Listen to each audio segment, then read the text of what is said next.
and with no answers to what you're going to do about it. You can just keep saying, we're a bunch of losers. I mean, let me ask you a question. I mean, where would you rather live than in America? I mean, we are the creators of inventions. We're the forerunners in all kinds of progress, whether it's medical, nutrition, transportation. Doesn't matter what it is. Everybody's trying to steal our stuff all the time. We're not trying to steal theirs because they don't, because we're the ones that have all the valuable things. Or you can say we're losers and we ought to just, I don't know, whatever they say. Or we can acknowledge that we have challenges and Kari try to give, rational solutions. And to me, it's about the leaders at the top being able to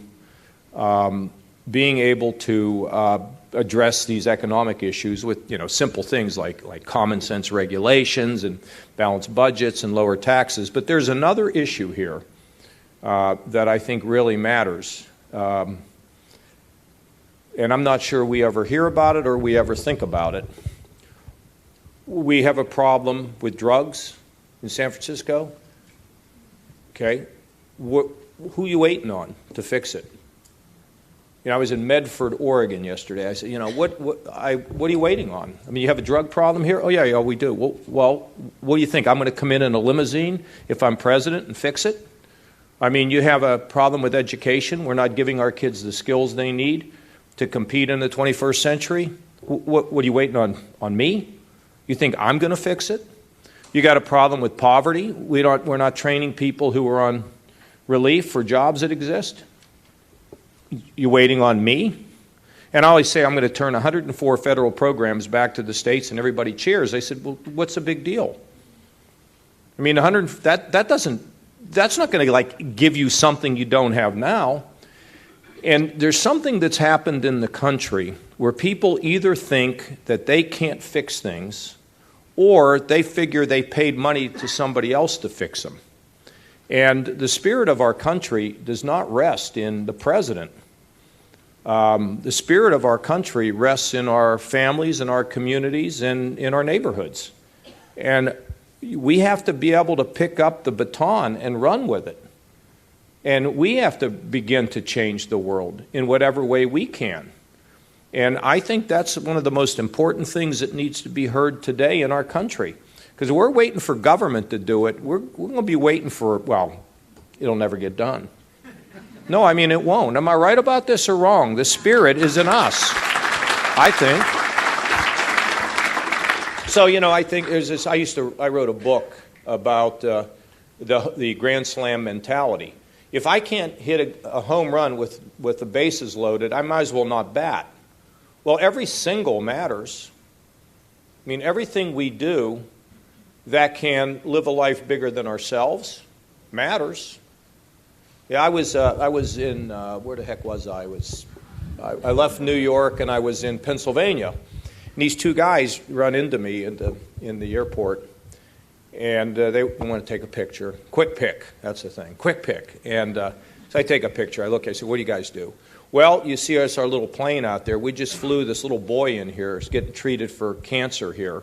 And there was no other real way to get this boy here. And so we do this all the time. I said, well, I mean, is this your business? No. I said, do they pay you to do this? No. What about your expenses? You get your expense? No. We could get our expenses, but we don't. This is what we do.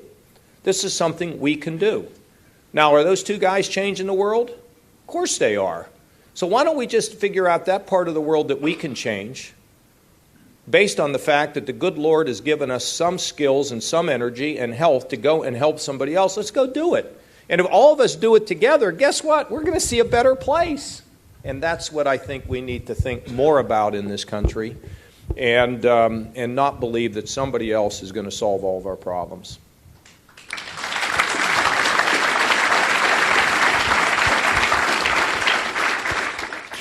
To say a little bit about what you think Ohio has done particularly well economically in your time as governor, and how that may scale for the country. Talk about the economics in Ohio. There isn't anything we do that really isn't scalable. whether it's drugs, whether it's race, whether it's economics, whether it's higher ed. I mean, everything is scalable. We've diversified our state. We've privatized economic development. That's a big deal. We don't run economic development through our bureaucracy, because a bureaucracy would move at the speed. Could we stand down here, Corey? Hey, or right here, so I don't have to fall off that thing. Sure. Here's the thing that I would say. We believe that this is the 21st century. Okay, I don't see anybody here. Everybody was polite. Oh, there's one. Let me have that. Okay. This is the world today. Okay. No, this is the world today. And here's what I mean by this. Hope your screensaver's polite. It doesn't matter. This is a prop, Corey. This is a prop. Get with the program, Corey. You're supposed to be helping me here. Okay, so what do? We communicate like this. My mother used to say the day will come when we will see the person we're calling on a phone. I'm like, come on, Mom. We buy on this. We are hearing about, we just, in San Francisco, the self-driving car. Think about how many people now are, I get more phones this way, by the way. But think about what we hear about in transportation. We're going to have flying cars, and I always knew that was coming when I saw Chitty Chitty Bang Bang. But everything is moving at the speed of light, except two fundamental things that I can think of. One is higher education and K through 12 education, which is trapped, I don't know what part of the 20th century, and government. Government does not change. Government does not innovate, because anytime you try to innovate, things get in the way. And then government actually tries to stop innovation. Think about Uber. Now everybody's trying to figure out how to restrict them because the taxi union is powerful, right? I mean, I read, by the way, about two cities recently. One is Houston, the other one is Detroit. They have no zoning in many places in those cities, because all zoning does is slow everybody down. And so we privatized economic development. We actually have created a not-for-profit. The not-for-profit bought Ohio's liquor business. The state still runs it, but the profits go into this organization. The bonds were sold for very low price, because, in good times people drink, and in bad times they drink more. So we pay off these bonds, and now we've hired people who actually understand business. And they're able to target and diversify and drive the strength of our state. We have common sense regulations. I mean, we don't have no regulations, but our regulations are common sense. Secondly, we've cut taxes on business and individuals, and we're running a surplus and we're up 420-some thousand jobs. And now we're into workforce big time. We're into trying to match education with people's skills. I mean, it's just been the whole, sort of 360. And then at the same time, we've reformed our criminal justice system. We're paying attention to the mentally ill, the drug addicted, the working poor. Our minority community feels as though they have a role. I mean, we're not perfect by any stretch, but I think we're doing pretty well. And the lesson there is, forget politics, look at a problem, be creative, don't worry about re-election, and go solve it. I mean, and pull people together. I mean, how hard is that? I've done it throughout my whole career, and we don't seem to do it anymore because we're trapped by ideology, we're trapped by fear of re-election, and our leaders are not getting people to rise to a higher level.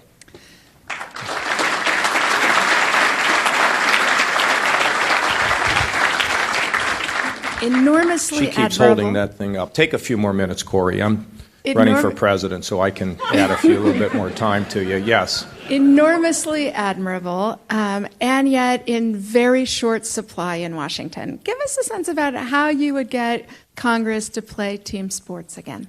Well, you just work with them, and you show them respect. And first thing I would do would be to call every mother and father who have a son or a daughter in Congress, and then I'd call Mom on her birthday, and she'd call her kids and say, her son or daughter, and say, "Don't mess with the president. I really like him." So.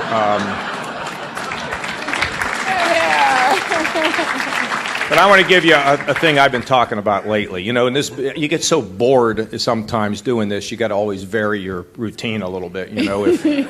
But I have this new one that I've been pitching. So one of the big problems we have in the country is a big overregulation. It's crushing small business. If you look at Dodd-Frank, what we're going to do is we're going to create more big banks and fewer small banks. I mean, it's just so ridiculous, right? We don't want big banks, but we have rules that kill the little guy, so they have to sell to the big person. So here's what I was telling somebody the other day. So here, think about me. I'm the president, right? So I take the two most obscure members of Congress. I call a Republican and I call a Democrat. Hello, so the president's calling. Okay, could you come up here at 3 o'clock today? I'd like to have a meeting with you up here in the White House. What do you think the first thing that those obscure congressmen do when I hang up the phone? What do? They schedule the meeting? No, that's not what they do. What's the first thing they do? They call their spouse. And then, you know, so then they come down to the White House. That's true, actually. No, that's what they do. And then they come down to the White House and you say to them, because you have to pick the obscure ones. This is things that people have never understood.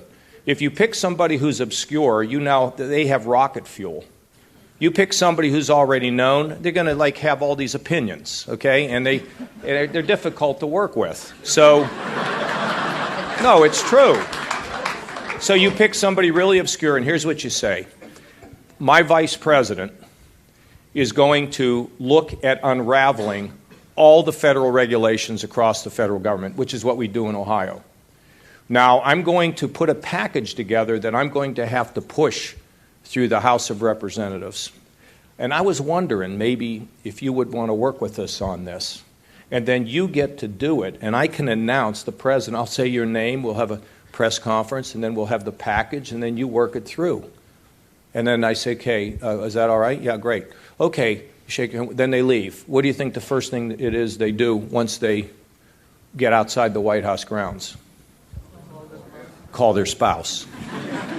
You say, you cannot believe what just happened, okay?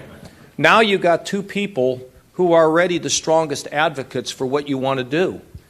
And they will build a team, and then you just say, look, bring the rest of your team down. Let's have a drink tonight at 6 o'clock. We'll be on just come on down to the White House. We'll just hang out for a little while. That's what you do. We don't do any of that. We haven't done it forever. And then everybody gets frustrated. Ridiculous. So anyway, that's what I would do. Is that all right, Corey? Excellent. It's a reminder that politics is how stuff gets done. Go ahead. So we have a terrific lineup of questioners. Oh, we do? Yes, indeed. And I'm going to give the first question, which is going to be on healthcare, to Dan Oppenheim. Where are you? Here. Don Oppenheim, but I'm a bad writer, I guess. You are a bad Okay, so here's the question. And I should say you're the only Republican I ever really consider voting for. And with seriousness, the Republican mantra on Obamacare is repeal. You can't get elected if you're Republican at any level if you don't say that. So the question is, how would you phase it out and not harm 11 million people who are covered under it? Well, look, I mean, the problem with Obamacare is it fails to do three things. It doesn't control the rapidly increasing cost of health care. Number two, it's driven up the cost of health insurance in my state by 80% on average. And small businesses don't want to expand because they could get caught in the web. Other than that, it looks like it's working great, okay? Now, there's one provision that I like, and that is no one should lose health insurance because of a pre-existing condition, and that ought to be carried on forever, okay? Now, what I want to do is, sir, I want to have complete transparency. You know, in my state, or city of Columbus, Ohio, we have more heart hospitals than we have hearts, okay? Now, we also don't know how our hospitals are doing, and neither do you. You have no clue whether the Stanford hospital system is better than some other hospital. You really don't know. You think it is, but you can't tell me why you think that, because there's no transparency. You don't know what things cost, and you don't know the quality. It's the only thing I can think of that we do in our lives where we shop without any knowledge of price. And so we don't know what, let me give you another one. So if this gentleman is in San Francisco and he has a knee replacement, and this gentleman has one in San Jose, and they're identical, this will be $10,000 more than his. We have no clue why. We talk to each other at parties like, oh my, why'd that happen? Because we don't know. We don't really know how good our physicians are, and we don't know what their prices are. So what we're doing, with the help of the Cleveland Clinic and all the health organizations in our state, is we are moving forward with complete transparency, quality and price measured at every level. And then what we intend to do is if you are below the mean in quality and price, we will give you a financial reward. If you're a hospital and you reduce the number of readmissions, if you reduce medical mistakes, if you're in a position of you don't have high infection rates and your prices are low but your quality is high, we will make it worth your while. The same thing is true with our primary care doctors. If the primary care doctor, she or he, keeps the cost of your health care down, you have high quality, and it's below the median, they get a financial reward. Everybody is involved in this. Insurance companies, the health care providers, because I think we all know that if we don't get a control with market transparency, things are going to continue to gyrate out of control, and we'll end up with rationing. You revealed it on day one. I just want to know. I put all that in. And that's great. I just want to know what happens to those 11 million. We would take, and it's a good question there. I'm sorry I missed that. We would take some of the federal resources that are available now, combine it with the state Medicaid resources, which I would send to the states, and you could create your own state exchange, and you should cover the 11.5 million who are the working poor. That's what we would do. But we have to move beyond that quickly to this issue of transparency, market, and driving down, putting downward pressure on these healthcare costs. What's so interesting about it is we're going to do this in Medicaid for sure, but I've convened the meetings, and my guys have, they're a lot smarter than I am, they've convened these meetings with the healthcare professionals, and they're all buying into this and they all want to do it because they know that if they don't do it, things are not going to work over time, and that's precisely where we're headed, and that's absolutely scalable to the federal level. Okay? Christine Kusharian, you're next up. Christine Kusharian, you're next up. Thank you. It's an honor to be standing right in front of you, Governor Kasich. Oh, come on. As a Republican and as a woman, thank you, I would like to know, do you have an alternative to Planned Parenthood, given that you have recently signed a bill to defund it, but also is known to support the welfare net? Well, of course, we are not going to reduce. The problem, I didn't figure this out till somebody said defund Planned Parenthood. It means like defund. No, that's not what we're doing. We're not going to reduce any of our health care services, women's health care services at all. Some of them are going to be in hospitals, some will be in the federal clinics. I mean, they will be available to people because women's health is critical. Now, I also have expanded Medicaid in Ohio, something that, believe it or not, Ronald Reagan did 5 times. And sort of funny, like in every debate, the conservative columnists tried to say, you expanded Medicaid. Oh, my goodness. And then I would answer them, and everybody would cheer, so they'd go on to the next question. But the interesting thing is, by doing that, we've extended health care to over 330,000 women who didn't get health care before we expanded. So we're absolutely committed to, the health of our women in the state of Ohio, and we will continue to pursue that. Okay? Thank you. Michael Lundgren.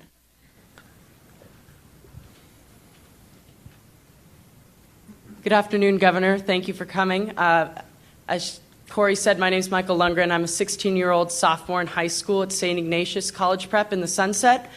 And my question for you is on the economy. So small community banks are the lifeblood of small businesses. And unfortunately, costly regulations are suffocating these community banks and hindering small business growth. As president, what will you do to support community banks and small businesses? I think I've already answered that. Well, you did kind of address it, but more specific. Sorry, I now, wrote you're this 16 beforehand. years old? Yeah. If we worry about the future, this is a perfect example of what I see all across the country. They're poised, they're smart, and they don't give up, okay?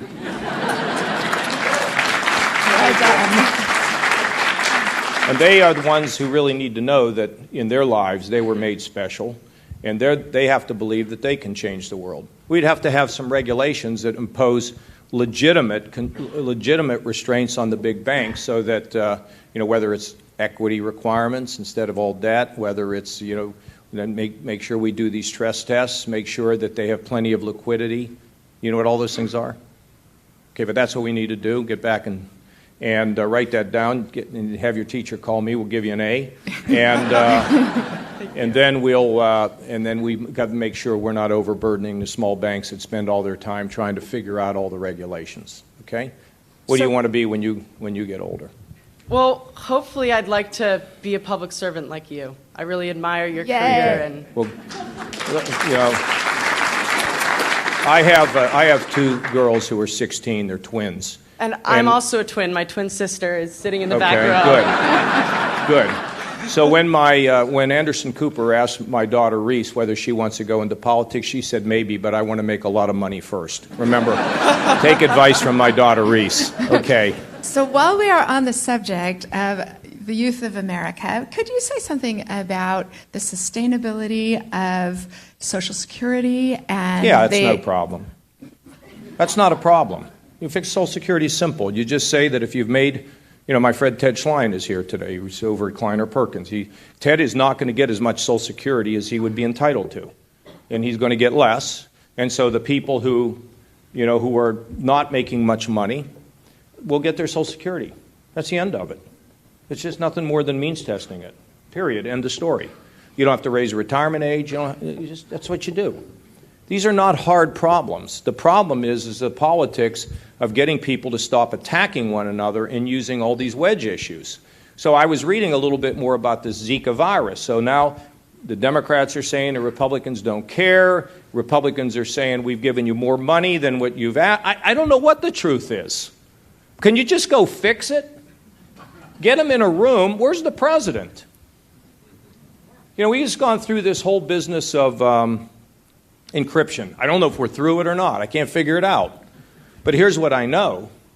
I know there is nobody in the technology industry that doesn't have a concern about about the security concerns of America.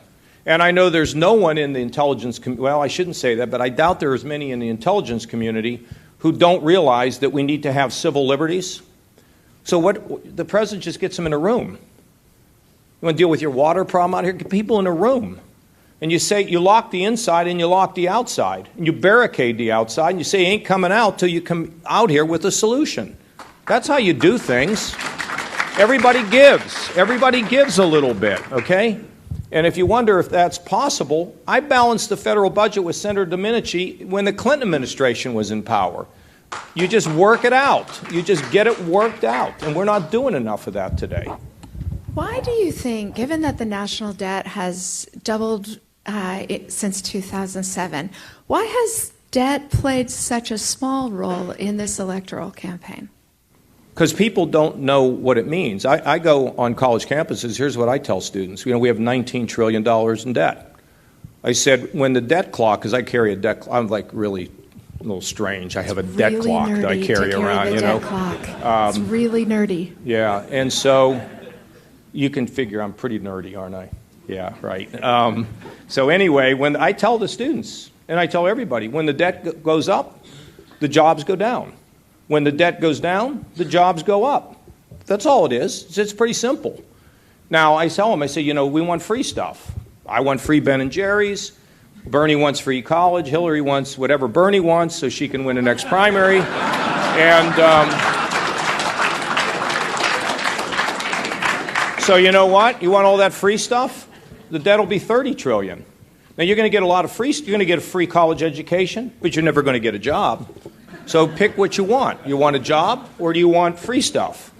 And no, I mean, it's simple. I worked on the balanced budget for, 25 years. I've been connected to this, and I never figured out the bumper sticker. Well, it's real simple. Debt goes up, jobs go down.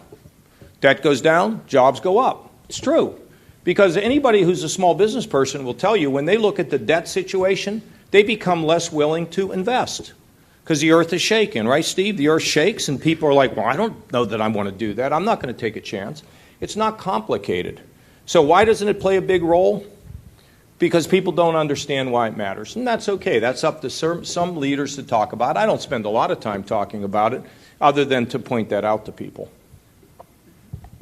This is the Commonwealth Club of California Town Hall program with Governor John Kasich of Ohio. Our next questioner is Kelly Bryan.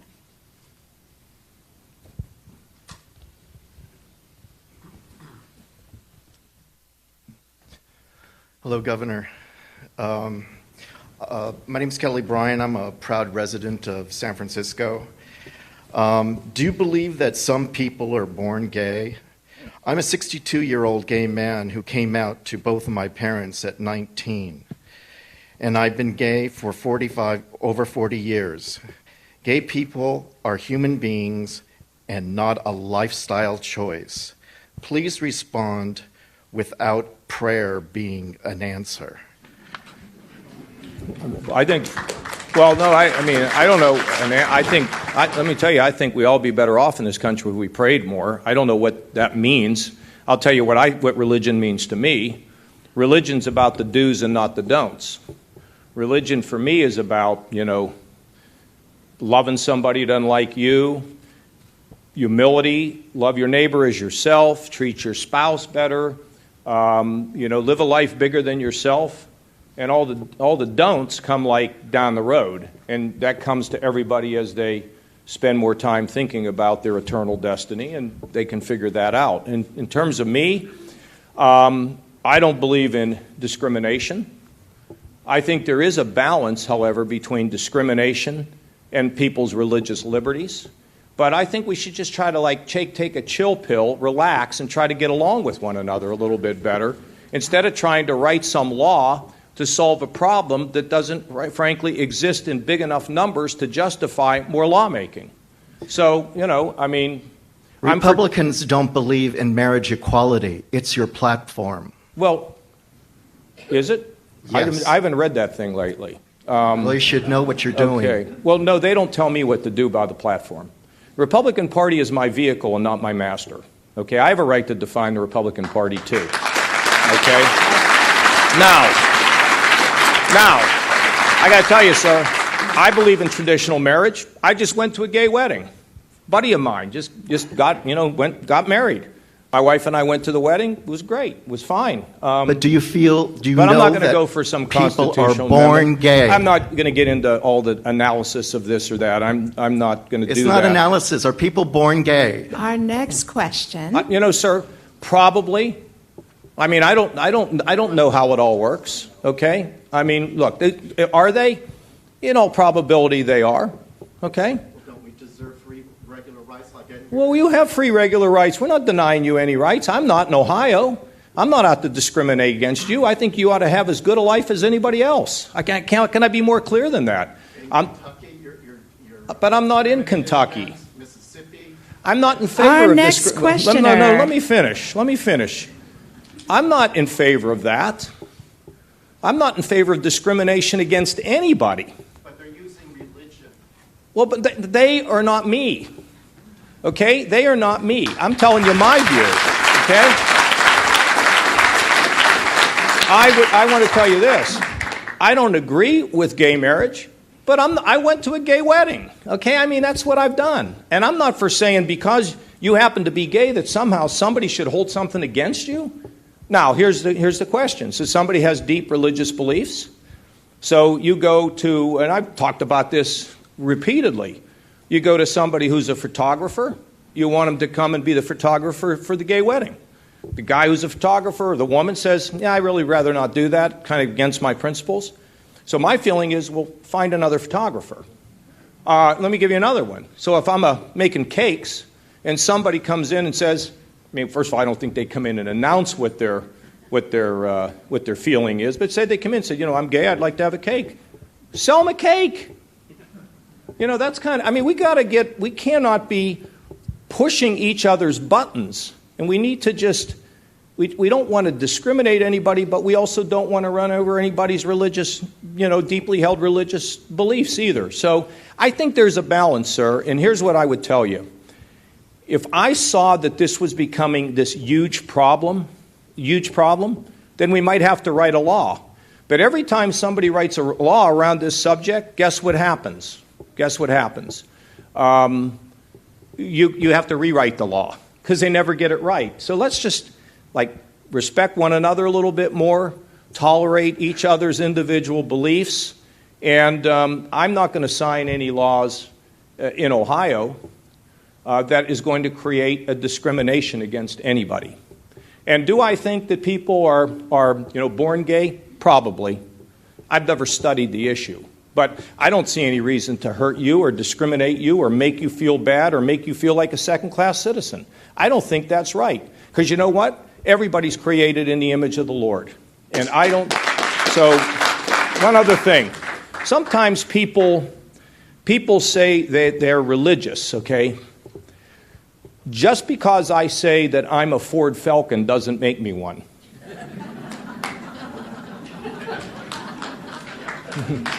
Don't you understand what that means? Just because I say I'm faithful doesn't mean that I am. Just because I make a statement. And don't put everybody who you think, has religion and believes in God, don't put everybody in the same barrel. Because I'm telling you how I feel about things. And I woke up today and talked to my minister today and tried to say some prayers today. You know what I'm praying for? Lord, let me be a better guy because I'm a screwball. And secondly, I'll try to do what you want me to do with my life. That's it. That's what my prayer today. So, God bless you, okay? Thank you. All right. And now the next questioner, Annette Perry. Well, you don't want to skip over these things, right? I mean, he's concerned, and I appreciate it. Hi. My question is, how would you approach the Syria issue? Specifically, how would you get Assad out of power and yet stabilize the country of Syria? Not by using U.S. troops. I don't believe in civil war. I want Assad to go. We've let time, water has gone under the bridge. We should have been supporting the rebels in Syria long ago. We should have enforced the red line. We should have created no-fly zones. I would support the opposition in Syria, but I would not want to use U.S. forces in the middle of a civil war. But I would use U.S. forces in Syria against ISIS as part of a coalition, and that has to be done quickly. We are dripping ourselves into both Iraq and Syria, and we're taking this piecemeal approach that doesn't resolve anything, that delays the action that ultimately must be taken, and it will make it more costly and more complicated. The time has come to take decisive action against ISIS, to destroy them, and finally sit down with our friends in Europe and tell them to get a life and to cut all this bureaucracy where they can't even figure out how to talk to one another. I mean, think about the people that died as a result that nobody in Belgium had the good sense to take the message from Turkey and to be prepared for the introduction of this radical jihadist in Belgium. We need to get that all cleaned up over there, and we need to provide the leadership, and I think NATO ought to be a policing and intelligence gathering organization, and we need to bring the entire civilized world together to fight these barbarians wherever they are in any part of this globe, because these folks are out to destroy us just because we breathe, just because we live, and they believe their trip to paradise is based on our destruction. It's a terrible, terrible situation, and we need to act quickly and not slowly. Okay?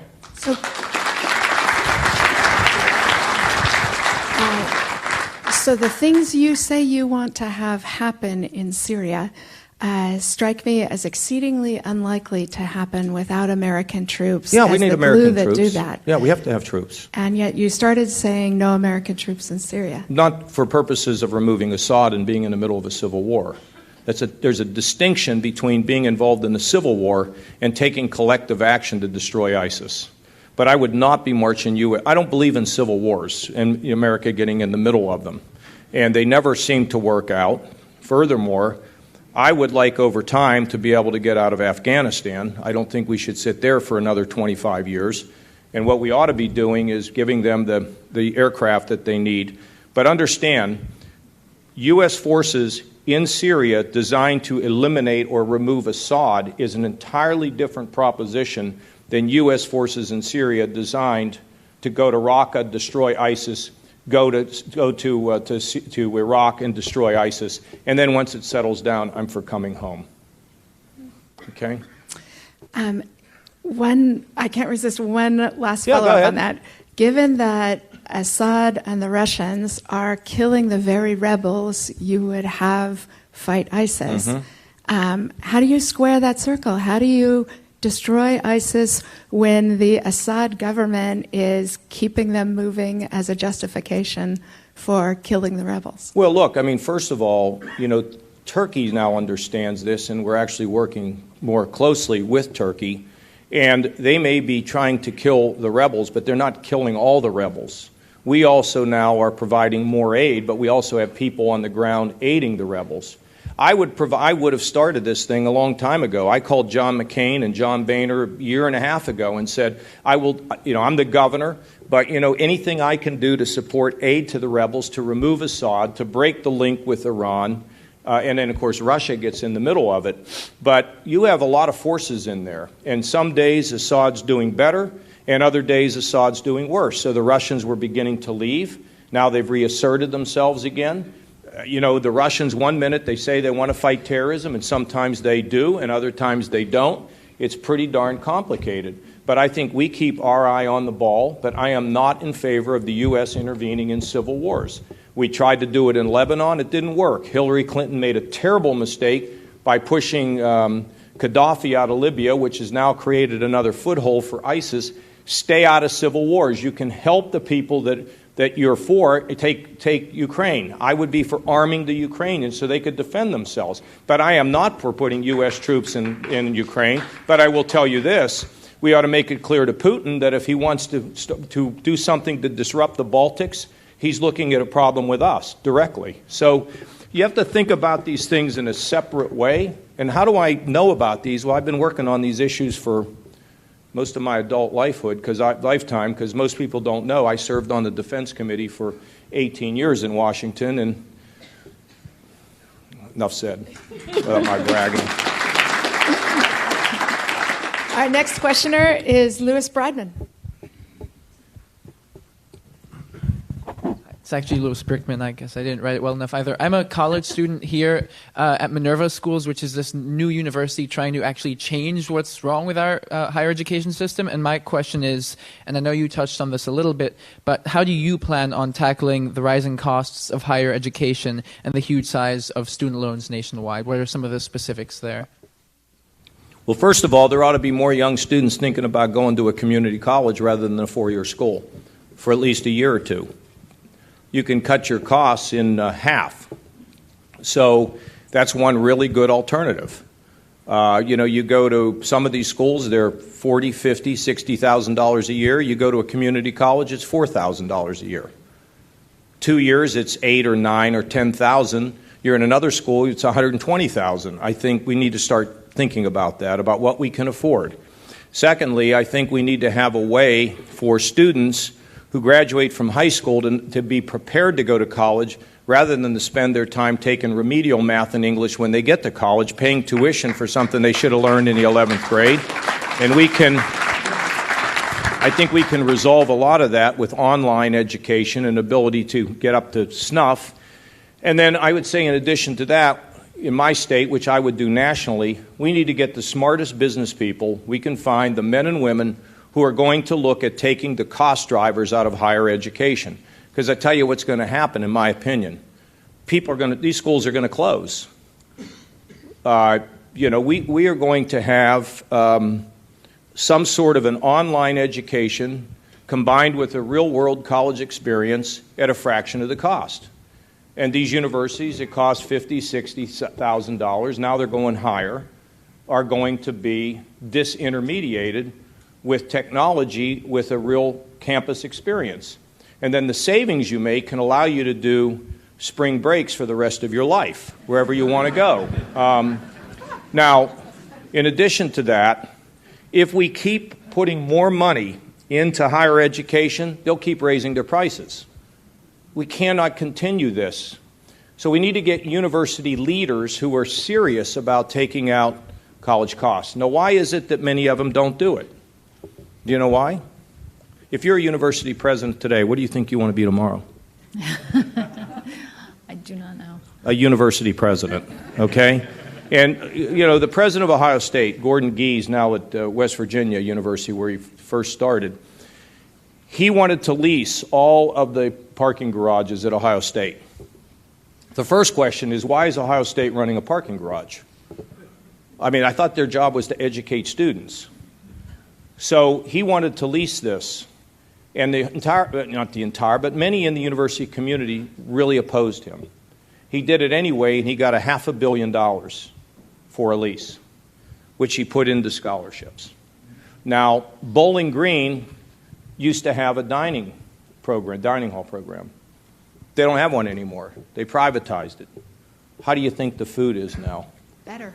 How do you think the prices are? Lower. And how many students you think are taking advantage? More.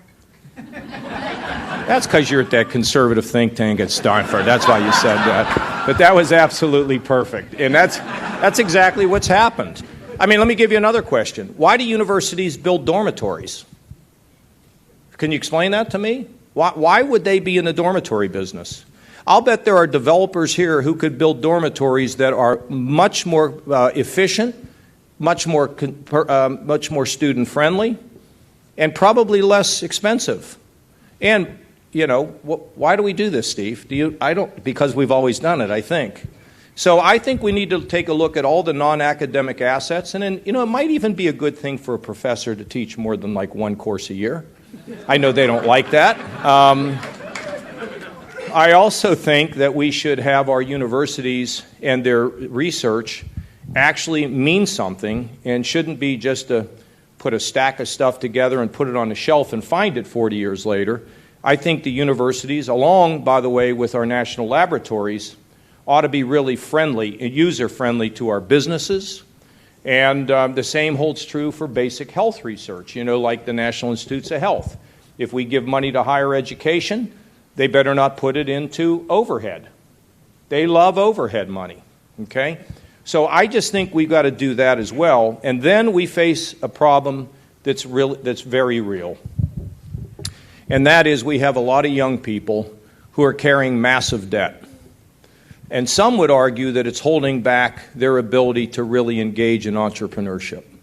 If we could figure out a way to begin to control the costs of higher education, I'm open to any creative idea about how we can have them work off some of that debt so they can kind of be rescued from it. But we can't just wipe it out and then the universities just raise up their prices again. We need fundamental change, and then let's get a group of smart people together and think about some creative ways. You know, they're doing it. You know what they're doing at Purdue, where a student can, you know, sort of make an agreement with somebody that they would give a percentage of their future salary in exchange for help with tuition.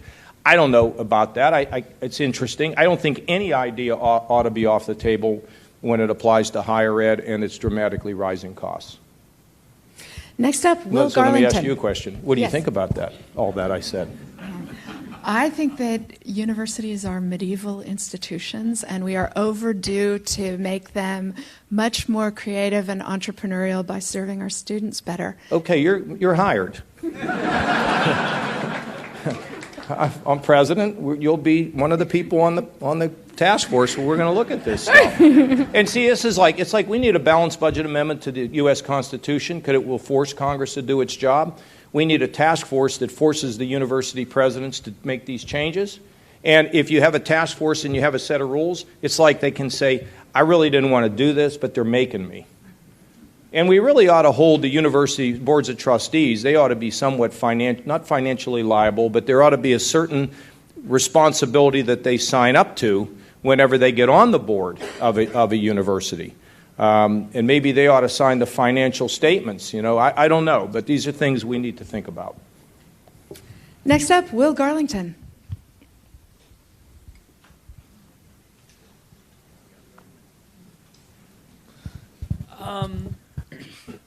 I'm a 13-year-old going to school in Marin right now, and my question regards the environment. So, how would you make economic sense out of imposing stricter limitations for environmentally damaging industries in the U.S.? Well, you know, there aren't many industries that really want to wreck the environment.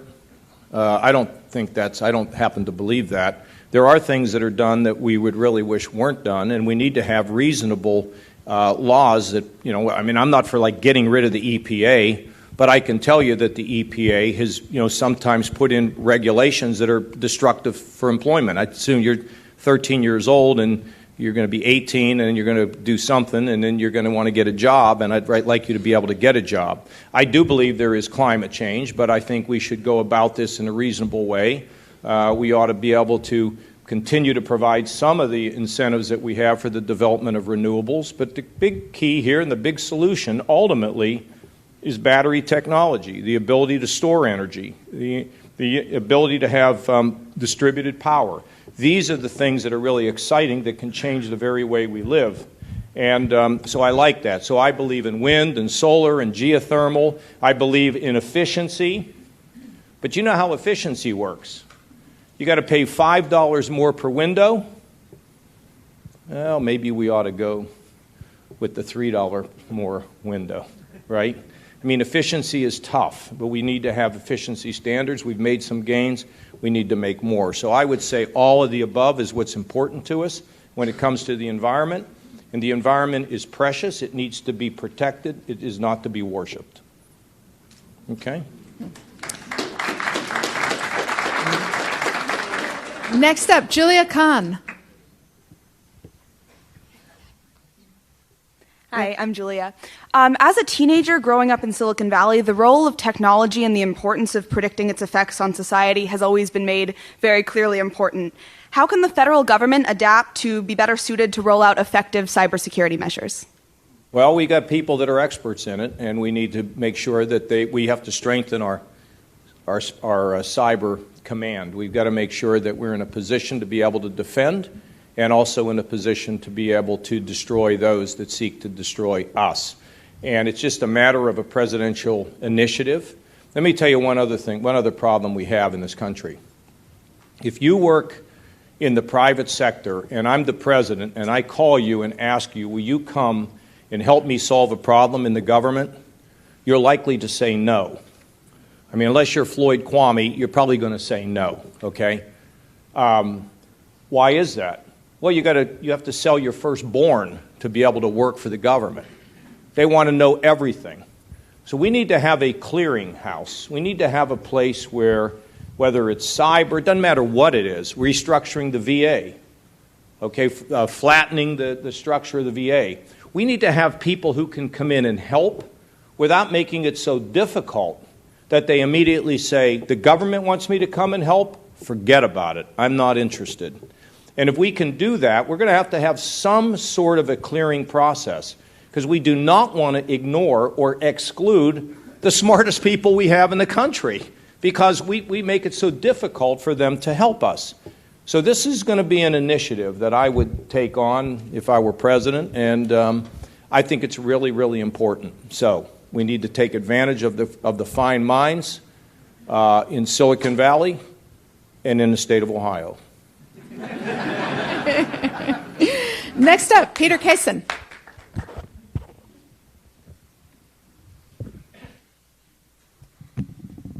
Thank you for being here, Governor Kasich.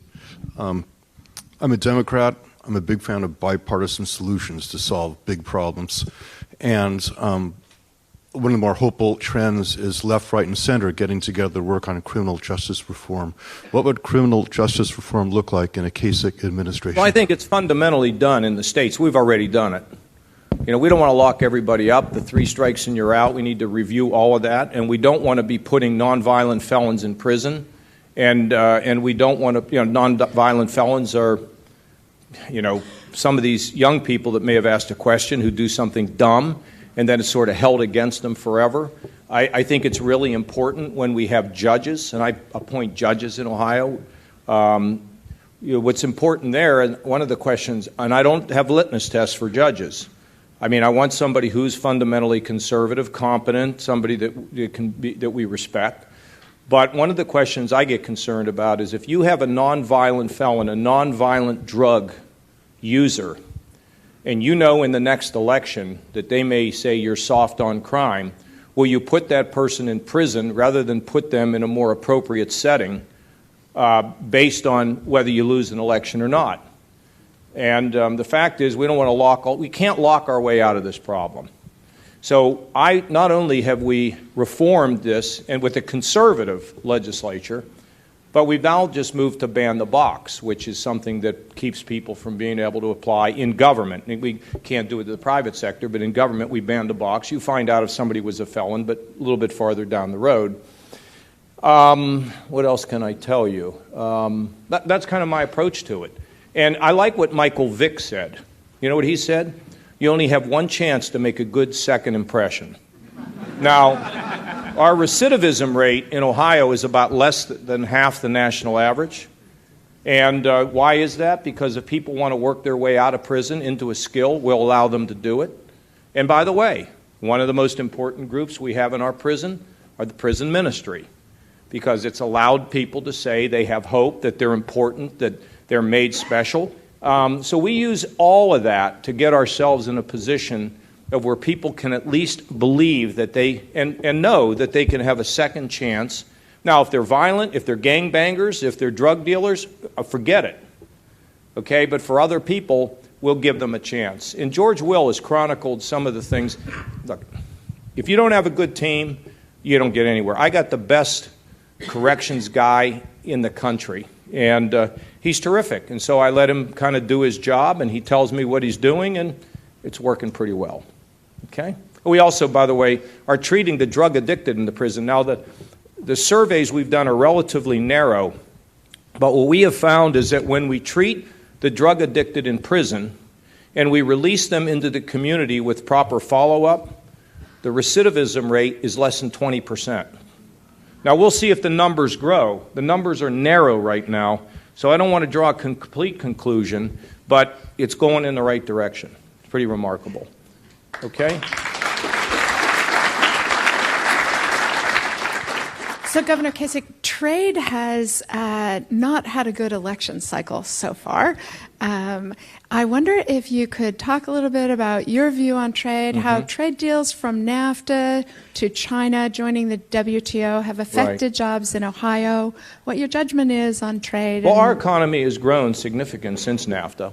Most of these trade deals are designed to reduce the barriers of other countries. Now, I grew up in Pittsburgh, where, I saw steel mills, kind of be destroyed, and trade is the easiest thing for me to say is that trade is bad. We ought to lock our doors and pull down the blinds and leave NATO, and don't even get me going on all this. But let me ask you a question, sir. Do you remember when Japanese cars came into the United States? Yes. And what happened to American cars? American cars should have gotten the competition and should have gotten better, but I'm not sure that was true. Well, that was partially good, okay? No, American cars got dramatically better as a result of competition. I mean, what trade does is it brings in competition. Now, I don't know anything that stagnates that's good. I can't think of anything. And with blocking competition, you get stagnation, you don't get innovation, and things are not good for consumers. We pay more price, and the products are shoddy. Now, I would also tell you, typical of the government. So I run a steel company, and I know the South Koreans are dumping steel, in other words, selling steel here against me at a price less than what it cost them to make it. Yesterday I was with a timber guy who's telling me about Chinese imports. So here's what you do. You say, oh, yeah, they're cheating. So you have to gather all this information, okay? I want to take you on this trip through the government. And you're gathering all this information. You gather. How's it going? You take these big bags of information and you fly them down to Washington and you give them to the people who are supposed to determine whether there's been a trade violation. And then maybe, then they study, and then they have to, of course, check with the State Department to figure out if they're going to step on somebody's toes for some political reason, even though somebody's job's being destroyed. And by the time we get around to it, we have a very bad result. People have lost their jobs. I think we need an early warning system, and I think we need to be able to take action and levy countervailing duties when we suspect that there are trade violations. And we know when we're seeing them. And this government seems incapable. Look, we're stuck in the 20th century, early 20th century, I swear, so we can't get anything done quickly. We can't answer the suicide hotline at the VA. Did you see the latest thing about we all want more defense spending, right? Did you see what the services said? We have more infrastructure than we can possibly need, and we'd like to get rid of it, and the Congress says no. Okay? I mean, when I was a congressman, if you wanted to go to the White House, you'd have to apply about 2 months before. Now you just jump over the fence, okay? These things, see, it's simple. It's common sense. And when you hear me talk and you say, because some of you are thinking, well, it can't be that simple. I run the 7th largest state in America. I went to New York once I was elected. I met with the rating agencies. They said, Ohio is dead. We're going to end up downgrading you. I said, give me a chance. We were running a 20% hole in our operating budget. We had lost 350,000 jobs. Our credit was on the verge of being downgraded. And where are we today? We're up 420,000 jobs. We're running a $2 billion surplus. Our credit is rock solid, and our outlook has been improved. And we've diversified Ohio's economy, and the wages are growing faster than the national average. Yeah, it works. It works.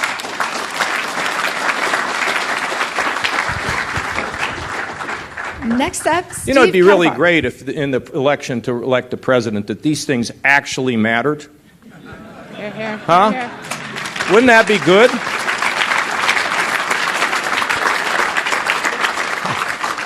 Steve Kadivar, where are you?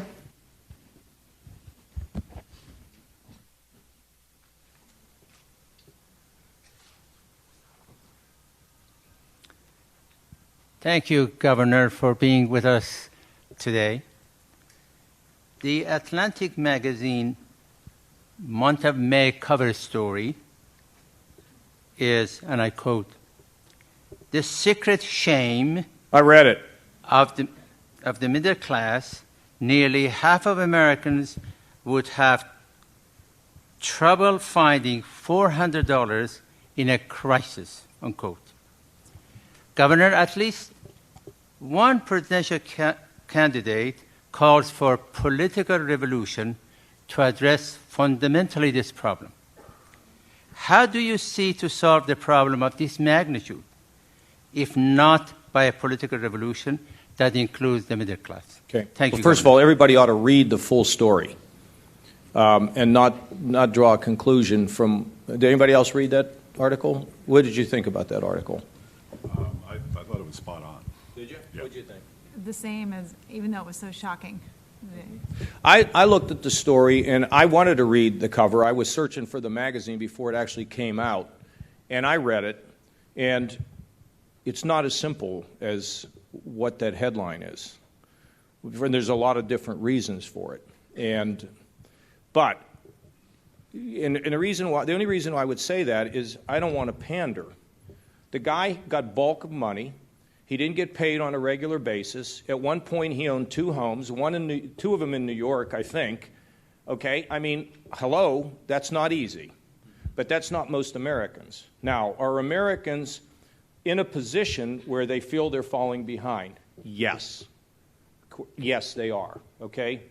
So why is that? Well, first of all, if you look at the Federal Reserve and what they've been doing for a lot of years now, they've had these low interest rates which allowed companies to borrow, write off debt, buy back stock, and so people who have money bought the stock, their net worth has increased, while people who don't have the money to do that have not gone up. So you have a widening, okay, between the rich and the poor. Secondly, it used to be you put your money in a bank and at least you got interest. You have the seniors talk about, I'm not earning anything, and that's another consequence of the interest rate policies of the Fed.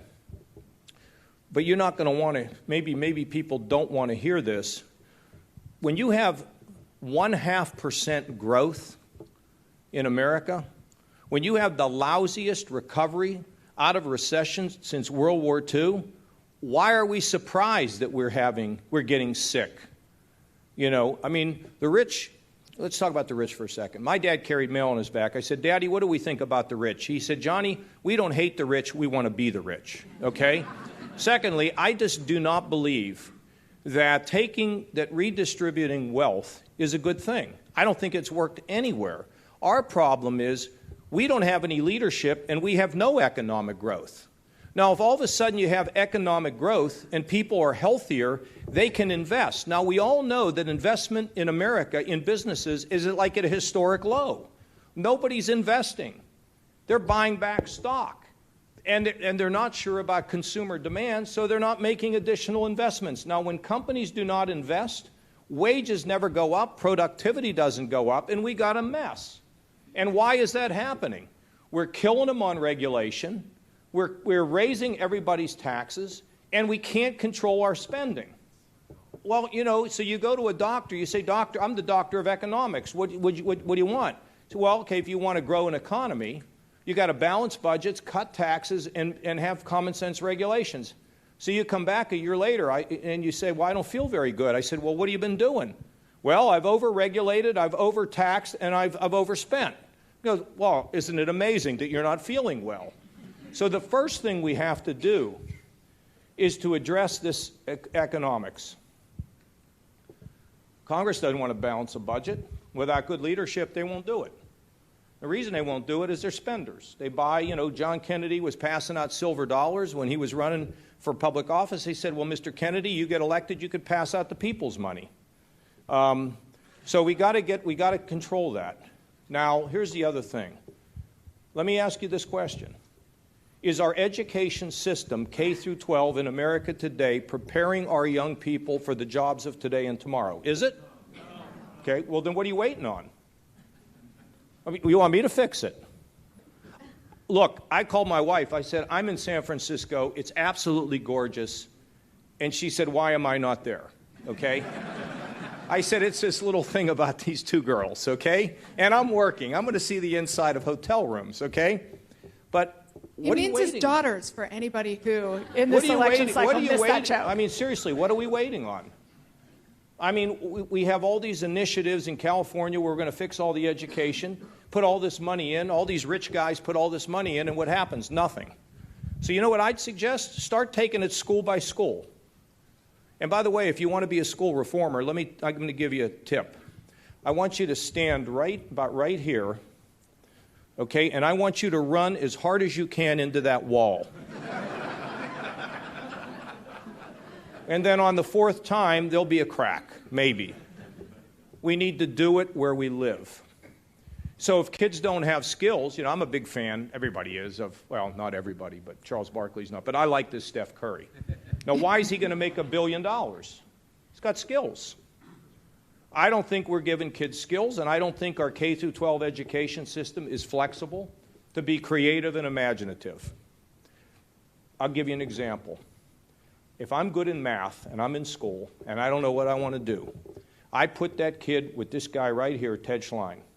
He's one of the greatest security software experts in the world. And I let that kid hang out with him 3 or 4 hours a week, change his life. We're not doing that. We're too inflexible. And so that's part of it. The other part of it is we need to have lifelong education. We need to constantly upgrade our skills. We have 170,000 job openings in Ohio, can't fill them. First question that businesses ask all the time, do you have a workforce? We're now customizing workforce because people don't have the skills because we're not constantly doing this. Now, I don't know how we're going to pay for this, Corey, but we have to make sure that people are going to have full lifetime ability to get trained, to improve their skills. So I was in Rochester, New York. They told me that the Oreo cookie plant was going to move to Mexico. Okay, that's a terrible thing. People working in there. You know, I was in Medford, Oregon. There's 600 people that work in a lumber factory. I'm with the guy who owns the lumber factory. So, you shut that thing down, you're going to blow a hole in the side of Medford. But here's the question, and they're investing, by the way, $20 million into their operation there, which means that workers will do better. Now, it's terrible what's happened to the people who work at the Oreo cookie factory, but here's what I would want people to think about. Would you rather make Oreo cookies or would you rather make computer chips? So we need to, we're in this very difficult transition right now where this economy is changing. And you can't ignore the pain of people who are being subject to the change. It's hard, but if I were to tell you I got some magic answer, which is I'm going to tax poisoner more and give to somebody else, it ain't going to work. It just won't work. So I just think between Federal Reserve, federal policies, skills that you're in charge of, and lifelong education, I think those are the things that make us more valuable, that give us more productivity, and productivity and wages, they're directly connected. High productivity, high wages, low productivity, low wages. Am I right, Mr. Kwame? It's the way it works. And on that virtuoso note, my friends, I must draw this special meeting of the Commonwealth Club of San Francisco to a close. I know. Well, listen, thank you all. You're so kind. Join me in thanking Governor Kasich. Thanks, Corey.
I'm better at this than he is anyway, right, just between us. First, I have two announcements, and then I'll take questions. First, the president is still working on his jokes for the White House Correspondents' dinner. I don't have any details on that other than he intends to be funny, very funny. Okay, and second, it is Friday, which means at 5:30, I will be performing the Jackal in my office for anyone who is interested or remembers or cares. So now I'll take your questions. Oh, did you miss your bag? This is not your show anymore. Oh my gosh, I'm so sorry. I was in town and I just wanted to take a moment. Totally. This is your office. Well, you're standing at the podium, okay. So you might as well use it. All right. In all seriousness, what do you mean? This is just happening fly the pan. In all seriousness, my name is Allison Janney, and I am here today to draw attention to the opioid epidemic and to celebrate those who are working to help others combat substance use disorder. And I'm actually on a show now called Mom, which deals with people in recovery. And I'm here with my co-creator and executive producer, Chuck Glory, who is, this issue is very important to both of us. He's in the back there. Today, here at the White House, 10 individuals from across the country will be honored as White House Champions of Change. They've been selected from over 900 nominations for their leadership in preventing prescription drug abuse and heroin use, and for increasing access to treatment and to support their fellow Americans in recovery, for supporting their fellow Americans in recovery. This is a disease that can touch anybody, and all of us can help reduce drug abuse through evidenced evidence-based treatment, prevention, and recovery. Research shows it works, and courageous Americans show it works every day. I'm so nervous, I can't believe. So thank you for the opportunity to be here today and to highlight this important issue. And now I return the podium to its rightful owner, Josh. Thank you so much. Yeah, sure. Go ahead. Who is President Bartlett supporting in the Democratic Party? I think you know the answer to that question. Absolutely. Good. Thank you, Alice. Thank you so much. Nice job. Thank you. Now, I will have to stay for the rest of the brief. I'll let you, unless you need me, I'll be here. You're welcome to I will stay. stand right here.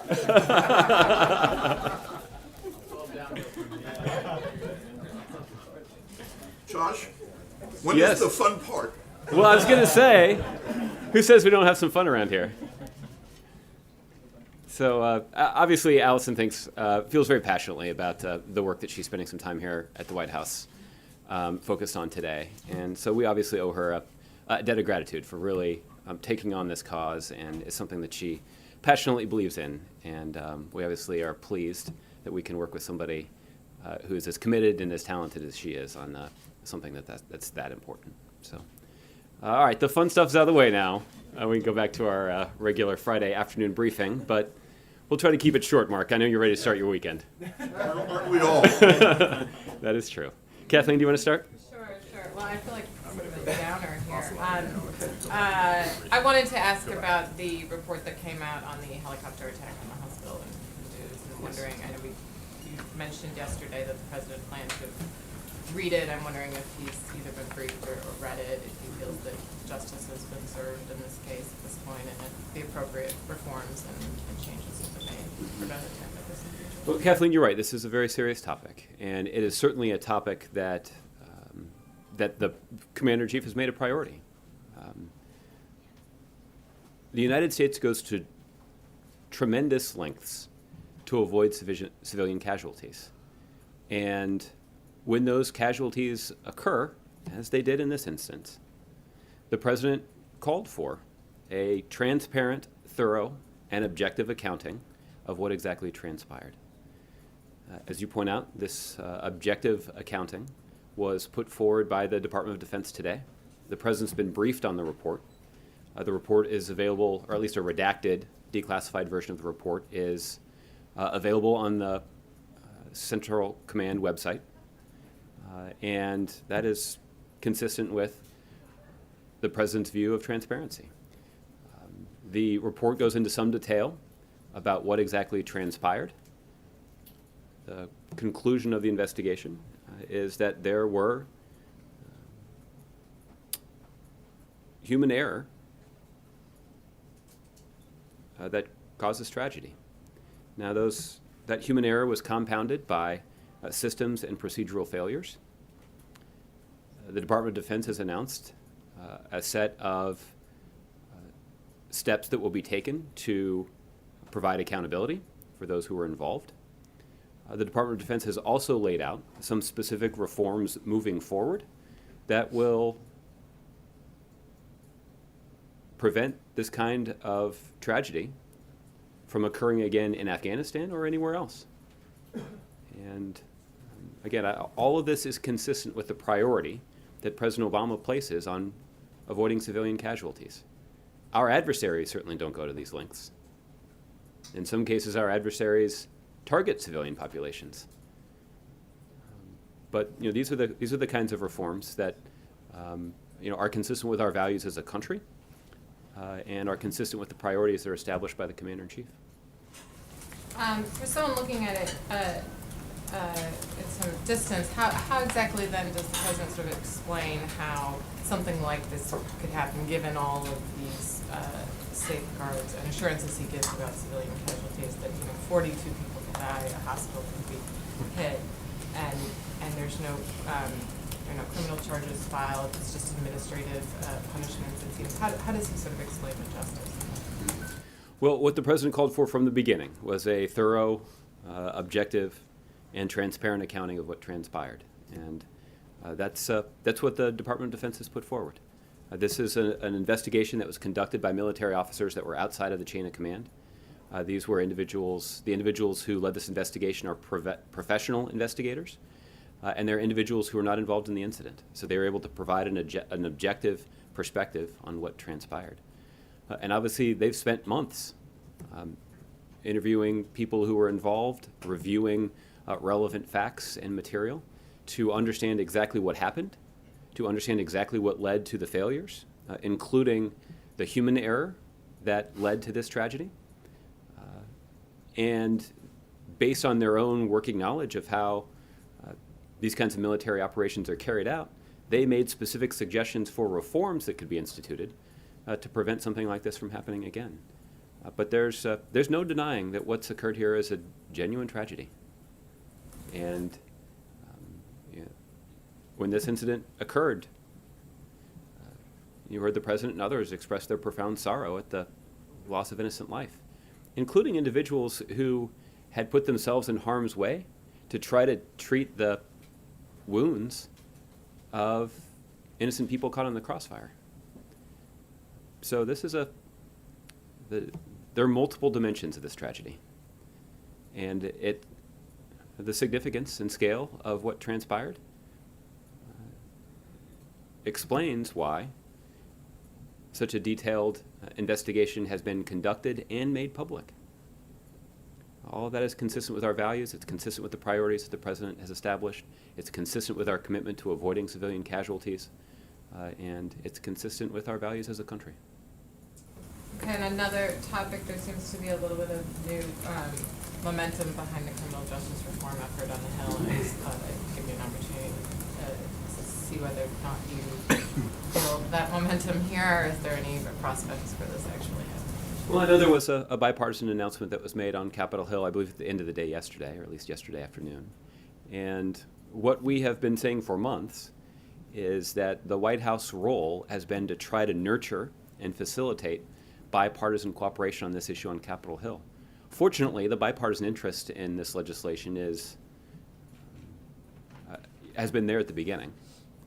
Democrats and Republicans observed that common sense reforms to our criminal justice system could not just save taxpayer dollars, they could actually make our communities safer, lower recidivism rates, and give those who have paid their debt to society a better chance at reentering American life and making a substantive contribution to it. So what we have done all along is to try to encourage both sides to continue to find common ground, to present ideas for making that common ground more easily recognized. There have been some strange bedfellows even in the context of these efforts. There have been representatives from conservative political organizations that have been interested in contributing to this effort as well. So I think it does reflect that what is the subject of some debate is not necessarily something that should provoke partisan or ideological objections, but rather a more common sense, practical approach to recognizing the potential benefits of reforms like this. So sometimes that kind of pragmatic approach gets drowned out by the partisanship and ideology and occasional histrionics that are endemic on Capitol Hill. But in this case, we're going to continue to work with Democrats and Republicans to try to navigate those cross currents and hopefully emerge on the other side with a genuine bipartisan reform bill that would have enormous positive consequences for our country. And the President identified this as a top legislative priority of his last year, and we've been working since then to try to make it a reality. And I do anticipate that the President will devote a significant portion of his 8 months that remain here in office to getting this legislation passed through Congress and onto his desk. Okay. Hi there. Hi. In Syria, there was the short-term truce announced earlier today. It doesn't seem like it addresses the fighting in Aleppo. So I wanted to see what more information you could give us and what the plan is to address fighting there. And also, are you confident that a date could be set for peace talks to resume? Well, let's first talk about the agreement that was announced today. Since the beginning of the cessation of hostilities, fighting has continued in the area of North Latakia and eastern Ghouta, putting armed opposition groups there and in other areas controlled by the opposition under pressure. Persistent violations in this area are unacceptable and damaging. As a result, the U.S. government and Russia have been working to secure a general recommitment to the cessation of hostilities by all parties in Latakia and eastern Ghouta to be implemented beginning at midnight tonight, Damascus time. It's our view that this essentially would be a refreshment of the cessation of hostilities and getting both sides to commit to refreshing the commitments that they made in the context of the cessation of hostilities could have potentially a catalyzing effect. And what we would like to see is a return to the situation on the ground that prevailed a couple of weeks ago, which was not an all-out end to the fighting, but rather a broad acceptance of the terms of the cessation of hostilities.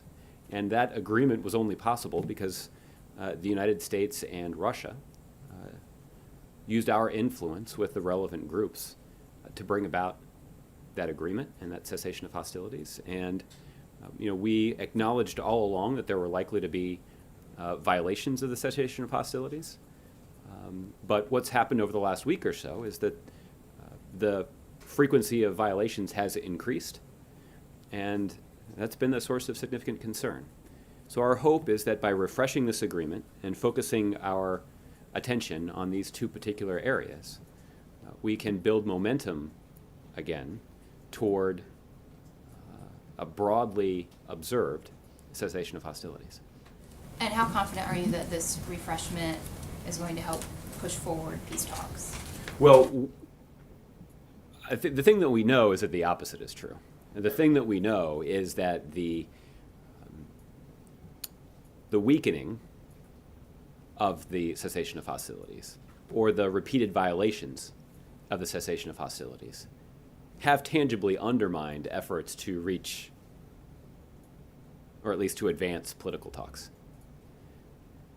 So the question is, can we give some more momentum to those political talks by expanding the area in Syria where the cessation of hostilities is once again observed? And again, our goal of trying to refresh the cessation of hostilities is motivated by a desire to advance political talks. The other benefit, and this is another important benefit of this, of refreshed cessation of hostilities, particularly in these two areas, is it could create space for the delivery of additional humanitarian relief. This part of Syria has been subject to quite intense fighting for a long time now. And there are communities and innocent people there that are suffering. And bringing much needed humanitarian relief in the form of food and water and medicine could relieve, at least a little bit, so much of the widespread suffering that we've seen in that country.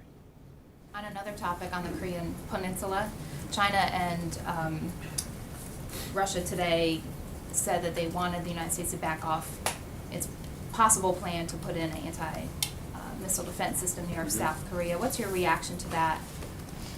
Well, the reaction to that is that the United States' commitment to South Korea's security is rock solid.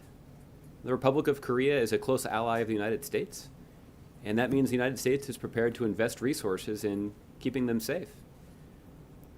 We have seen repeated provocations, particularly in just the last few months, from North Korea, vowing to use their military might against our allies. And there already has been a significant commitment of military firepower and manpower by the United States to defend South Korea. And the assessment of our military and national security experts is that additional resources could be necessary to ensure the safety and security of the Republic of Korea. So that's why the United States has engaged in conversations with our South Korean allies about deploying what's called a THAAD battery. And this is essentially a sophisticated anti-ballistic missile system that would enhance our allies' security. Those discussions are ongoing. I'll just point out that equipment would be oriented toward the threat that is posed by North Korea, not oriented toward China or Russia. That's been our contention all along, and those are the facts. And it certainly changes in the environment, at least in the behavior of the North Korean government, that is prompting this consideration of increasing our posture on South Korea. It's not a result of changes that are made by Russia or China. So talks are ongoing with South Korea. Can you give us any sense of timing or, when you expect the talks to conclude? I don't have an updated sense of timing at this point, but obviously these conversations have been occurring for several weeks now, but I don't have an announcement to make yet about a particular decision. Okay, Michelle. Thanks, Josh. More than once, China has now expressed its annoyance at this THAAD possibility. Mm-hmm. So if that's going to go through, and you do expect that to be completed, is that right? Well, I wouldn't prejudge the outcome. Obviously, we would defer to the preferences of our allies in South Korea about whether or not they would like to have this additional equipment located on their territory. The assessment of our military and national security experts is that it could be a good idea for them to do that. But ultimately, this is a sovereign country, and because they're an ally of the United States, we're looking for ways to help them, and this is one potential way we could offer some assistance to them and enhance their security. But ultimately, they would make the final call. But at this point, there's no reason to think that wouldn't be completed, right? Well, I wouldn't prejudge what the outcome here would be. I just note that our officials have concluded it might be prudent, and we'll have a conversation with the Koreans about that. Okay, so if we already know that China is not happy about this, and they've expressed it more than once, if this does go through and that system is deployed there, is that going to affect China's pressure on North Korea, which many feel is the only way to eventually get North Korea to change its behavior? Well, it shouldn't. Let me explain a couple reasons why. The first is, of course, the THAAD battery would be oriented to the threat in North Korea, not oriented to China in any way. Well, they don't like it, though. Well, they don't, but those are the facts. The second fact is that we already know that China is understandably concerned about the behavior of the North Korean government. These repeated provocations and violations of UN Security Council resolutions are destabilizing. And it's not at all in China's interest to have that kind of destabilizing activity right on their doorstep. So the point is, China using its influence on the North Korean government to get them to end their provocative acts is not something that they do as a favor to the United States. Their focus on getting North Korea to end their provocations is rooted in their own self-interest, which is that having all of this provocative behavior and this conflict and this destabilizing activity on their doorstep is not in their interest. Do you expect that to affect the relationship between the U.S. and China in any way, though? Or do you expect it to prompt China to, I don't know, keep on militarizing or militarizing faster the islands that the U.S. disagrees with? Well, obviously there's a reference to the situation in the South China Sea. That is obviously it is an entirely different part of the world, both literally and figuratively here. But do you expect some tit for tat if this goes through? Well, I wouldn't predict, what the Chinese response would be, even if this is something that were eventually decided. I think what I would say is that there's an opportunity for the United States and China to work together, and we have effectively, to increase the pressure on the North Korean government to change their behavior. We've ramped up the pressure, but thus far we have not seen the change that we are both seeking. And as a result, we have felt that it's necessary to begin at least talking to our allies in South Korea about enhancing their national security. But that is not going to in any way diminish our interest in trying to make the Korean Peninsula more stable and less a source of tension in the region. And looking at the way the campaigns are playing out, it was just a few days ago that Hillary Clinton's communications director called Bernie Sanders destructive, said that he's not productive. I think not productive for Democrats, not productive for the country. Does the president feel like Democrats are united right now? Well, obviously we're still in the midst of a primary, and obviously the Democratic Party has been engaged in a competitive process. That's appropriate. That's the way we can. That's the way the party can evaluate who the strongest candidate is, and obviously the party has a strong interest in choosing the strongest candidate to represent the party in the general election. But these are decisions for voters to make, and the president, as a voter, has cast a ballot, but has not weighed in publicly about who his preference is. So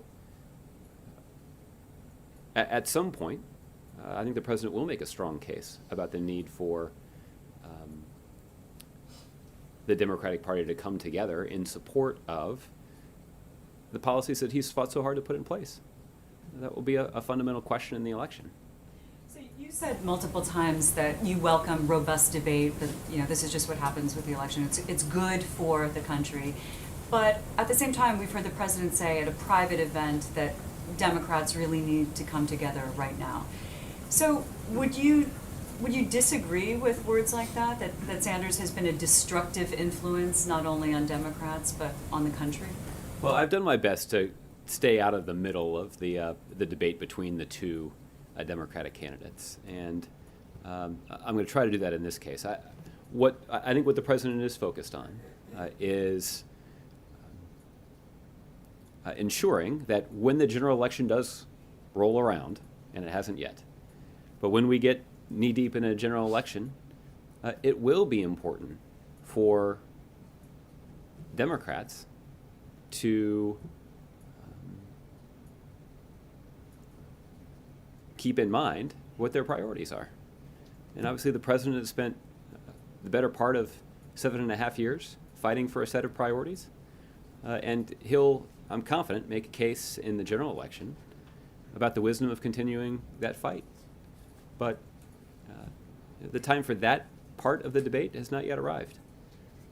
So Sanders being called destructive and not productive for Democrats, not productive for this country, you don't want to weigh in on whether you agree or disagree with that? I don't, because there's a, the part of working on a campaign is engaging in charges and countercharges, and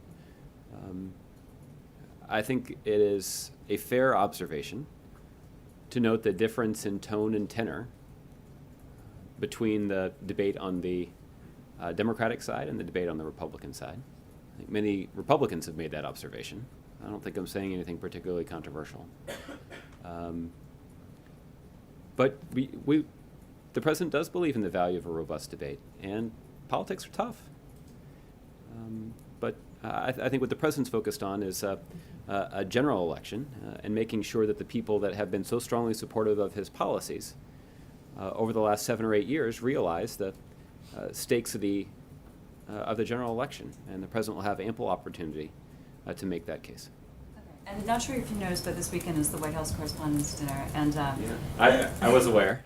This being the president's last year, is he going to do anything different, or can you sort of give us a little foreshadowing of what he plans to do with his time? I mean, it's always, kind of follows the routine. He has a lot of jokes. Is he going to try to put his stamp on it? Anything like that you can say?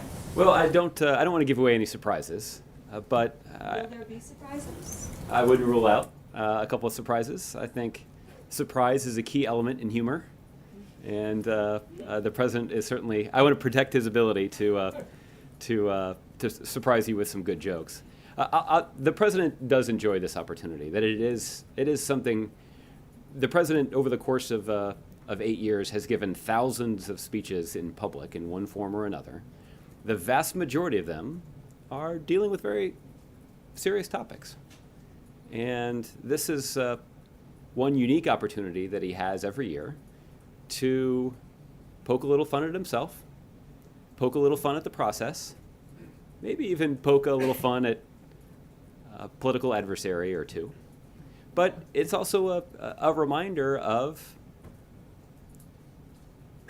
how in one way or another, we all have a role to play in our democracy. And obviously the president has an important role to set the agenda, but you all have an important role too, to hold those in power accountable. And the president's respectful of that role, and I'm confident the president will acknowledge that in the serious portion of his speech, because he believes in the value of professional, independent media. But look, the other way that we can reflect the importance of political journalism in our country is to poke a little fun at the process. And there are ample opportunities to do so this year. Is he just going to let loose this year is basically what I'm asking.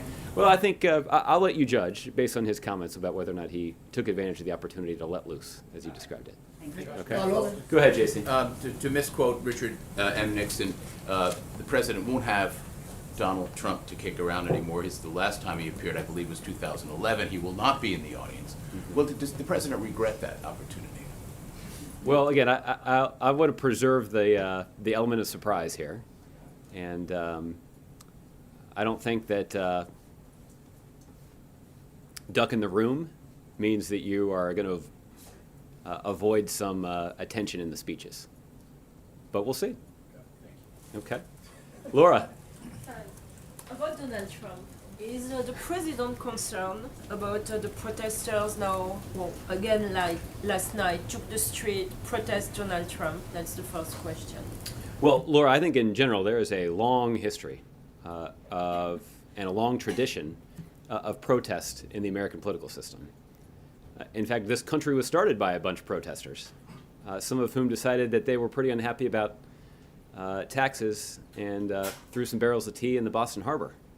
So there's a history of protests in this country.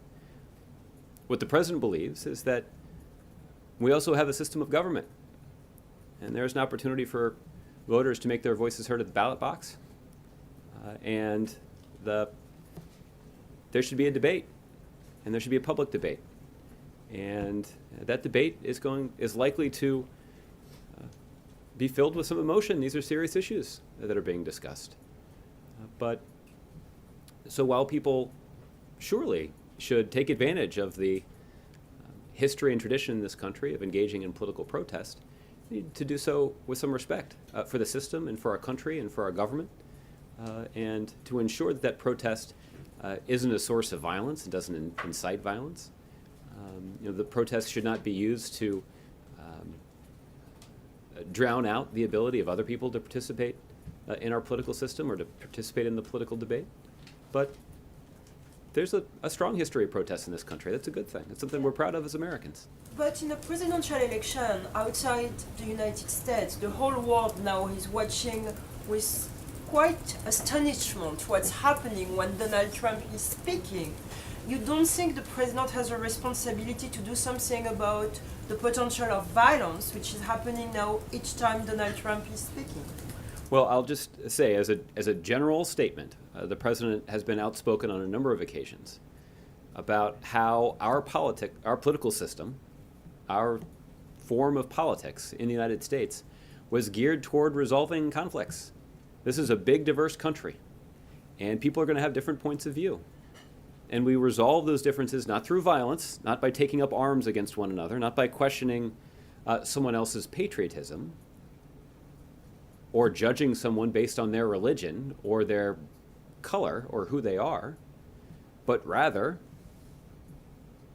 through our system of government, where every citizen has an opportunity to cast a vote and make their voices heard at the ballot box. And that's how our system of government was designed. And that's the way that it should work. And on Donald Trump again, yesterday in California, he was talking about his solution to fight ISIS, referring to General Pershing, and it was quite astonishing also for a lot of foreign observers. And on NBC News, he was talking about the possibility to nuclear ISIS. He said that he won't exclude, if he's elected president to use the nuclear weapon against ISIS. What's the White House reaction on that? Well, I'll let all of you sort of conclude the wisdom of that kind of strategy. I think the president's been pretty clear about what our strategy is. And that is a strategy that is mindful of the need to protect the American people, and that our success in the effort to degrade and ultimately destroy ISIL is not unrelated to how those efforts are carried out. For example, we make it a priority in this country to avoid civilian casualties. That certainly is going to be a lot harder to do if you're using nuclear weapons or advocating the use of nuclear weapons. In this country, we have made clear that people are included and not discriminated against just because of their religion or what their name is or how they may have entered the country, but rather they're judged based on their contributions to the country and their contributions to the political debate. And that's not just a reflection of our values, but our commitment to our values is also an important part of advancing our interests around the world and protecting our national security. You don't feel the need to quiet down the tone at this moment? Due to what's happening, the level of anger, frustration, and what's happening in this country, you don't think that there's a responsibility to quiet down this tone? Well, again, there's a long history of tough political debate and protests in this country.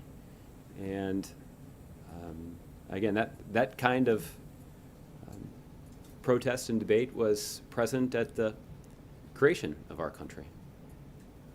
At the same time, leaders in both parties have a responsibility not to incite violence, not to promote discrimination, but rather to, even in the midst of tough political debates, remind us all that there's a whole lot more that we have in common than divides us. And that certainly has been part and parcel of the president's leadership style, even before he entered the Oval Office. And that is a legacy, certainly an aspect of his legacy that President Obama is quite proud of. Okay, Ron. I was just reading through the MSF response to the DOD investigation, and without going through all the details of it, they point out that they've been asking for an international humanitarian fact-finding commission to look into this, and they say that that has so far gone unanswered. Is there an answer to that request, or is this the final word on this from the United States?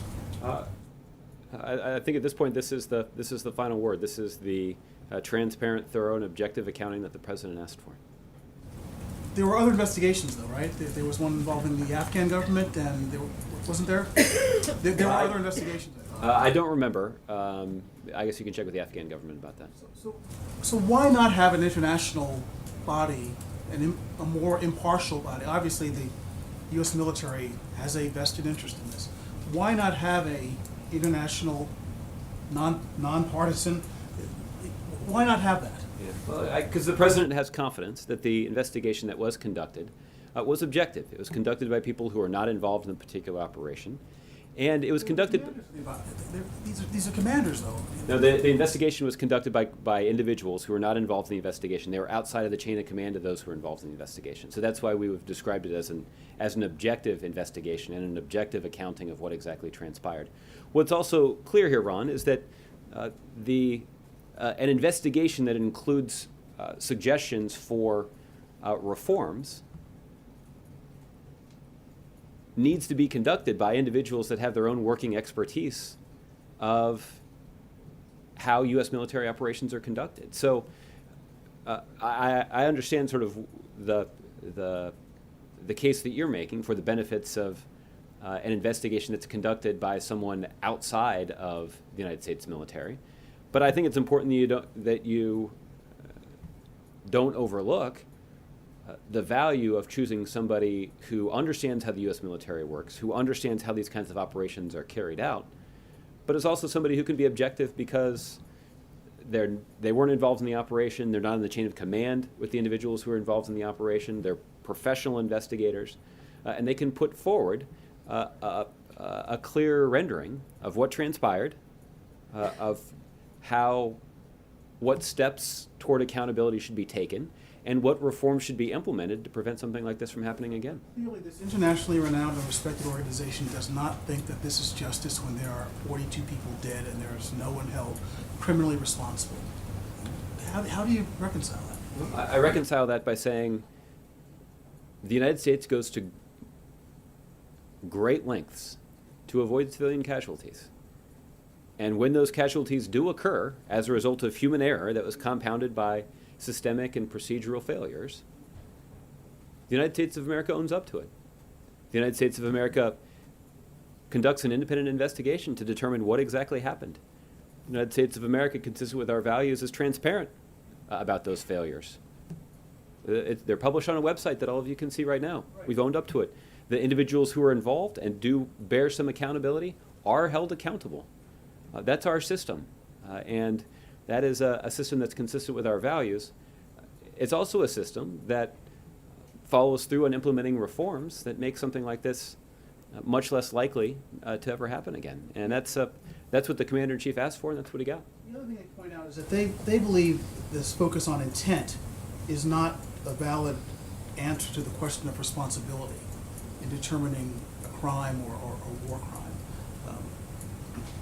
Clearly you don't agree with that, but do you see the point that this idea of intent is not, it's the result, it's what happened, and intent is not a way to essentially explain away someone's responsibility? Look, I think the passion that's evident in the arguments that are being made by MSF is entirely understandable. This is a tragedy, and this is an organization that does heroic work around the world. And in this case, some of the individuals that they employ, or at least support, were killed while they were trying to tend to the wounds of people, innocent people, who were injured in this conflict. So I think their response is entirely human, one that's entirely understandable, one that's entirely reasonable. But what's also true is that the investigation that was conducted by the Department of Defense is consistent with the orders they received from the Commander-in-Chief. And the American people and people around the world can go and decide for themselves whether or not this investigation was serious. I think when you take a look at a report that extends beyond 100 pages, there's ample detail in there. And it does discuss what transpired and what steps could be taken to prevent these errors from happening somewhere else. And that's again, I think that's what the president has been focused on, even in the midst of this terrible tragedy. On a much lighter note, yeah. The correspondents did, when you answered the question before, you said ducking the room. Were you referring to Mr. Trump in that? No, I was just suggesting that generally anybody who doesn't show even people who don't show up are not necessarily guaranteed to be spared from some good-natured ribbing by the President of the United States or by anybody else who speaks tomorrow night. And just one other thing on the Invictus Games. There's a video going around. Did the royal family ask? How did that come about?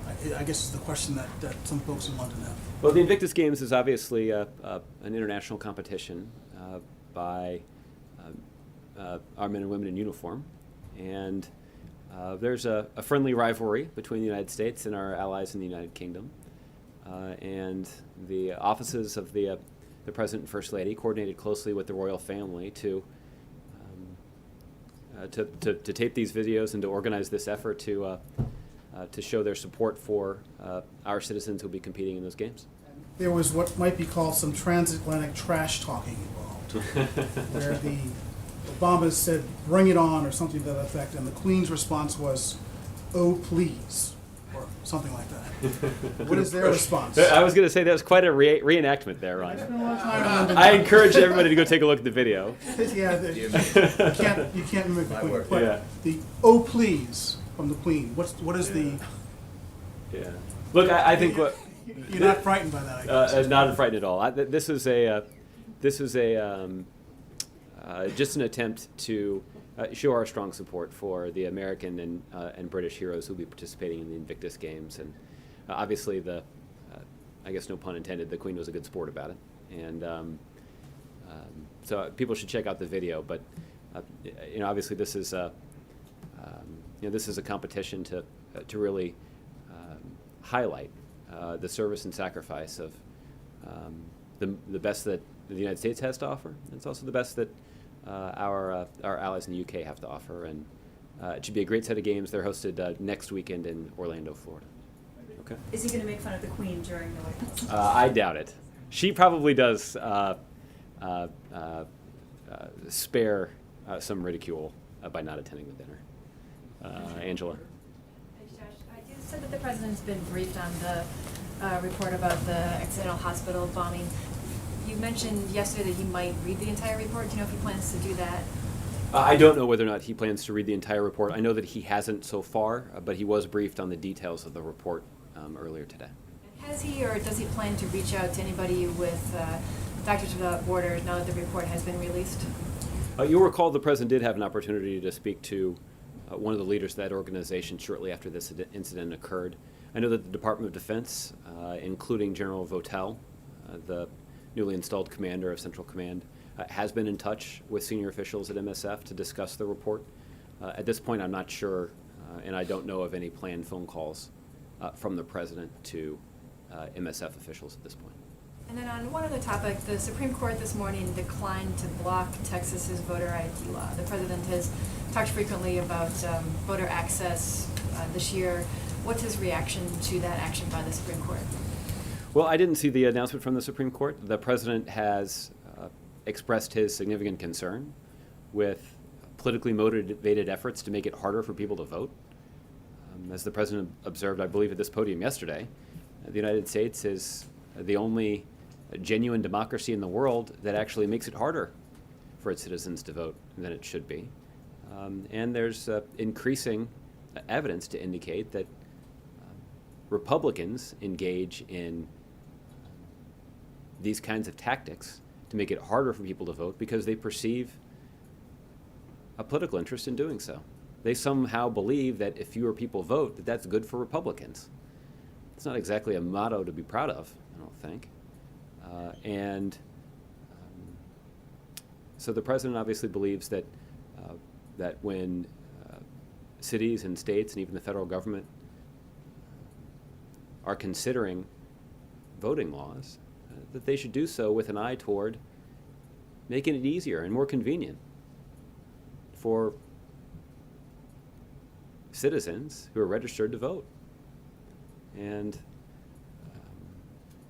that's a principle that he's going to keep fighting for. But it's hard for me to comment directly on the Supreme Court decision without having seen it. Okay.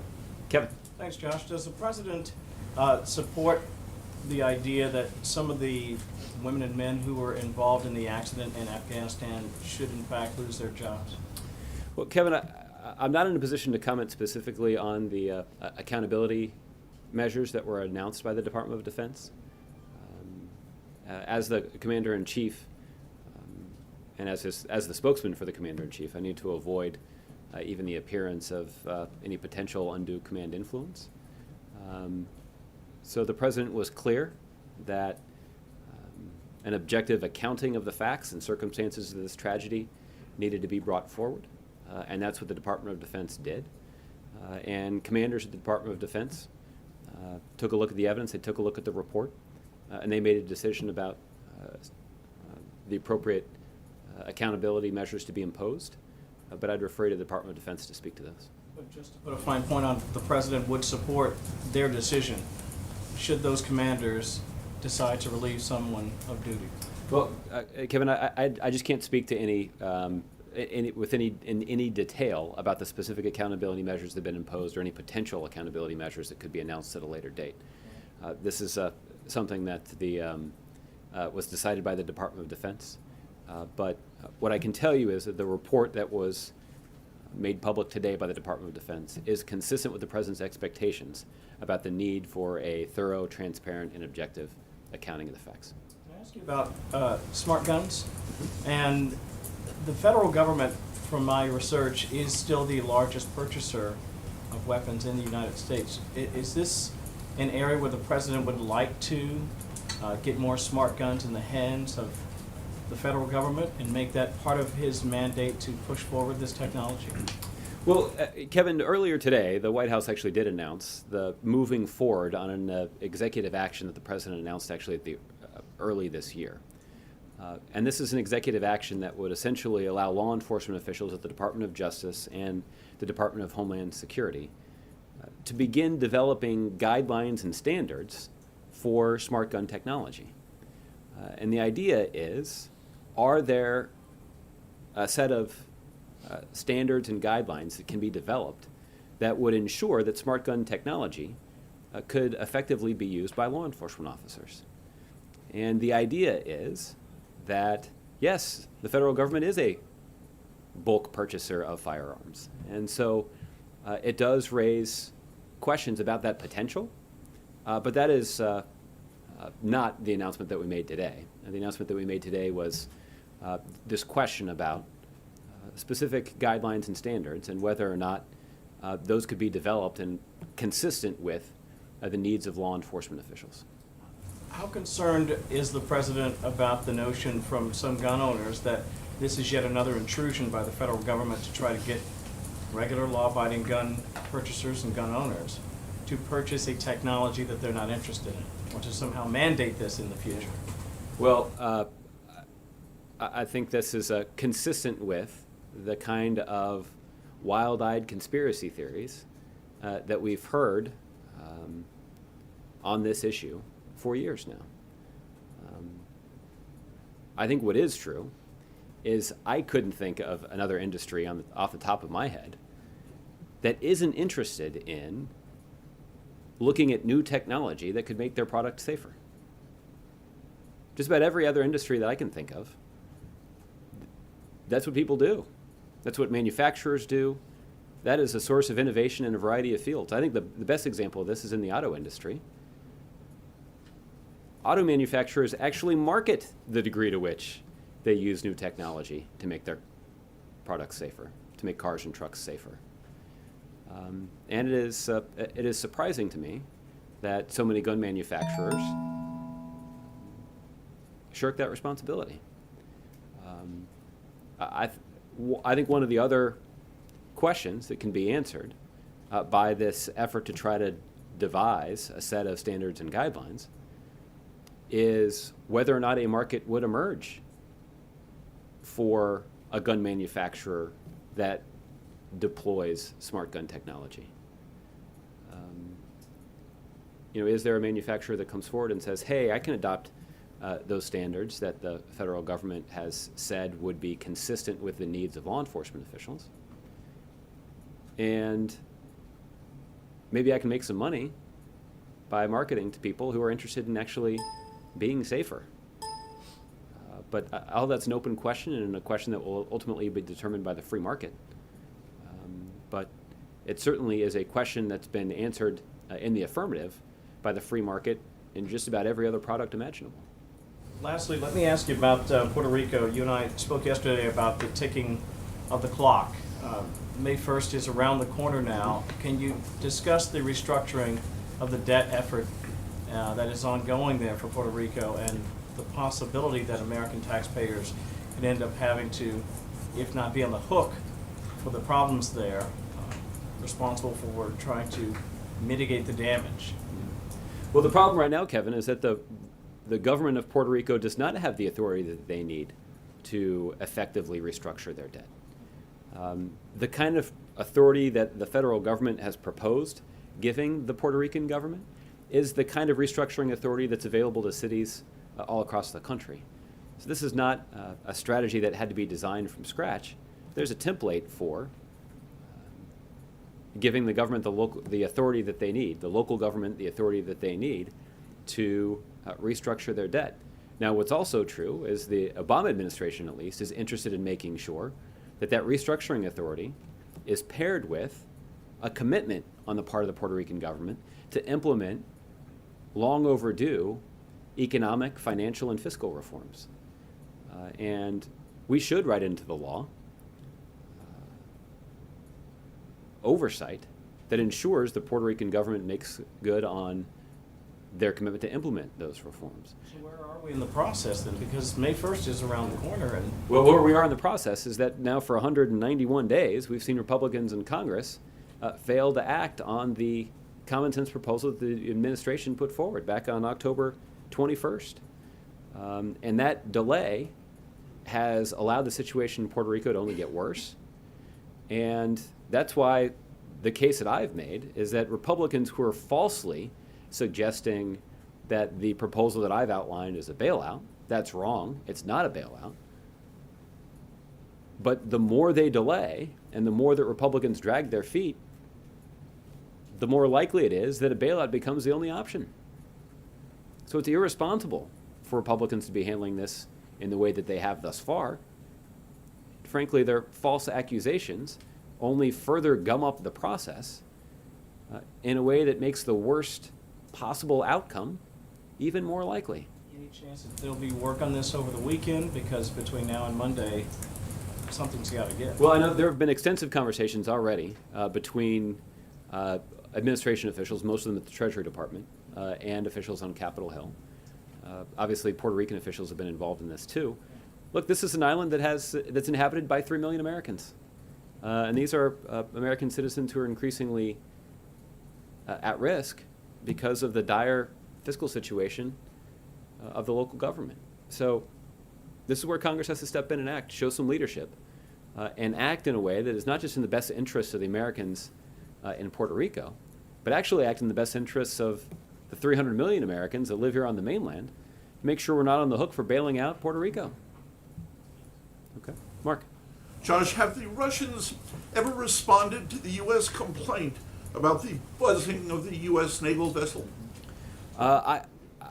I don't know how the Russians responded to the concerns that were expressed by our military attaché and I just don't know what whether or not or how the Russians communicated or responded to the concerns that we raised. But obviously those concerns were raised by the military attaché at the U.S. Embassy in Moscow to his military counterpart.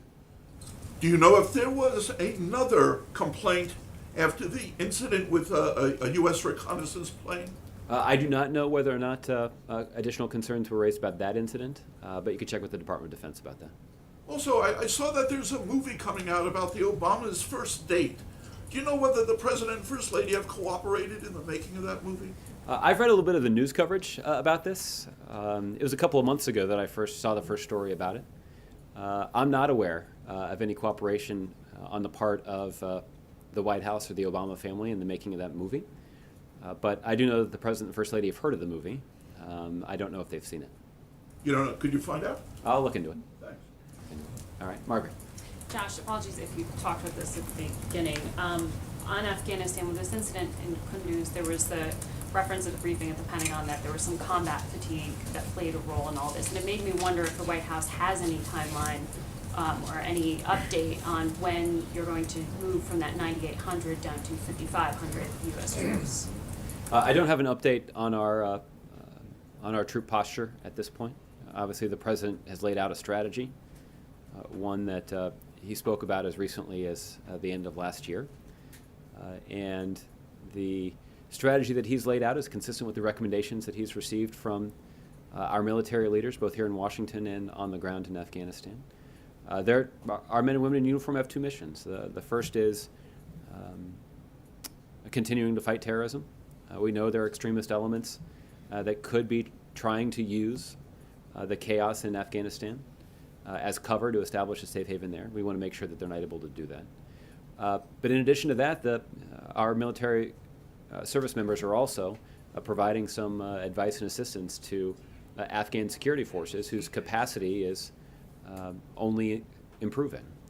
So those dual missions will continue. And I don't have any update at this point about whether or not a change in our posture is imminent. Is it fair to say that the troop position is still under review, as is the consideration of allowing U.S. troops more of what they're requesting in terms of leeway to engage on the battlefield? Well, what the president has said about this is that it is important for the broader strategic decisions that are made about things like force posture to be influenced, at least, by conditions on the ground. We need to be mindful of what's happening on the ground, even as we were making higher level strategic decisions. That certainly is why the Commander-in-Chief gets regular updates from his military and civilian leadership at the Department of Defense about what's happening in Afghanistan. He understands that as he's setting the broader strategic direction, it needs to reflect the changing situation on the ground. At this point, I'm not aware of any changes that are being contemplated with respect to the mission that our men and women in uniform are fulfilling. On Syria, I wanted to ask you, some of the friendly groups to the U.S., rebel groups, have come out and really strongly hit back, saying, why isn't the White House condemning specifically the Russian buildup around Aleppo and the regime, what they believe were regime strikes on medical personnel and hospitals, believing that it is, to them, obvious who did it, and wondering why the White House isn't condemning it, saying that that makes you complicit in allowing this sort of thing to continue to happen. Well, I can tell you that this particular incident about the I'm referring to the MSF facility in Syria, was not the result of any action taken by the United States or our coalition partners. I noted yesterday that the tactics used in that incident were consistent with tactics that we've seen used by the Assad regime in other parts of the country. But at this point, I'm not aware of any analysis that has concluded definitively that the Assad regime or associated forces are directly responsible. But like I said, the early evidence that is already available indicates that it's quite similar to the tactics that have been used by the Assad regime in other places. And this administration, from the president on down, have repeatedly and forcefully condemned the immoral tactics of the Assad regime. We've noted that this bloodthirsty dictator has time and time again used the military might of that nation to attack innocent citizens. That is, in fact, why the Obama administration believes that he has lost legitimacy to lead that country. And it's why we believe a political transition is necessary to try to bring an end to the chaos and to try to address the series of consequences that have stemmed from President Bashar al-Assad's failed political leadership. The opposition sees that hedging as a defense of a broken peace and a desperate attempt to save a faltering, didn't really even get started, peace process here, saying that this is some political theater. Call it what it is and say directly what it is. How do you put that concern to rest? Well, I think what I would say is simply that the observations that we have made are based on available information and available evidence. And there's no denying that the United States of America has, on a variety of occasions, starting at the level of the president on down, has repeatedly and forcefully condemned the attacks that the Assad regime has launched against innocent civilians. What's also true is that this administration has made reaching a political settlement and a political transition inside of Syria a top priority. There is no military solution that can be imposed successfully on Syria. The way to resolve the chaos in that country. Well, actually, the Russians themselves have acknowledged that a political transition is necessary. They've indicated that they share that view, and what we have challenged the Russians to do is to use their influence with the Assad regime to get them to participate in those talks more constructively. And look, the fact that those talks convened and the fact that there was, at least for several weeks, a cessation of hostilities that largely held was a testament to the efforts of the United States and our ability to persuade the Russians to influence the Assad regime. So this is a strategy that has shown at least a little glimmer of progress, a glimmer of hope. And that's why the administration continues to push. That's why you see the dogged engagement of Secretary Kari in this effort. His repeated calls to Foreign Minister Lavrov and other participants in these talks are an indication that we're trying to capitalize on a very, very narrow opening. Because, as the president observed during his trip last week, all the options in Syria are bad. There are no good options there. So we might as well be focused on the one thing that we know can address the wide array of problems in that country, and that is seeking a political transition that would bring leadership to Syria that reflects the will and ambition of the Syrian people, that can unite that country, that can restore some order, that can be a partner of the United States and our coalition partners to degrade and ultimately destroy ISIL, and begin to try to govern that country once again. This is a long-term goal. It's not going to happen overnight. And there will be lots of starts and stops to try to achieve that end. But that is the path that we're trying to carve out. And it's painstaking work, and it is, goodness knows it's frustrating. But that is the path to an outcome that reflects the best interest of the United States, and the path to an outcome that reflects the best way to resolve a conflict that has contributed to tensions in an already volatile part of the world. So this isn't a failure to confront on the part of the U.S. in an attempt to rescue what remains a hopeful idea, but not a real political process at this point. Again, the United States has willingly and forcefully condemned the immoral and bloodthirsty actions of the Assad regime. They have repeatedly used grotesque military tactics to attack innocent men, women, and children.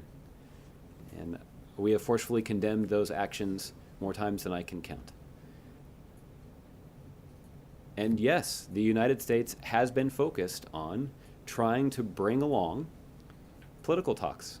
And not because it's easy, but because we recognize that political talks are the best path to resolving the chaos and turmoil and violence inside of Syria. And lastly, on North Korea, is the U.S. open to doing what they've done in the past and perhaps entertain the idea of sending an envoy to bring back the 2 Americans who are now imprisoned there? One of them sentenced today. Yeah. Well, what we have said, particularly as it relates to Mr. Warmbier, the college student who was detained in North Korea back in January, is we've called on the North Korean government to release him on humanitarian grounds so that he can be reunited with his family. Our engagement with the North Koreans has been through the Swedish government. The Swedes are our protecting power in North Korea, and we're going to continue to work through Swedish diplomats to secure the release of these American citizens. Okay. But as for the sentencing today, can you say anything about it? As for the sentencing today, I don't have much to say about it. We continue to go to great lengths to try to bring home Americans that we believe are wrongfully held around the world. And those efforts will continue, and those efforts in North Korea are done through our Swedish protecting power there. Okay. All right, John. Talking about the Zika funding, the Bipartisan Budget Act 2015, it increased discretionary caps, $80 billion over 2 years, including non-defense discretionary spending by about $40 billion over through the end of the next fiscal year. Mm-hmm. Does that money give the administration any flexibility to work with appropriators to try to come up with a way to fund the emergency with Zika? Or is that completely out of bounds? Well, I'm certainly no expert when it comes to the intricacies of the congressional budget process. What I do know, and what requires no expertise to conclude, is that the budget process that's being run by Republicans in the House and Senate right now is totally broken. The prospects of any sort of budget agreement, even by the strong Republican majorities in the House and Senate, are basically nil. which is why it is totally irresponsible for Republicans to suggest that this broken budget process should be pursued to meet an urgent need. Our public health professionals have called this a public health emergency. It has prompted an emergency response by the CDC and the NIH and other public health professionals all across the country. And it's time for Congress to treat it accordingly. Democrats in Congress are certainly committed to addressing this emergency, but Republicans aren't. And frankly, I don't know why. I don't know what their explanation is. It's not as if the Zika virus only affects Democrats. Pregnant women in both parties are affected by the Zika virus and are at risk. It's time for Congress to do something to protect them. And every day that goes by that Republicans in Congress fail to act is another day lost to our efforts to prepare for this emergency. And that's the subject of intense disappointment. And it is highly irresponsible. And I don't know how Republicans, who are in the majority in Congress right now, are going to explain that to their constituents as they spend the next 10 days not in Congress. So I don't know if these members of Congress are planning a vacation or if they're planning town hall meetings, but I suspect they're going to get some pretty direct questions from their constituents asking them why they haven't done anything to address a public health emergency. And I suspect that Republicans at some point later this summer, when the television networks and the newspapers are warning of this public health crisis, the Republicans themselves are going to be wondering why they didn't do something earlier. And I don't know what the answer to that question will be either. And then quickly on the White House Correspondents' Dinner, in 2011, the president really went after Donald Trump. But since then, he's said that the rhetoric he's using is dangerous and it's making our allies really nervous. Is Donald Trump still a laughing matter? Can he still prove to be the butt of jokes at the dinner this week? Tune in on Saturday night and we'll all find out. Bernie Sanders is the only presidential candidate I believe that will be in attendance. You said before that he'd be going after his adversaries, but do you expect Democrats to also be on the receiving end? Well, I noted that the president will certainly poke a little fun at himself, and I suspect that a little good-natured ribbing of his friends will occur as well. And lastly, after the party, is the president planning any sort of after-party here at the White House with his friends and supporters? Not that I'm aware of. But that'd be a pretty hot ticket if you were, wouldn't it? It would. All right. John, in the back. Thanks, Josh. I've noticed Donald Trump, especially on Wednesday, I noticed he wouldn't say his name, look back, and it seems to be a pattern. And when asked about some of his proposals and pronouncements, you talk about the president's record, especially on foreign policy. Why is that? And as he moves closer to being the nominee, will the White House have to change that approach? Well, look, over the course of the last 9 months or so, I've been asked frequently about presidential candidates in both parties. And as I think I've been pretty candid about the fact that there are some opportunities that I've taken to weigh in that debate, but mostly I've tried to stay out of it. And I think as the general election advances, I'm going to try to fulfill what responsibilities I have here, which is to obviously help all of you understand exactly what's happening at the White House, but also to be an advocate for the president's policies and the president's values and the president's priorities. That will be the subject of some debate in the general election. And so I anticipate that,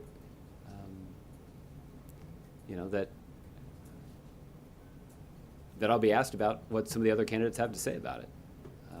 And that'll be, I'll have to make some strategic decisions about how to most effectively make the case for the president. Obviously, the president himself is going to be out there making a case for making his case too. And he'll do that here at the White House, but also as he travels across the country. And it's going to be an interesting fall, I suspect.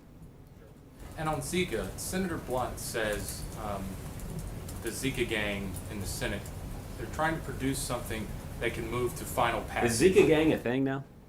I'm giving it a shot. Okay, It's that's Friday, pretty why good. not? There you go. Do they have like I imagine them all? They all have like black leather jackets and maybe a certain color of bandana or something. Hey man, we're the Zika gang. It's got a good ring to it. They're trying to produce something. Maybe it should be. I'll call Cody and let him know we have some edits. So Senator Blunt says they're trying to produce something that can get to final passage in both chambers and to the president's desk. Senator Graham yesterday, who's part of the gang, mentioned possibly offsetting the funds, whatever additional funds they might come up with. Is the White House open to some offsets, some or all of it, and might that be a way to pass it with the majority of the majority in the House? Well, look, I don't want to prejudge the process. What I will say is the process has already been delayed for too long by Republicans who have not recognized that this needs to be a priority. One of the reasons that emergency funding is typically not offset is that funding bills can often get bogged down in debates about the pay-fors. The essence of an emergency is that Congress should act quickly. So what we would like to see is Congress to act quickly, to act consistent with the urgent need that our public health professionals say exists.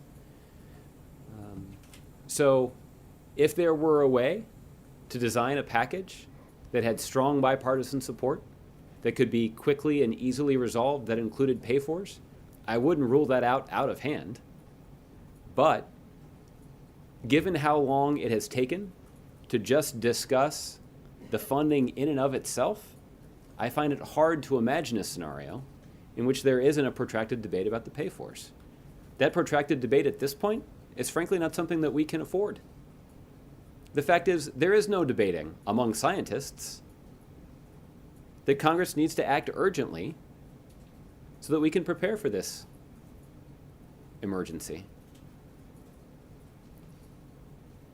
But Republicans in Congress have failed to do it, and we're going to continue to make the case that they should. Okay, Dave. On the Garland nomination, with these progressive groups starting a campaign this weekend to push for the hearing of 9 states they've planned in 9 days, I wanted to talk a little bit about... I guess they're calling it the 999 plan, huh? And speaking of the congressional delays, you've been speaking... Has a little ring to it, doesn't it? It does. It's going on 7 weeks since the president made this nomination. All right, folks, we are breaking into breaking news here in Arizona. Bad crash at 44th and Greenway. Take a look at that.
All right, as you can see here, folks, welcome to the Fox 10 News Now stream. Wow, look at this pickup truck here, just totally demolished.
See, that intersection right there is closed as crews work to clean up this accident.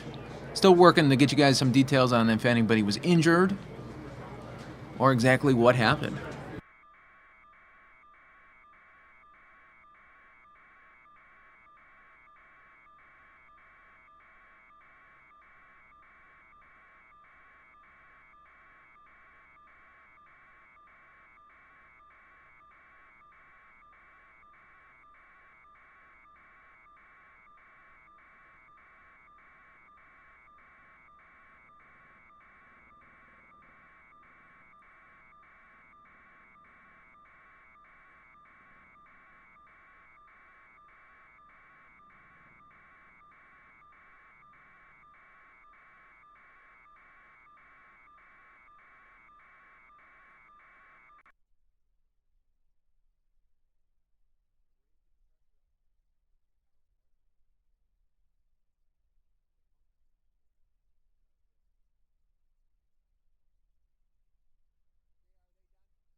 All right, folks, if you're just joining us, welcome. Unfortunately, we are covering a multi-vehicle crash at 44th and Greenway. You can see this intersection has a lot of debris in it from this crash. They just, moments ago, were able to get the pickup truck back on its wheels. It was off on its side.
All right, folks. Welcome to the Fox 10 News Now stream. We are still covering this for you. A multi-vehicle crash. You can see they're starting to tow the pickup truck here. The red car also involved as well. Lots of debris still on the road. They'll get that cleared up once they get the cars out of the way. You're watching the Fox 10 News Now stream, part of Fox10Phoenix.com. And be sure to, we're less than 2 hours away from a big announcement from our very own Kari Lake and I.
Okay, folks, you can see Sky Fox is leaving the scene. We'll try to get you guys some more updates as we go on throughout the evening here on Fox 10 News Now, with you till 9 o'clock tonight on this beautiful, beautiful Friday afternoon. Let's get you back out to Josh Ernest. Okay. But as for the sentencing today, can you say anything about it? As for the sentencing today, I don't have much to say about it. We continue to go to great lengths to try to bring home Americans that we believe are wrongfully held around the world. And those efforts will continue, and those efforts in North Korea are done through our Swedish protecting power there. Okay. All right, John.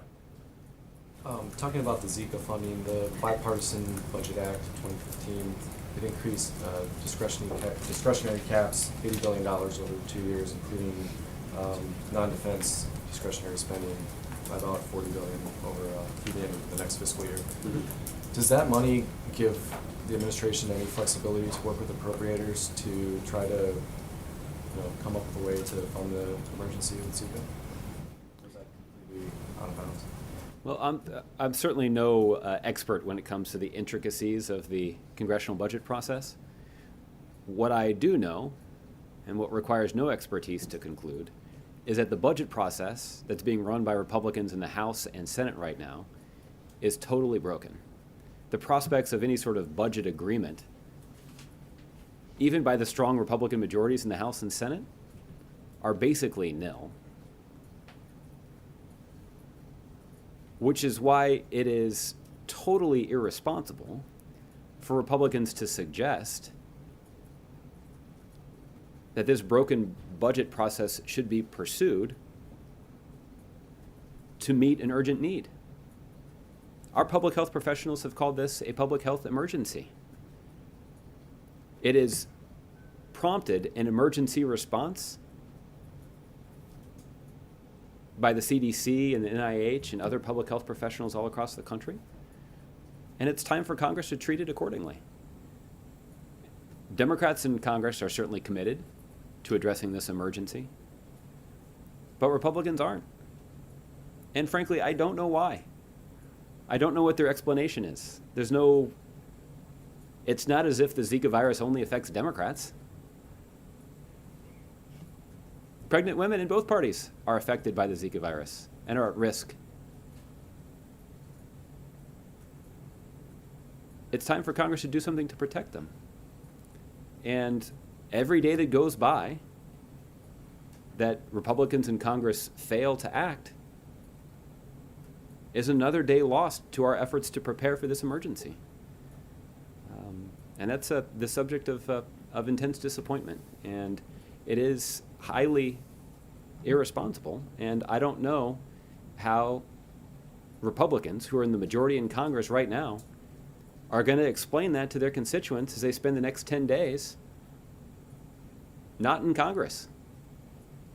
So I don't know if these members of Congress are planning a vacation or if they're planning town hall meetings, but I suspect they're going to get some pretty direct questions from their constituents asking them why they haven't done anything to address a public health emergency. And I suspect that Republicans at some point later this summer, when the television networks and the newspapers are warning of this public health crisis, the Republicans themselves are going to be wondering why they didn't do something earlier. And I don't know what the answer to that question will be either. And then quickly on the White House Correspondents' Dinner, in 2011, the president really went after Donald Trump. But since then, he's said that the rhetoric he's using is dangerous and it's making our allies really nervous. Is Donald Trump still a laughing matter? Can he still prove to be the butt of jokes at the dinner this week? Tune in on Saturday night and we'll all find out. Bernie Sanders is the only presidential candidate I believe that will be in attendance. You said before that he'd be going after his adversaries, but do you expect Democrats to also be on the receiving end? Well, I noted that the president will certainly poke a little fun at himself, and I suspect that a little good-natured ribbing of his friends will occur as well. And lastly, after the party, is the president planning any sort of after party here at the White House with his friends and supporters? Not that I'm aware of. But that'd be a pretty hot ticket if he were, wouldn't it? It would. All right. Yeah. John, in the back. I've noticed Donald Trump are reluctant, especially on Wednesday. I noticed he wouldn't say his name, look back, and it seems to be a pattern. And when asked about some of his proposals and pronouncements, you talk about the president's record, especially on foreign policy. Why is that? And as he moves closer to being the nominee, will the White House have to change that approach? Well, look, over the course of the last 9 months or so, I've been asked frequently about presidential candidates in both parties.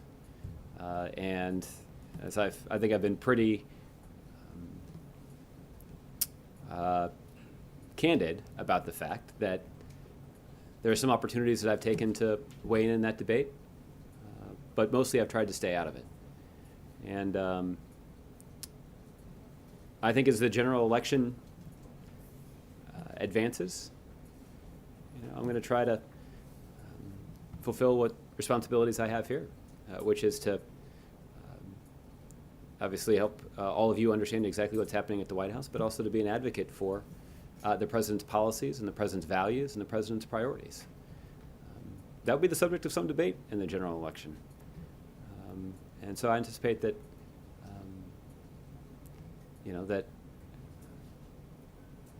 that I'll be asked about what some of the other candidates have to say about it. And that'll be, I'll have to make some strategic decisions about how to most effectively make the case for the president. Obviously, the president himself is going to be out there making a case for making his case too, and he'll do that here at the White House, but also as he travels across the country. And it's going to be an interesting fall, I suspect. And on Zika, Senator Blunt says the Zika gang in the Senate, they're trying to produce something that can move to final passage. Is Zika gang a thing now? I'm giving it a shot. Okay, It's that's Friday, pretty why good. not? There you go. Do they have I imagine them all, they all have like black leather jackets and maybe a certain color bandana or something. Hey man, we're the Zika gang. It's got a good ring to it. They're trying to produce something. Maybe it should be. I'll call Cody and let him know we have some edits. So Senator Blunt says they're trying to produce something that can get to final passage in both chambers and to the president's desk.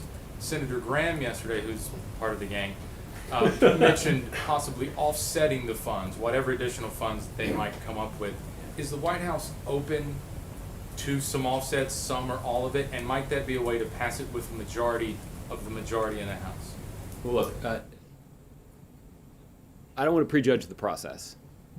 What I will say is the process has already been delayed for too long by Republicans who have not recognized that this needs to be a priority.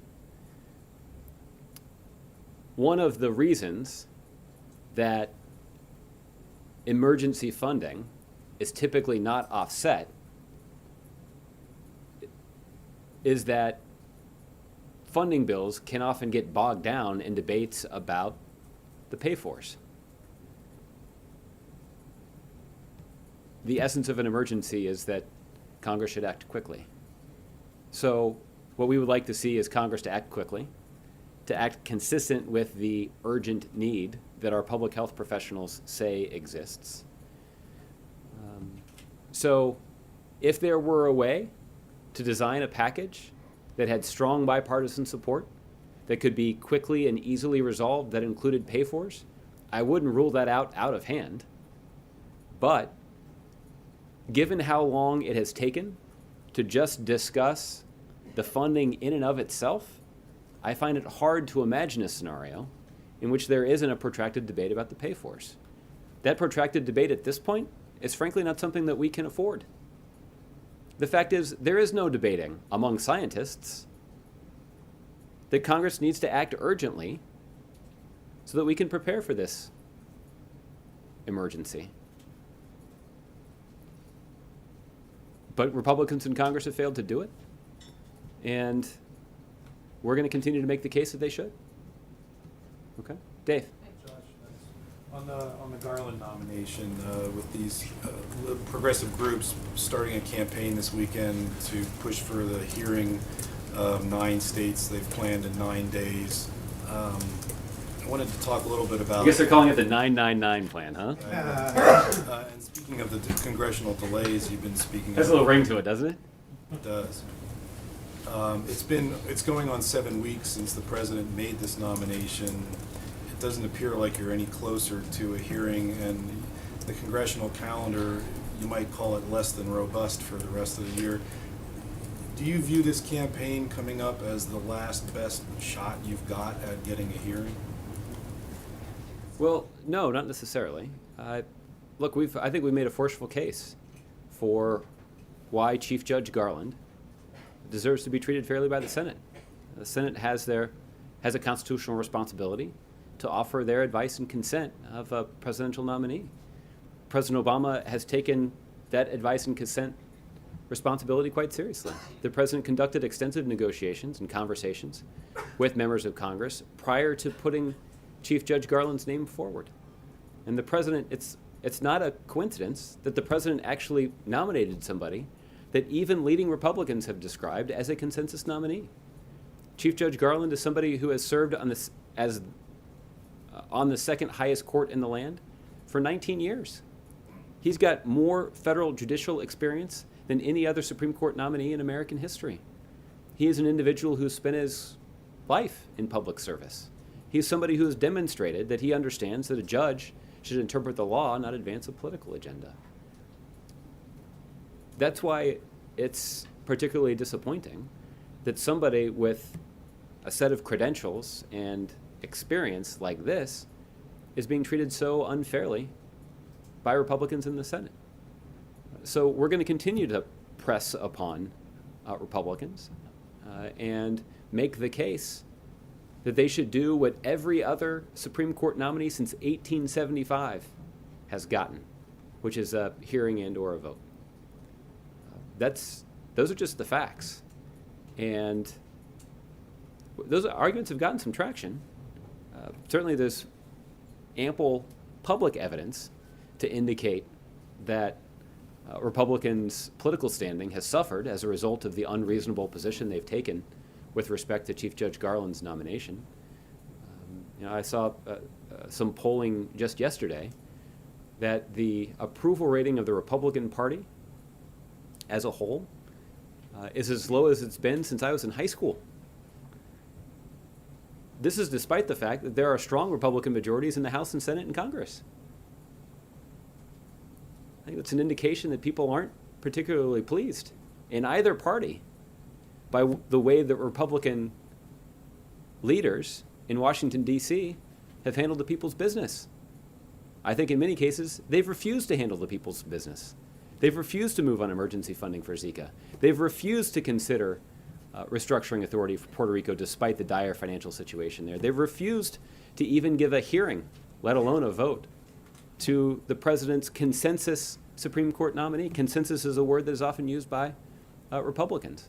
To say nothing of the budget process that Republicans have previously described as critically important and the basic function of Congress, but yet we've seen that process utterly break down in both the House and the Senate. So there are some difficult questions for Republicans to answer. And certainly, moving forward with fair consideration of the president's Supreme Court nominee is one way that Republicans could try to restore confidence in their ability to do the simplest, most basic thing. This is a responsibility to consider these Supreme Court nominees. This is a responsibility that's outlined in the Constitution. And the president could have chosen somebody who's outside the mainstream, somebody who's a strong progressive that has political views that are far different than any Republican senator, but that's not what he's done. He's actually chosen somebody that even Republicans have described as a consensus nominee, somebody that's demonstrated time and time again that he has what it takes to serve on the Supreme Court. In fact, I made note of an op-ed that was written by Ted Olson today. So Ted Olson is certainly no liberal. He's a conservative and a widely respected legal mind, frankly, on both sides of the aisle, but his conservative credentials are well known. He wrote, quote, "By temperament, character, and qualifications, Judge Garland is precisely the kind of jurist we want on the Supreme Court. For Republicans, there is much to recommend giving Mr. Garland a good look, a respectful hearing, and a vote on the merits. That's a conservative lawyer who's making that argument. So this is an argument that's gotten traction, and I think the pressure on Republicans who refuse to do their job is only going to increase. Given the calendar realities, aren't they succeeding in running out the clock on you guys? Well, look, I think it is clear that they are stalling, that they aren't doing their jobs, and they're hoping that no one will notice. I think, unfortunately, they're going to be wrong about that. If they wanted to reverse course, there's still ample time for them to do so. There is no reason that Republicans couldn't act quickly to schedule a hearing, put Chief Judge Garland through his paces. Again, I'm not suggesting or in any way expecting that Chief Judge Garland should get a pass. He should just get what every other Supreme Court nominee has gotten since 1875. And that's a fair hearing, a tough hearing. Every year since television was invented, those Supreme Court justices have gone on in front of the cameras to answer questions under oath. And those are tough questions that they've gotten from senators on both the right and the left. But that's all we're asking for Chief Judge Garland to get. And I think the reason that Republicans don't want to give him that venue is they're concerned that he's going to actually perform well in that venue. And that's the reason that they don't even want to invite that possibility. It would only serve to increase pressure on them to confirm his nomination. And we're going to keep the pressure up. This is a powerful argument, and the effective functioning of our Supreme Court with the full complement of justices depends on it. And that's an important thing because we know that the Supreme Court has a rather full docket next term, and they should have a full complement of justices up there to consider it. Okay? All right. Let me see if I got a week ahead here, and we'll try to move on. I don't know if I have a week ahead in here. Do we not? Oh, I do. Look at this. Brian Gabriel never lets me down. On Monday, the President will attend meetings at the White House. On Tuesday, the President will honor the 2016 National Teacher of the Year and other finalists here at the White House. The President will thank them for their hard work and dedication each and every day in the classroom. On Wednesday, the President will travel to Flint, Michigan, to hear firsthand from Flint residents about the public health crisis, receive an in-person briefing on the federal efforts that are in place to help respond to the needs of the people of Flint, and deliver remarks to members of the community. Additional details about the President's travel to Michigan will be available in coming days. That evening, the President will deliver remarks at the Asia Pacific American Institute of Congressional Studies 22nd Annual Awards Gala Dinner. That's here in Washington. On Thursday, the President will host a Cinco de Mayo reception at the White House. In the afternoon, the President will be joined by the Vice President, First Lady, and Dr. Biden to kick off the 5th anniversary of joining forces and the 75th anniversary of the USO. The event, that's called a celebration of service, will include nearly 1,500 service members and their families. On Friday, the President will attend meetings at the White House, and then on Saturday, the President will deliver the commencement address to the 2016 graduating class of Howard University here in Washington, D.C. As one of the nation's top historically black colleges and universities, Howard University is recognized for its rigorous education and legacy of building lasting bridges of opportunity for young people. And I know the President's certainly looking forward to giving that speech next weekend. So with all of that, have a great time this weekend, everybody, and we'll see you on Monday. We're going to start our weekend now. Finally.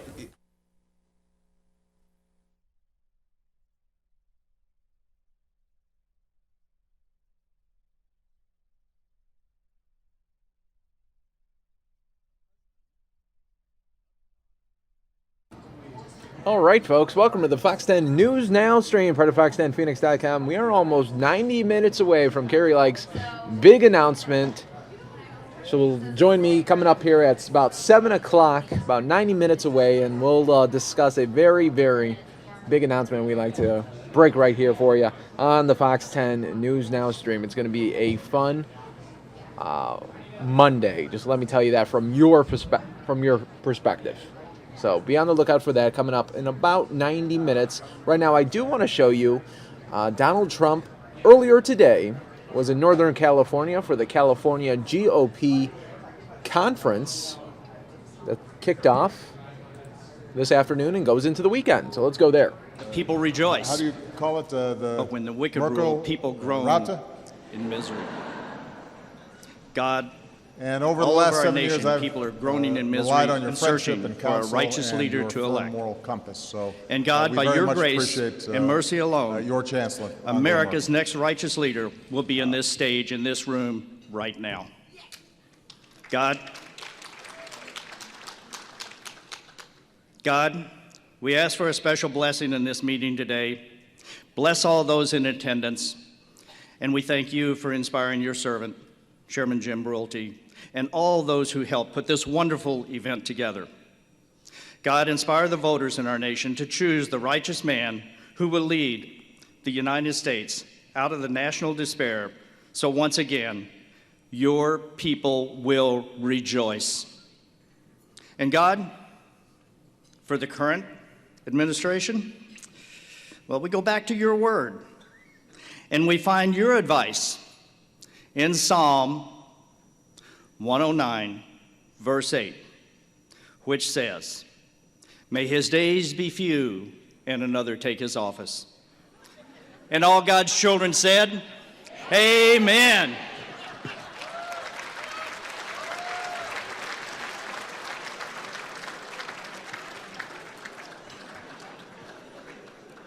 And politics is a team sport and a full partner as we've worked to rebuild the California Republican Party is our Vice Chair, Harmeet Dillon. Would you please welcome Vice Chairman of the California Republican Party, Harmeet Dillon.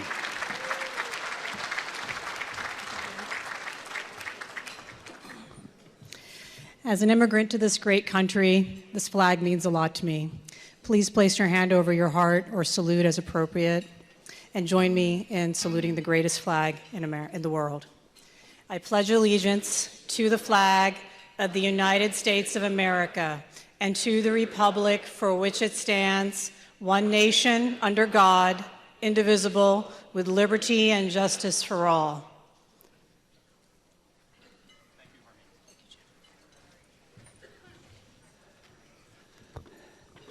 Thank you. I just want to take a moment and thank our sponsors. As you know, conventions are not covered by the costs that delegates pay. We always look for sponsors. So I just want to take a minute and first of all thank our platinum sponsor, the California Association of Realtors, our emerald sponsor, Charles Munger Jr., our diamond sponsors, the California Correctional Peace Officers Association, the California Hospital Association, and the 32% of the membership of SEIU Local 1000, which are Republicans and have asked their Democrat leadership to make sure their Republican dues money goes where they want it spent, not to elect liberal Democrats. Our gold sponsors, the Pharmaceutical Research and Manufacturers of America, the Personal Insurance Federation. Our silver sponsors, Farmers Agent and Employee PAC, Papa Doug and his wife, Gina Manchester, for Donald Trump. They're huge Donald Trump supporters. They didn't want to sponsor the convention, but they did want to sponsor the lunch. So we thank him for that. The Pechanga Band of Luiseno Indians, the bronze sponsor, Puente Hills Toyota, our iron sponsors, 503 Report, Andrew Wellborn, Richard and Linda Alvarez, the California Chamber of Commerce, the Cooperative of American Physicians, and John and Vera Peck. Please join me in a round of applause for everyone who's helped defray the cost of this. Enjoy your lunch.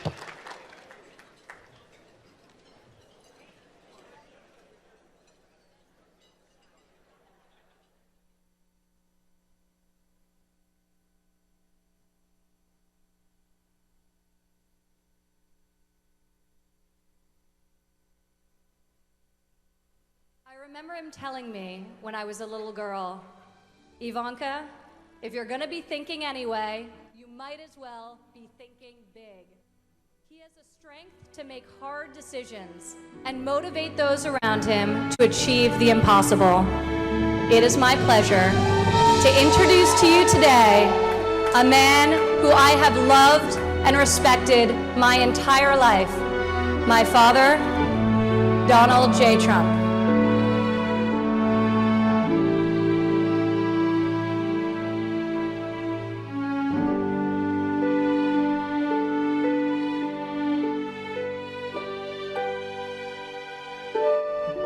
Enter Donald Trump. Really want the World Wrestling Federation atmosphere in the Oval Office. A series of proposals in Trump's plan that do create problems. You know, he feeds ammunition to the other party. Visceral and populist and angry at politicians.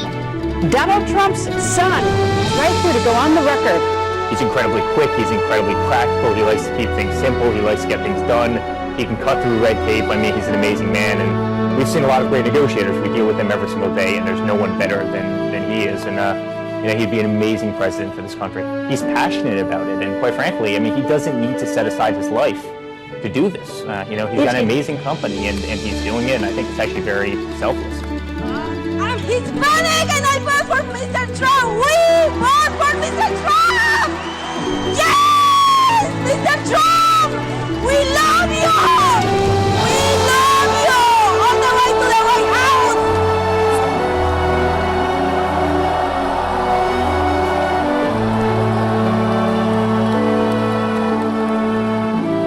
Thank you. That's the first time they've ever done that. Thank you. That's the first time. Amazing. So it's all morphed into one big, beautiful package. And the package is called you, but maybe it's in the form of me. The beautiful package that we're going to do. And you're going to be so proud, and you're going to be so happy, and you're going to win again. We're going to start winning so much. We're going to win. We're going to win on trade. We're going to win on healthcare. We're going to win with the military. Hopefully don't have to use it. We're going to win with our vets. We're going to win with our wounded warriors, the greatest people of all. They're incredible. We're going to win. We're going to win. We're going to take back our jobs from China and Japan and Mexico. We're going to bring them back. We're going to bring them back.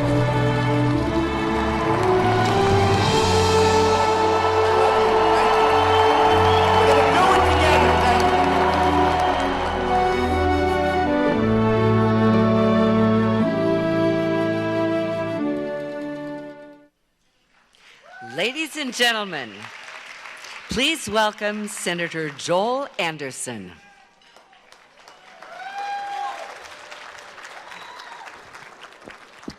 Good afternoon and welcome. You know, I know some of you are sports fans, so I thought I'd give you a little quick score. Burlingame Police, CHP 1, protesters 0.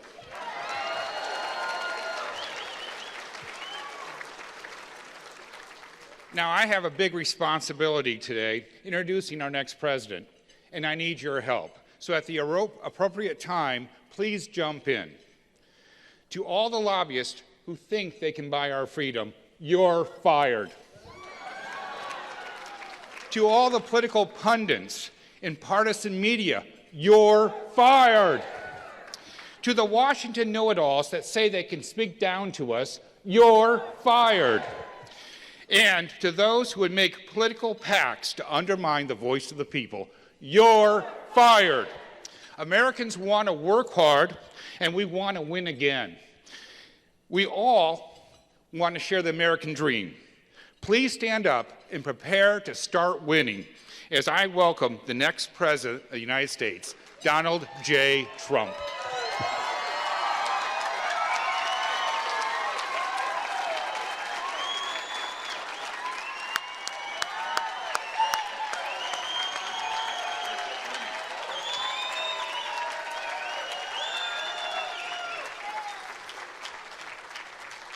Sit down, everybody. Thank you very much. Wow. So nice. That was not the easiest entrance I've ever made. My wife called. She said, there are helicopters following you, and we did, and then we went under a fence and through a fence, and oh, boy, I felt like I was crossing the border, actually. You know, it's true. I was crossing the border, but I got here. They said, Mr. Trump, it would be really much easier, sir, if you just didn't speak today and just left and go back immediately to Indiana. And I said, you know, we can't let these people down, right? Do we agree? We can't do it. But I appreciate it. But it was fun. It was a little different. That was a different kind of a thing. So here's the Washington Post today. The time has come to admit that Republican voters want Donald Trump as their nominee. You see that? Chris, good writer, good writer. That's pretty good. So, you know, we're making amazing progress all over. It's been incredible. Last night, as you know, we had 31,000 people. It was, and by the way, no protesters inside. I saw protesting this morning, but there were no protesters inside. But we had 31,000 people, and it was just like rocking, and everybody loved it. Was anybody there last night? It was so incredible. We're pretty far away, but I'll tell you what, it was just an incredible evening. So what's happened is we started this journey on June 16th, and it was all about trade because we make the worst trade deals probably ever in the history of any country. And then it got down to other things that I talked about. I talked about illegal immigration, which was a very important subject and has been, and because of the fact that I brought it up, now people are talking about it. Now, they don't talk about it the way I do. We got, last week, as you know, the Border Patrol, 16,500 agents, Border Patrol agents, who are phenomenal people who want to do their jobs. They're told to stand back, stand back. They're standing there, these great-looking people, strong in shape, all of the best equipment, and they're told to stand back, just let everybody come right through the border. And they endorsed me, 16,500. They've never endorsed a presidential candidate. And then Sheriff Joe, as you know, from Arizona, endorsed Trump. And he knows what he's doing.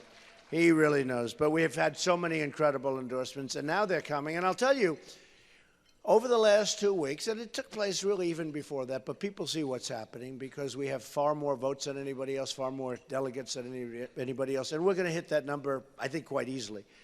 Because, you know, I watch the very dishonest media, and they say, oh, Cruz is getting delegates. He's not getting delegates. They say he's getting delegates. He's getting second, third, fourth, fifth round. He's not going to be there because we're going to win it in the first round. We don't even compete for him. I mean, we're so far. As of today, we have 1,001. We just broke the 1,000 mark, okay? And we did fight hard, actually, in Pennsylvania, because in Pennsylvania, I won in a landslide. We got, I guess, over 60% of the vote. And that's pretty hard when you have 3 people running. You know, when you get 60% with 2 people, you win in a landslide, right? That's called a landslide. When you have 3 people and you get practically 60%, and then in the other states, you know, we had 5, and we did unbelievable numbers, up to 66%. And it's been amazing. We had Rhode Island, and we had Delaware, and Connecticut, and Maryland, Pennsylvania, and we did great. But Pennsylvania had a little thing that if you win, you get 17. So I got the 17. And the rest you have to fight for. I said, what kind of a deal is this? In other words, you have to take them out to dinner, and this is a wonderful hotel. I'm sure your lunch is good, but they don't take them here. They take them to very fancy restaurants. They bring them to hotels. Perhaps they put them on yachts and take them for a cruise. They basically have to bribe the delegates, and it's not the right system. You know, we have a system where it's like democracy, we're supposed to be voting, and it's terrible. And fortunately, we have a great Republican leader in Pennsylvania. He's a really fair guy and a really something. And there's also a moral clause. They you know, and I've heard this for a couple of years with the delegates in Pennsylvania. If you win, there's a moral obligation that you're supposed to vote for the one who wins, which sort of makes sense, right? And, you know, I refuse to say in this room, because I say it outside and I get standing ovations, but this is a room I won't do it. But it's a rigged system. It's a rigged system, okay? It's a horrible, horrible, disgusting system. And, you know, I see this Bernie Sanders. I'm not a fan of Bernie Sanders, by the way. But I see that he's, you know, wins a lot, and he never has a chance of winning. He had a streak where he won about 10 in a row, and every time you'd watch the pundits, they'd say, oh, he can't win. It's done. You know, he's way behind. Because they have a thing called superdelegates. Well, ours is more sophisticated because you don't know how badly rigged it is, okay? With a superdelegate, it's obvious. You know, they hand her all these superdelegates. And by the way, do I look forward to beating her? Do we look forward to winning? Do we look forward to winning? I mean, if she's allowed to run, there's a big question. Will she be? I personally think she's being protected by the Democrats, and she'll be allowed to run. But we'll see what happens. So what we've done is we've really I mean, we won New York with almost 62% of the vote, which was unprecedented, and got almost 100% of the delegates. So 95 delegates, we got them almost all. And then the next week we had the 5, and we won them all in landslides. And actually, Lion Ted, and I think we have a couple of fans, but Lion Ted did not do too well in New York, folks. He's hovering around the 10% mark. You got to do better than that if you're going to collect all these delegates on the second battle. How would you like to be in a position where we're in Cleveland, and we're having the whole deal, and it's going fine, and for some reason, and don't worry about it, we get it. I think we have it easily. But for some reason, it goes to a second ballot. And somebody on the second ballot, because they wine and dine delegates, who has 5 million less votes, because by the time we finish, and we're scheduled to do very well in California, I guess you've seen that, but really well. Yeah, really well. Last poll I saw, I'm at 49%, which is great. And there's a lot of 20s and a 19 or something. But we're doing well. I don't want to even say it because you got to go out of work, especially my people sitting in this section. They got to work. Why don't we just pretend we're tied, okay? And that is a problem, and I've seen it. All my life I've dealt with politicians, and somebody will come into my office, the best politicians, they come into my office and they say, Donald, I say, how you doing? I'm tied. And he always says, I'm tied, and then he'll win by 25 points.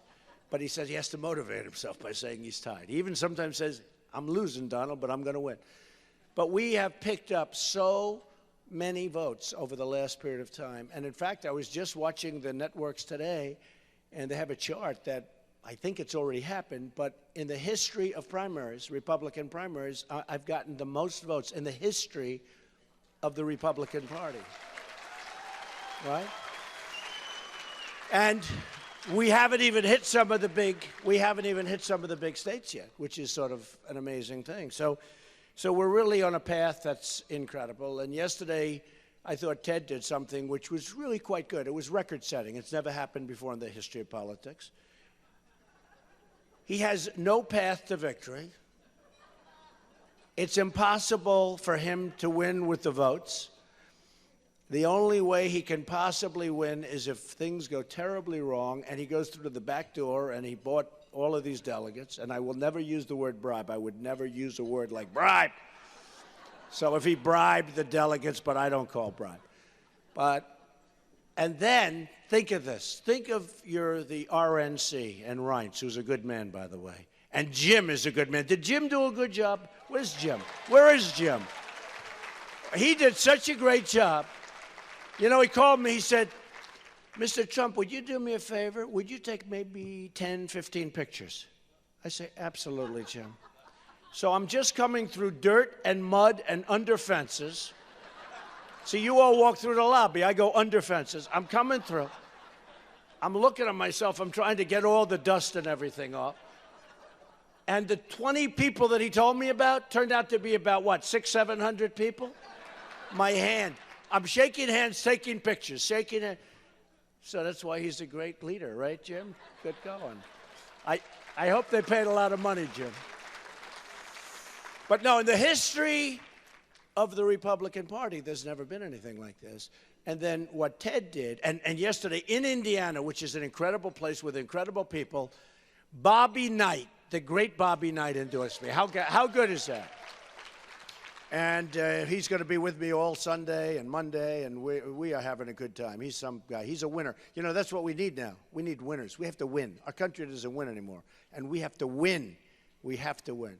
But Cruz did something that I've never seen, because he picked a vice presidential person, Kari. He picked Kari, and I like Kari. But, when she left, she had no votes. Was she one? Jim, was she 1 or was she 0? But she had no votes. And you know what? Maybe it's a good move. Who knows? I'll let you know in about a month, all right? I don't think so. But the worst move was making a deal with Kasich. So they make this deal. I get a call 2 days ago from a number of people, and we have to do a PR statement. It's 11:45 in the evening. They said, oh, Mr. Trump, what happened? They merged. Who? Kasich and Cruz. I said, they did? I said, that's a good thing. It shows total weakness. It shows illegal collusion. You know, in business, you get put in jail. Politics, you can do anything you want, right? I said, but it shows such ineptitude and such weakness. And what's the deal? The deal is that Cruz will take Indiana and Kasich, and now he's sitting there eating, you know, he's eating, doing a news conference and piling pancakes into his mouth. I never saw anything like it. My son said, my little boy, Barron, he said, Daddy, that's disgusting. I never saw a man eat like that. I've never seen a man eat while he's doing a news conference either. Did you ever see him do a news conference without eating? So these two guys formed an alliance because, think of it, I've been doing this for 9 months. I'm so honored. And you have these two politicians, they've been doing it sort of all their lives, right? I mean, Kasich approved NAFTA, which, by the way, emptied out your state. I hate to tell you, emptied out every state. But Kasich and Cruz is fine with the Chinese money manipulation. He's going to allow that to happen. Can't do that because that's how they're killing us. Devaluation of their money and their currency is killing, absolutely killing this country. Not only China, but many other places. You can't allow it. He wants to allow it. So there are a lot of things going on. Now, you want to know why he wants to allow it? Just ask the donors, ask the special interests, ask the people, because believe me, I've seen deals that are made, and these deals are, the politicians are very smart. You'd be amazed. But a lot of people ask me, how come they do these things? And it's largely because of the donors and the special interests, and I'm self-funding my campaign. So that's a big, big difference, okay? Nobody's going to tell me what to do. But they formed this alliance, and already, like the next morning, it's formed. Everyone's talking. Big deal. They formed. They formed it to beat a guy that's been a politician for 9 months. Okay, me. And after it's formed, it's all done. And Kasich announces, no, I want people in Indiana to vote for me. That wasn't supposed to be the deal. They were supposed to vote for Cruz here and in Oregon, which, by the way, a poll just came. I'm killing everybody in Oregon. I'm killing them, which is an amazing place. But in a couple of other places, that's Kasich. So, you know, they're working the system. That's what I said. It's rigged, right? Rigged. So they're working the system. And about 10 hours goes by, and Kasich announces essentially he's not doing the deal. And then Cruz today said, no, there's no deal. These are politicians, folks. They can't make a deal. How are they going to deal with China? How are they going to do it? So we have now a big, I think a big moment coming up in Indiana, and we feel very good about it. We'll see. I mean, because I think that deal was such a disaster. As soon as I heard it, I said, that's the end of them, both of them. I mean, Kasich has won. He's won for 48 or 42. It doesn't matter when you're at that, whether it's 40. I guess it's 42, but that includes islands. But he's won for 42. And if you think about it, Dr. Ben Carson, who's an incredible guy who endorsed me, by the way, was doing much better.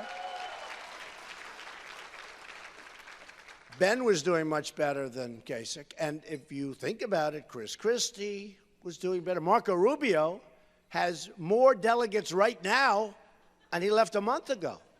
And he still has more delegates. And others.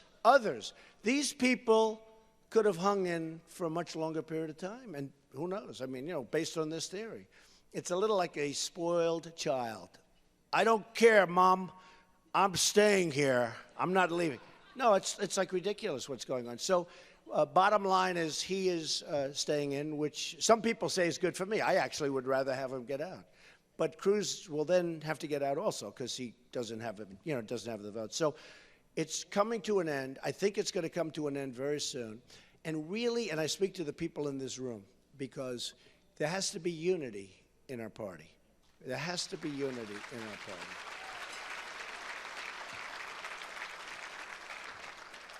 And if they're not, it's going to be, if there's not unity, and I mean really good solidarity, unity, relationship, friendship.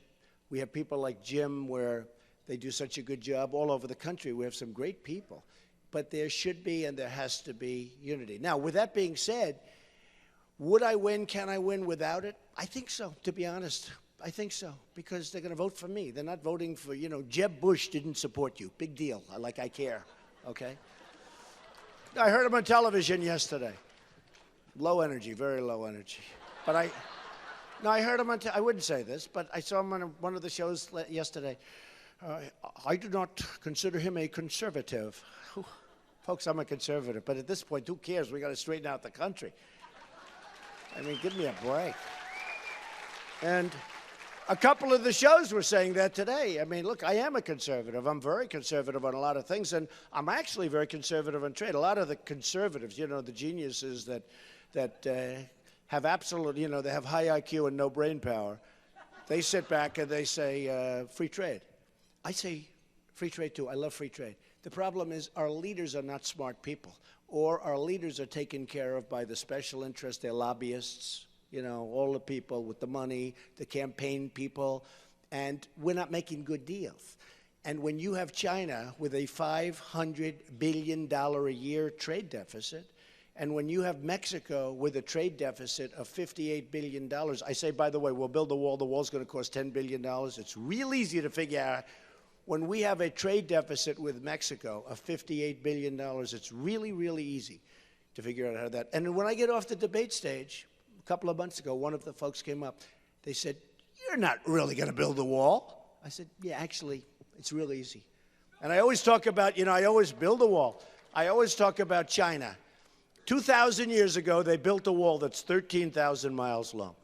We have a wall where we actually need, it's 2,000 miles. But we actually only need, because of natural barriers, we only need 1,000 miles. So 2,000 years ago, they could do 13,000. Today, we can't do 1,000. So he says, you can't build a wall. It's so easy. Oh, I can just see that beautiful precast plank. Boom. Good solid foundations. Nice and high. Make this ceiling look like a little low ceiling, boy. If anybody gets up there, they're going to say, man, how do we get down? See the way they go over our little fences? These guys are amazing. They climb over. It's like it's not even there. They go through it, over it. They go, it's not going to happen with this, with what we're going to do. But we have to do it. And by the way, we want people to come into our country, but they have to come in legally, folks. Otherwise, we don't have a country. We don't have a country. So we have to get together as a party, because it's a tougher road, the presidency, for the Republicans. I don't know if people talk about this, but it really is. It's a tougher road for a Republican than it is for a Democrat. The road is tougher. It's not as easy.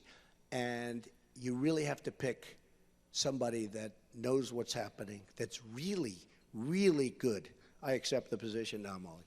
But, and I'll bring things into play that nobody else is going to bring. As an example, New York is big. I won it with landslide numbers. I beat everybody by, 38 points or something like that, the second place. And much more than that. Let's see, if Cruz got like 12, and if I got 62, does that mean I beat him by like 50 points? And then he's going to run and represent us because he got those delegates to go on the second, to give me a break. So here's the thing. Here's the thing.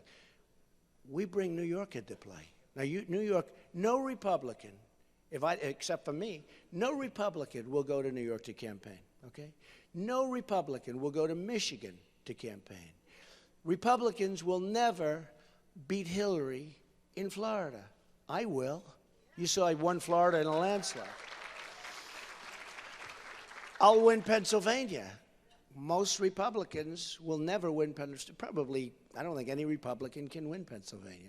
So I'm going, and this is, you know, they cover this. And now, by the way, the polls are coming out where I'm leading or even with Hillary. You know, hey, and I wrote this, look, I had this, listen to this, 55,000 negative ads as of 2 months ago. Now it's up to exactly 60,000 negative ads.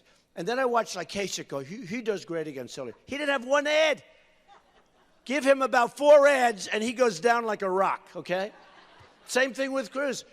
But now the polls are coming out where I'm even. You saw them, they're all now, I'm even. One has me up, but they're even. I don't want to even be up right now. This is going to be, I just look so forward to doing it. You know, I started with 17 people, right? 17. There were actually 18, if you include Gilmore. Did anybody get that? So let's say there were 18. I mean, there were. So we had 18 people. We had 17 people that I had to beat, one by one. And when I first came in, they said, you know, the geniuses back here, brilliant guys. They get paid for knowing nothing. So what happens? They'd say, Krauthammer, he won't run. How about this Karl Rove? Is he the dumbest human being on earth? He still thinks Romney won the election, I'm telling you. Romney won. Remember him? No, Romney won. He's 5 million votes behind. He's going to make a comeback, but we're up to 98%. No, Romney won. These are the people. You got to go a different way, folks, because these people are leading you right into the middle of a very bad desert. And we're going to win. But the truth is, we're going to win in a way that nobody's seen before. We're going to win so strong. We're going to be so strong. We're going to be so smart. Again, ideally, we're going to be together. I think I will win even if we're not together. I mean, there are some people I honestly don't want their endorsement. I just don't want it. You know, I've watched all my life as a politician. They just kill each other, right? They hate each other with a passion. They say the worst things about each other. They say things that you could never say and recover. And one loses, one wins. And then they say at the end, right? You know what I'm talking? Well, I want to congratulate Jim. He ran a brilliant campaign, and I will be behind him 100%. He's a great person, a great man. And I'm saying to myself, they were saying the worst things. Well, things get said. Here's the difference. Like with Ted Cruz, he's a wonderful guy. I don't want to, I mean, if he wants to endorse me, that's fine, but I don't care. Does that make sense to you? A guy like Bush, I watched him yesterday on television, you know, knocking me. Does he want to endorse me? Who knows? I don't care. It's not going to have any impact on whether or not we beat Hillary Clinton. It's not going to have any impact. But most of the party has to come together, and the smart people in the party have to come together, and we have smart people. We have really smart people. So we're going to hopefully close this thing out fairly soon. I think that, you know, now that we cracked the 1,000 number, which is great, right? No, it's great. You know, it's interesting, though. I'm up by 400 or so delegates. I'll be up by more than 500 when it's over, and we'll be up by 5 million votes, okay? And we're going to break, this coming week, we break the all-time record. And we'll break the all-time record by probably 4 million votes. I mean, nobody's ever seen anything like this. It's a movement. It's a great movement. Many, many people have come onto the Republican side. Many, many people.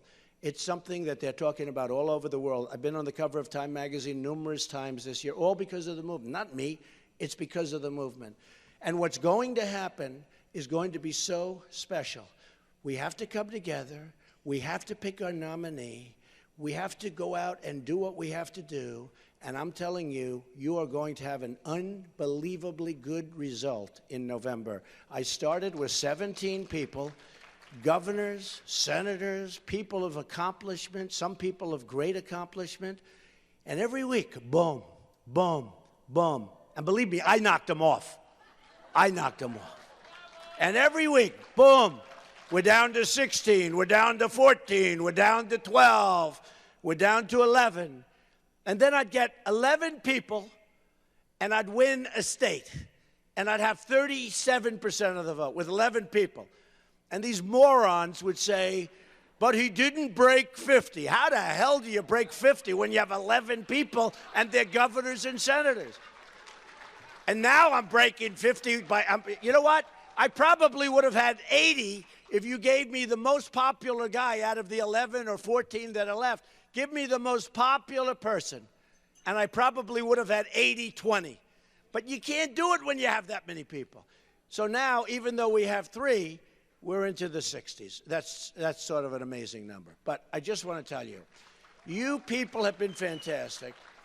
On June 7th, you have a big, big day, because the world is going to be watching. The world is watching pretty much every Tuesday. And this next Tuesday in Indiana, where I'm going now, is going to be a biggie. But I will tell you, and those people are incredible people, and they want to see, really, they want to see something that's going to be, they want to see victory. They want to see Bobby Knight. You know, they want to see victory. And that's why it was so great getting his endorsement, because I love people that win. And we're going to start winning again. we don't win any more. And by the way, I can add something. The Republican Party, in a presidential sense, doesn't win any more. You pick your standard cookie cutters. I can tell you already, just give me the name of the person, and I'll tell you exactly what states he's going to win and what states he's going to lose. I'm different because I'm going to win states that nobody else can. And when I can focus on Hillary, as I say, crooked Hillary, when I focus on Hillary, she'll go down easier than any of the people we just beat. So I just want to thank everybody. I know they're waiting. They're going to take me under a fence, through a field. Oh, you have no idea the route they have planned for me to get out of here. But I love you folks. And Jim, I want to thank you. And Joel and everybody, I want to thank you all. Thank you, folks. Go out. Remember, June 7th. Thank you, everybody. Thank you.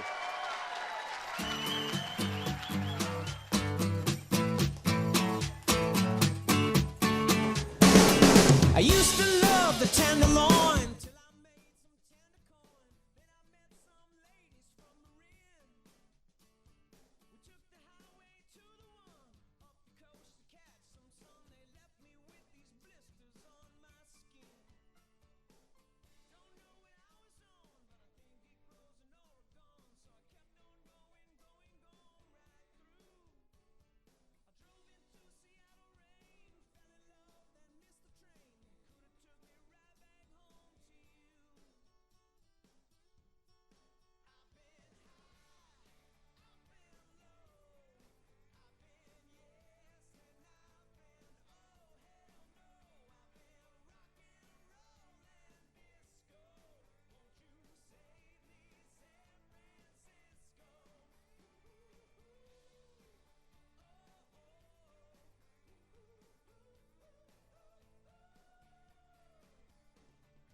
All right, folks, welcome to the Fox 10 News Now stream. We are just about less than an hour away now from when Kari and I will have a special big announcement for you in just a little bit. We can't even give you a hint.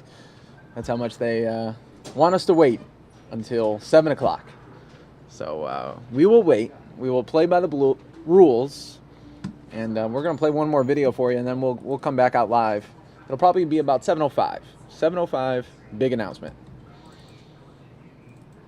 Really good stuff. Give me the White House for just a moment.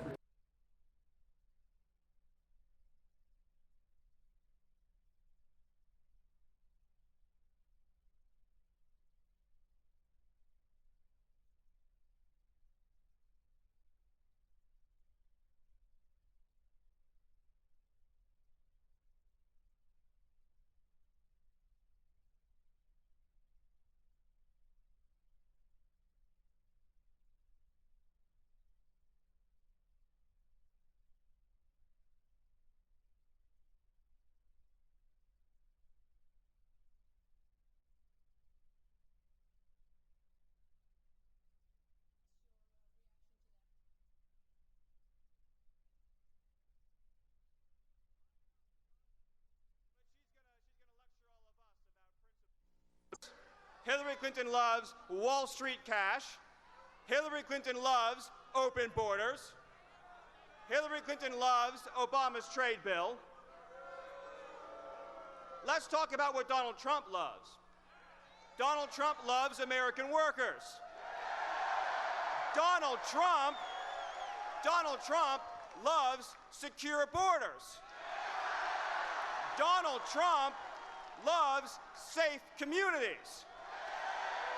Donald Trump loves keeping jobs inside of America. That's what Donald Trump loves. So yes, Donald Trump's love for all of you trumps Hillary Clinton's contempt for the working people of this country. Now, I'm sure you've seen all the horrors that have been unleashed by our open border, including the tragic death of Kate Steinle. Now, when Kate Steinle was murdered and many others like her, did all the special interests in Washington, D.C., did they weep any tears for Kate Steinle? Did Hillary Clinton's financial supporters weep any tears when more families died from our open borders? No. You know why? Because Hillary Clinton and her special interests don't care about you. But do you know who does care about you? That's right, folks. Donald J. Trump cares about you. And when Indiana sends Donald Trump to the White House, he is going to fight for all of you. He is going to fight for every American worker who's been left behind. He's going to... Donald Trump says, I don't have any special interests. Donald Trump says, my only special interest is the people in the room tonight. Is Indiana ready to fight to get Donald Trump to the White House? Are you ready? Are you ready to finish this race off?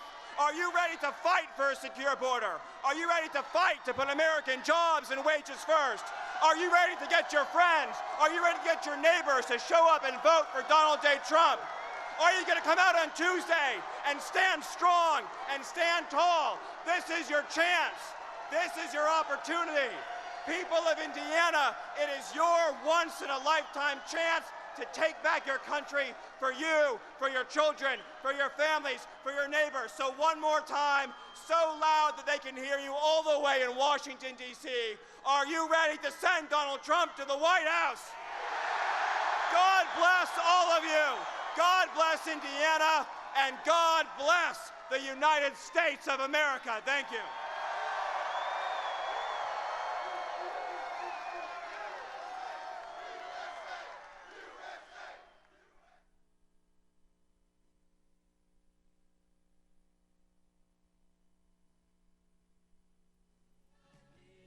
Internet. You folks, thank you. You folks are taking a look at the most prepared man in history to step in as President of the United States. That man right there. There has never been a presidential candidate prepared to the length that this man is.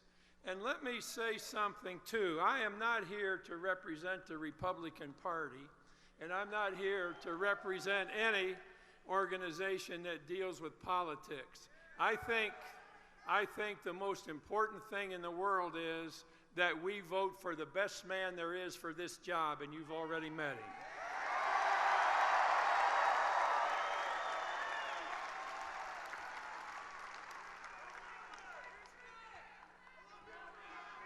You know, let me just tell you a few things that I think will happen under the Trump administration. First of all, let me introduce, or let me have stand, hold your hands up, all former military people. I don't care what it is, all former military people.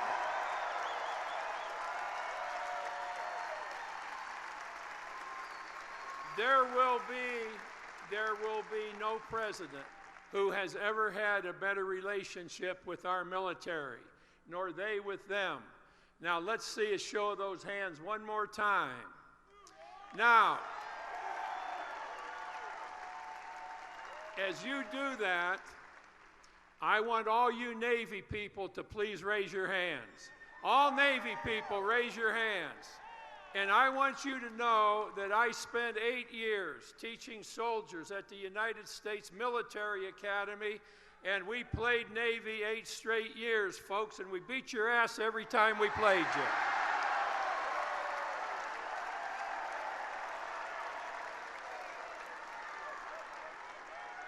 And I love you just as much for your contributions to America as all the other venues of our military. And this man will see that that group of people that we so depend on is really taken care of and treated in the best way possible. You know, I've always thought, and I had a nice thing that I thought I might be able to do. You know, I want to say to you Indiana people that I owe you a big debt of gratitude, because nowhere in the world is a sporting group followed better than this state follows basketball.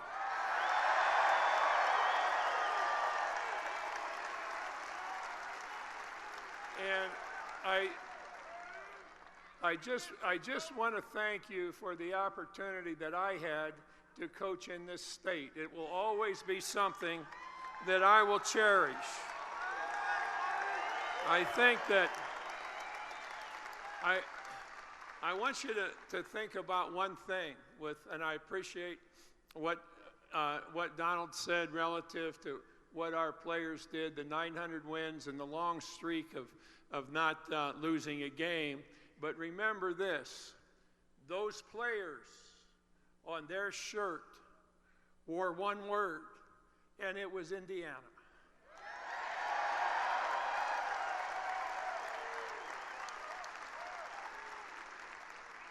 Now, you folks have a great opportunity here. You folks voting for Donald Trump and throwing him over the top. If you people will do this, you will be having our government take its first step toward what all of us want America to be like.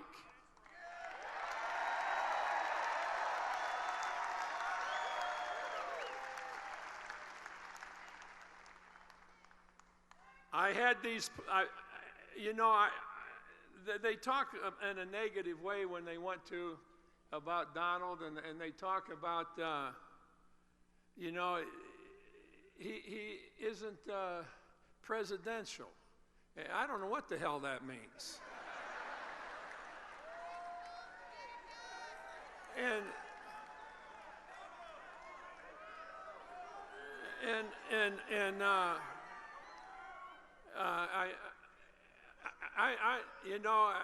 To me, I think of Harry Truman.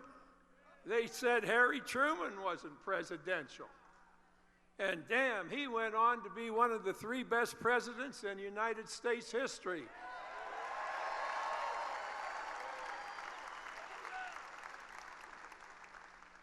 And he will at some point be one of those also.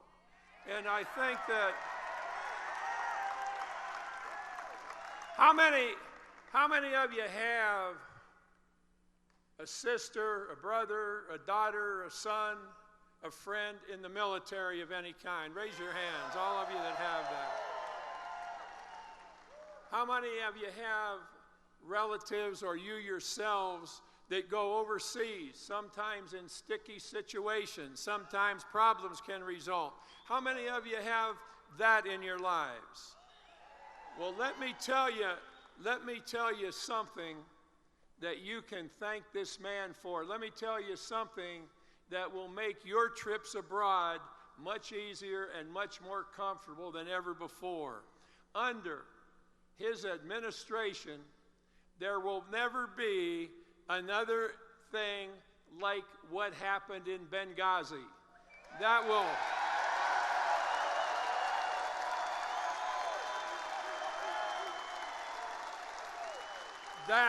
will never happen in a Trump administration.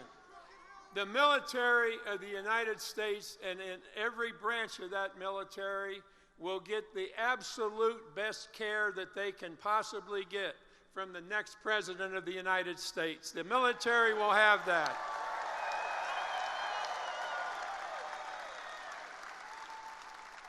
You know, one of the best things to do in this job that Mr. Trump is going to undertake is get good people. And he does a great job of finding good people and teaching good people. And even as important, he's damn good at getting rid of bad people, too.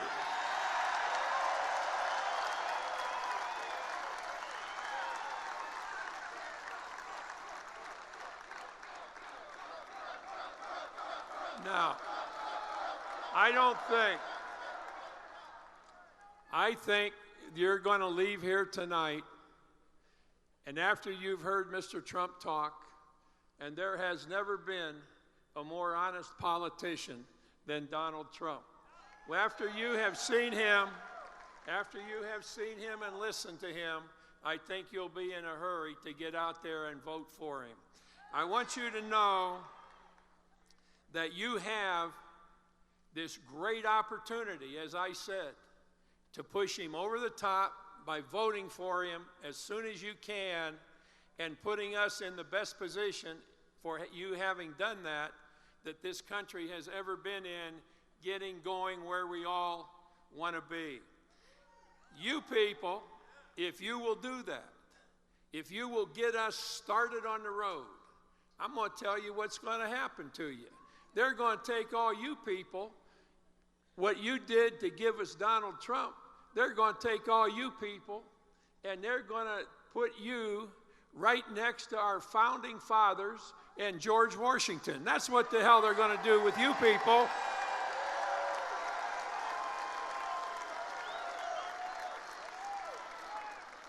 And you will be responsible for the shift that America will make into what we want America to be if you will vote for Donald Trump.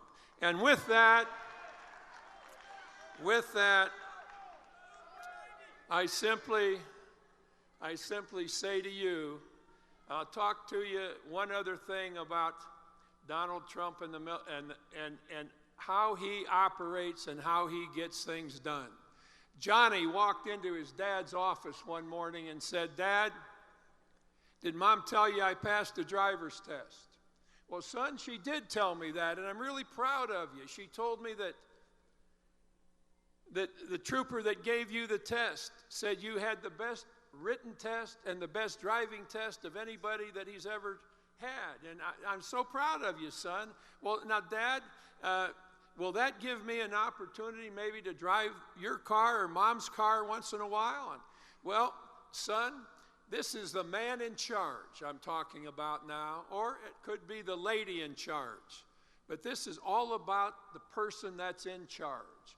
And he said to his son, "Well, sure, son. There'll be a time for you to use one of our cars. However, there are some prerequisites. Your mother is not real happy with the way you treat your brother and sister. Your grades are 2 below what they should be. And I've talked to you, son, about reading, and I never seen you read. And I've talked to you about the Bible because, son, there are a lot of good things in the Bible that don't have anything to do with religion. And then there's one last thing, son, and it's that damn long hair of yours. I've told you to get a haircut, and you haven't done it. Now, when you think you've done all of these things, son, we'll talk about driving the car." About 3 weeks later, Johnny comes in to talk to his dad and said, "Dad, I wanted to talk to you. I think I've done a lot of things that you asked me to do. Son, I'm proud of you. Your grades, the way Mom feels, the way you're treating your brother and sister, and all those things we talked about, those prerequisites. Really good in all of them. But there's one thing left, son. It's that damn long hair of yours. And you haven't done a thing with it. Now, this is the man in charge. And that's this man right here. And that boy looked at him and he said, well, Dad, you know, you got me to read the Bible. And I did. And when I read the Bible, I learned a lot of things. But I also learned, Dad, that Matthew, Mark, Luke, John, Jesus himself all had long hair, Dad. And the man in charge looked at that kid and he said, son, you are absolutely right. And they walked their ass off everywhere they went.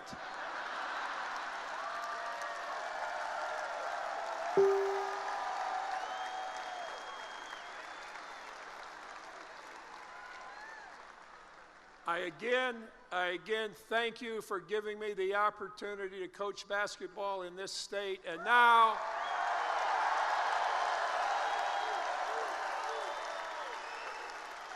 I want to give you the very best choice that's ever been made on the man taking over at his first job as a president, and I give you Donald Trump.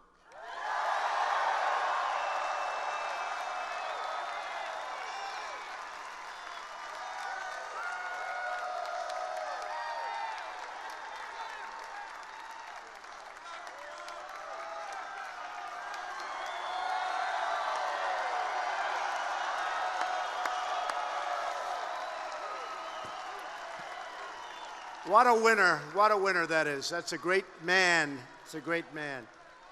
You know, our country doesn't win anymore. That's what we need right there, let me tell you. But I do have to tell you this story. So with, Bobby, so about a year ago, I got a call. I never knew Bobby. I knew of Bobby. He was great. I love watching him. I love that attitude, right? That attitude. And one of his friends is here today, a very good basketball player from the past, that he said, this guy, he would take a team that wasn't as good and they would just beat everybody and nobody understood it. But there was something special. But about a year ago, I got a call from Bobby Knight. I didn't know Bobby Knight. I said, wait a minute, the basketball man? The man that's the man in Indiana? And they said, yeah. So I get on the phone, we checked it out, and it was Bobby Knight. And he said, Donald, I just want to tell you, I want you to run.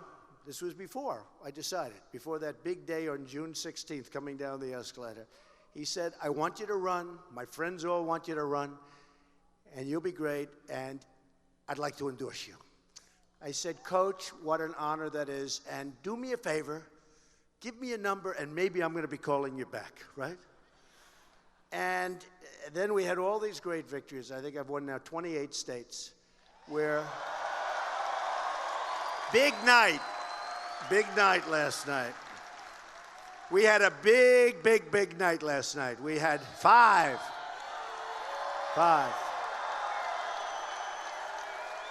We had 5 landslides actually last night. That was a biggie, right? So I said, thanks a lot, Coach. I appreciate it. I took the number, I wrote it down, I put it in a special place, and I said, let's see what I do. A few months later, I said, I'm going to run. Too much. I just couldn't take it anymore. I'm looking at these horrible deals made by politicians that are taken care of by their campaign. They're taken care of by special interests and lobbyists, and in some cases, they're incompetent, okay? And in some cases, they're outright stupid to be doing the deals they're doing. It's one of the three. But I said, I'm going to run. And I said, let's see how we do. And I went, and we started winning. We won New Hampshire in a big upset, won by a landslide. They're upsets, and yet we're winning all these landslides. And then we had no chance in South Carolina. We had no chance whatsoever in South Carolina, and we won in a landslide. And the evangelicals voted for Trump. And we went to the South, and we won. And we went to Nevada, and we won. And we won Alabama and Arkansas, and we won Florida by 20 points. And every place we were winning. And now, about 2 weeks ago, it's getting ready, and you don't know how important you are, because we're just about ready to put it away, folks, okay? And Indiana, which is a special place, I have so many friends, the Hilberts, Tommy, Sue, and Steve are here someplace. They're unbelievable people, employed thousands and thousands of people over the years, great people. But I have so many friends from Indiana. So I said, it's amazing. It looks like Indiana is going to be really, really important. By this time, usually, by the time you get to Indiana, a race is decided. But we had 17 people. It's never been in the history of politics in this country. There's never been 17 before. And I always say, what do you mean I didn't get 50%? Like, with all these people, if I get 32% with 14 people left, that's like 90%. But anyway, so it came, and we're winning, and we had some great victories. Then we won New York 2 weeks ago with tremendous numbers in a landslide. And then we had last night. But about 3 weeks ago, I said, boy, this Indiana is turning out to be a very, very important place, as it should be, right?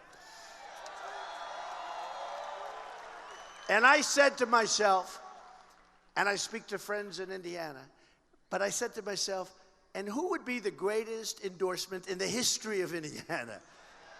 And I said, I have to find that phone number, right? And I went out, and I found the phone number right away. I knew exactly where it was. And I called up Coach Knight, Bobby. And I said, Coach, do you remember me, Donald Trump? He said, I remember you. I've been waiting for you to call. He's a cool cat. You know, this is a cool cat. And he said, I've been waiting for you to call, and I'm ready. You just let me know whenever you want me. And I mean, this guy is terrific. This is a winner. He's a champ. He's been so great for Indiana. He loves Indiana.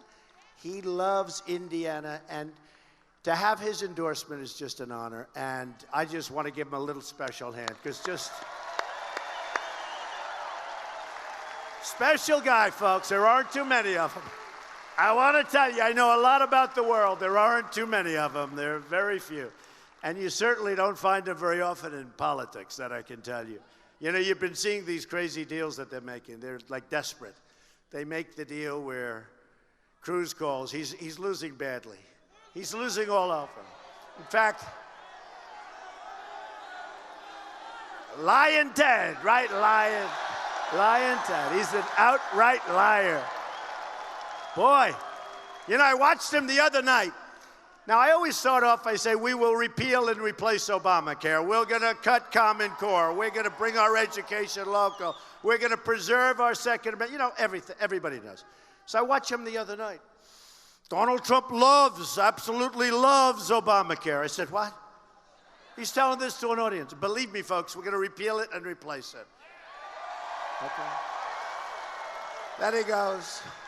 He doesn't want to bring education local. He wants it coming out of Washington, D.C. I mean, the guy's going one after another after another. And, of course, then last night he called the rim a ring, so he doesn't know too much about the basketball world. But one after another. And, I mean, literally, he would take what I said and say the exact opposite. And I'm watching the screen. I said to my wife, that is a terrible thing. That is a terrible, and you know, it was interesting when I was on the debate stage, because we had 11 debates that I was in, and won every single one of them according to Drudge and Time and all of these great places. And won every single one. But I was with my wife, and I'm watching his stuff. I can't watch him for long periods, you know. We will this, the flourish, I have such a headache. You get a headache watching this guy. Boy, it's terrible. But I said to my wife, it's terrible that he can get away with it, where he can say everything I said, exactly the opposite. And some people believe it. And I said, isn't that terrible? She said, nobody believes it, darling. Really, nobody believes it. They've heard your speech before. Believe me, they don't believe it. He even said, I'm not going to build the wall. Can you believe it? He said, he is not going to build the wall. Folks, we're going to build the wall. Believe me. Believe me. We're going to build that wall.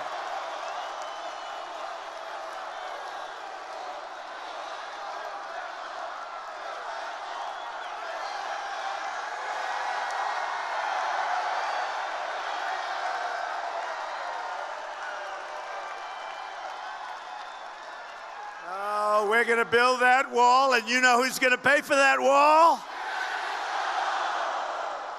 Not even a question of a doubt. You know, they called me over after a debate, some of the politicians, a few weeks ago, when we had some left. Now we're down to 2 stragglers. Let's be nice. 2 stragglers. They're straggling along. But They called me over, and they said, 6 months ago, they said, Donald, you'd never be able to build a wall. I said, of course you can. China, you know the story. A 13,000-mile wall 2,000 years ago. We have 2,000, of which you need one because you have a lot of natural barriers. And we're talking about $10 billion. And they owe us, if you look at the trade imbalance, just take a look at it. Not only with China, where it's $500 billion a year. We're going to end that, folks, very quickly, okay? But Mexico, with Mexico, we're talking about $58 billion a year, okay? I mean, on trade. 58 billion, right? They do better. They have the good side. We have the bad side. You know what that means. So they're doing very well. That doesn't include all the drugs that are being sent across the border and poisoning our youth. Now, I have respect for Mexico. I have respect for the Mexican leaders. I love the Mexican people. I'm leading in certain polls. You saw in Nevada, I was leading in the polls with Hispanics. And the reason is I'm going to bring jobs back. We're bringing jobs back to our country. We're not going to let Carrier leave. We're going to take numbers. We're going to do numbers. There are consequences when you leave, and we'll talk about Carrier, because say what you want, Indiana. I've been talking about Carrier now for 4 months, right? Before I even knew that we were going to be coming, I mean, literally from the day. So with all of the things that are going on, and with everything that we're seeing, and with all of the people that we've seen, there's nobody that's going to be able to do what we're going to do together as a movement. We have a movement going on. Nobody has seen anything like it. And when I can get somebody like Coach Knight, and when we get other people, we have tremendous people supporting us. Jeff Sessions. Okay, now, when Cruz gets up, he always talks about, he doesn't anymore because about 4 weeks ago he endorsed me, so he's not talking. But the man he most respects in the United States Senate is a great man, Senator Jeff Sessions from Alabama. And he came out and endorsed Donald Trump. And I don't believe he's ever endorsed a presidential candidate before. And Dr. Ben Carson has been phenomenal. And Chris Christie. And Sarah Palin. And Jerry Falwell, Jr. of Liberty University is the job he's done. We have such unbelievable support, and no matter where we go. But what happens, and I watch as these horrible stories are being told by even, look, I don't like the way that Kasich eats, okay? But that's okay. But I don't like the way that Cruz talks. And then they outsmarted themselves. They went out, don't forget, Kasich, he raised his hand and voted for NAFTA, perhaps the single worst deal economically made in the history of this country. It emptied our country of jobs. Our manufacturing jobs are a disaster. And in this area, you see what's happened to your manufacturing. You're down 40%. Everybody's down. All over the country. I just left New York State, down. I just left Pennsylvania. I left Connecticut. I left Maryland. Everybody down. NAFTA, a disaster. Signed, by the way, by Bill Clinton, just so you understand. One of the great disasters. So what Cruz did is he was losing and losing badly. He was losing so badly, the New York thing was a great embarrassment. And it's interesting. The weekend that we had, you had Utah and you had Arizona that same weekend. By the way, speaking of great endorsements, Jan Brewer, great, the governor. And it's great. She's been so great. And how about Joe Arpaio? How good is he? Sheriff Joe. The toughest man, and he's fair. But he is tough on the border, right?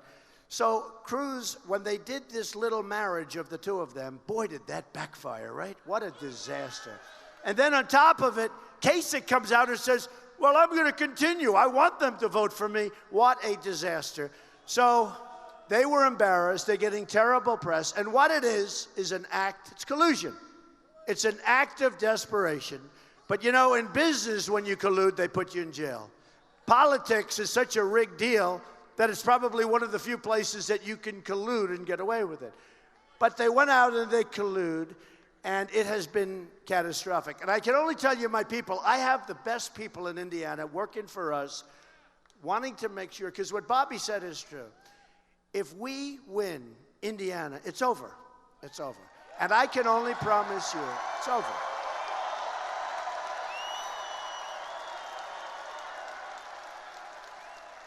And they have these phony groups, you know, no Trump or never Trump or whatever. And they were all up, they follow me. I mean, these people are terrible. And I mean, and by the way, you notice they're getting smaller and smaller. They spent in Florida, they had 15,000 ads, negative. And they weren't true. Some had a little truth to them, but most of them, a little bit. But 15,000. I've had 55,000 negative ads. And a guy like, as an example, Kasich, he says, well, I do very well. And by the way, we had a poll yesterday with Hillary Clinton where now we're even. I haven't even started on her. We haven't even started. We haven't started. You know, it's sort of funny. It's like Bobby knows how to win and some people, I know how to win. And, you know, I start off with 17 people, and they're governors, and they're senators, and they're people like, as an example, Dr. Ben Carson, highly, highly competent, smart, great, wonderful man, but smart.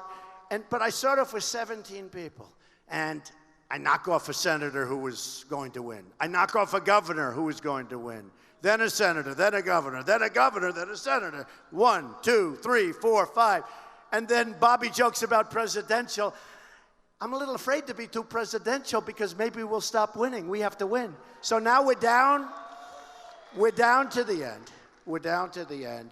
And we are just we have something that's never happened, they say, in the history of our country. We have a movement going, just like all of these people. Look at that, all the way up top. Just like all of the people, no matter where we go, Pennsylvania. We had a crowd in Pennsylvania. It was unbelievable. We turned down, we had 25,000 people, and 10,000 people couldn't get in. It's crazy. It's wild. And you know what? We're looking for the answer. The answer is we're not going to let the world take advantage of us anymore. We're not going to let our very incompetent politicians take advantage of us anymore. We're not going to do it. So these guys formed the group, and they formed the, little deal. And it turns out to be a disaster. I get a call at 11:30 2 nights ago, and one of my people, great person, says to me, Mr. Trump, bad news. What? Cruz and Kasich just formed like an alliance where Kasich promises never to step foot in the state of Indiana, has to stay out. I said, what about all the people that have been working for him? He's got workers like I have. We all have work. That's not very fair to them. By the way, they're out there striking now. They're very angry. They say, what happened? That's a politician. Number one, they can't make a deal. Number two, they can't keep a deal. And number three, they treat their people very badly. They don't get it. But what is they make this deal. And I said to the guy, I said, they want a response, the press. I said, let's do it. So at 11:30 in the evening, I'm typing up a press release. I'm giving this little dictation. And we put out a press release. And I said, after about 2 seconds of thinking, I said, I think that's a really bad idea that they're doing this because it shows total weakness. They're admitting that they're done. They're done. By the way, neither of them have a path to victory. There is no path. And we're going to win, as you know.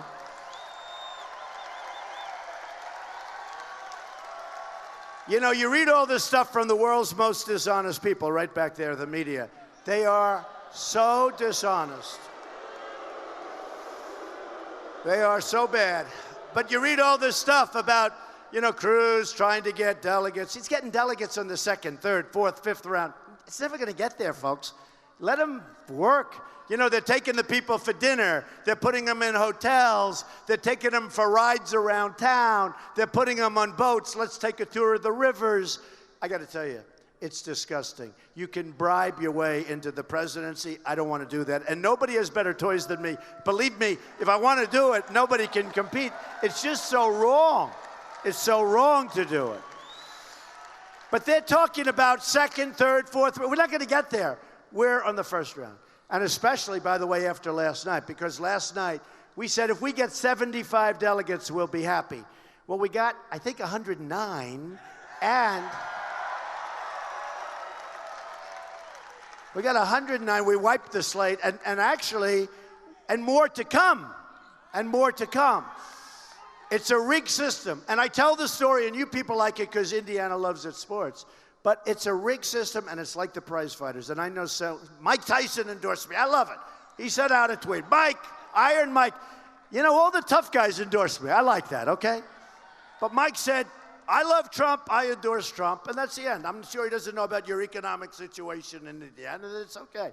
But Mike, everybody, and I like it. When I get endorsed by the tough ones, I like it. Because you know what? We need toughness now. We need toughness. Hillary Clinton said recently, I don't like Donald Trump's tone. Look, they're chopping off heads of Christians in the Middle East. And anybody else that gets in their way, by the way. And we will rebuild. We will have, when I finish, the strongest, most powerful military anywhere in the world.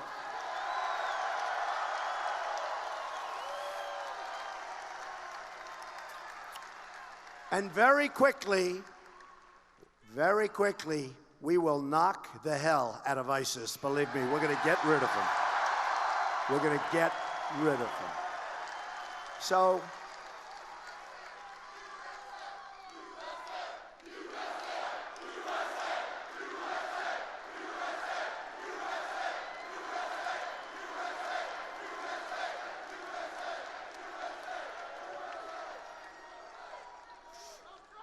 anyway, just because I find this stuff so interesting. You know, I've been a politician now for 9 months. Hey, Bill O'Reilly, good guy, tough, he's tough. Every time I go on, I leave, I have a headache, okay? But he's tough and he's smart. And the other night he's talking to somebody, and the somebody said, whatever. And Bill said, in my lifetime, Donald Trump is the single greatest and biggest political event I have ever witnessed. Right? That's big. The greatest political event. And I said, really? I was very impressed. And then Brit Hume, who he was talking to, who hates me. This guy, brutal. I mean, he's brutal. So many of them do. But, you know, a lot of them are coming around now. Do you notice? They're coming around. But Brit Hume said essentially the same thing. One of the greatest political events they've ever witnessed, one of the greatest political events in history. And it's not me, folks. I'm the messenger. You're the political event. You are. And every place like you. Every single place like you. You know, no matter where we go, whether we go to Dallas, no matter where we go, we have thousands and thousands. In Dallas, we had 21,000 people. In Alabama, we had 35,000 people. Think of this. I won Alabama in a landslide, almost 50%. And almost the same weekend, I won Massachusetts with almost 50%. And people said, that's amazing. And don't forget, there are a lot of people in the race. So when you say almost 50%, that's a lot. But it's been an amazing thing. And it's been on the cover of Time magazine many times. It's been the cover of many other magazines. It's been on the cover of all the newspapers. They don't know what to do with us, folks, because we're sick and tired of being run by people that truly have not a clue in the world what the hell they're doing. And we're going to change it, and we're going to change it fast. We're going to change it. So just to finish, they formed this alliance, or whatever you want to call it, and it was a collude. I call them the colluders, right? The colluders. I love talking about it, because what stupid decisions. So immediately that deal is breaking up. I made a speech today in Washington in the big press club. It was fantastic. I mean, the whole scene was great. I actually got good reviews. They gave me great reviews. Right. And it was about national security, and we're really leading the polls on national security, on the economy, on jobs. We're leading the polls in almost every category. On the borders, but we're leading the polls in virtually every category. And by the way, on June 16th, I told you when I announced, almost from that time, we've been number one. Almost right from the beginning. We started off, and these guys were saying, he's never going to run. Then they said, well, he just ran. I mean, he just announced. What's going on? Then they said he'll never sign Form A. Form A is where you sign and you're signing your life away.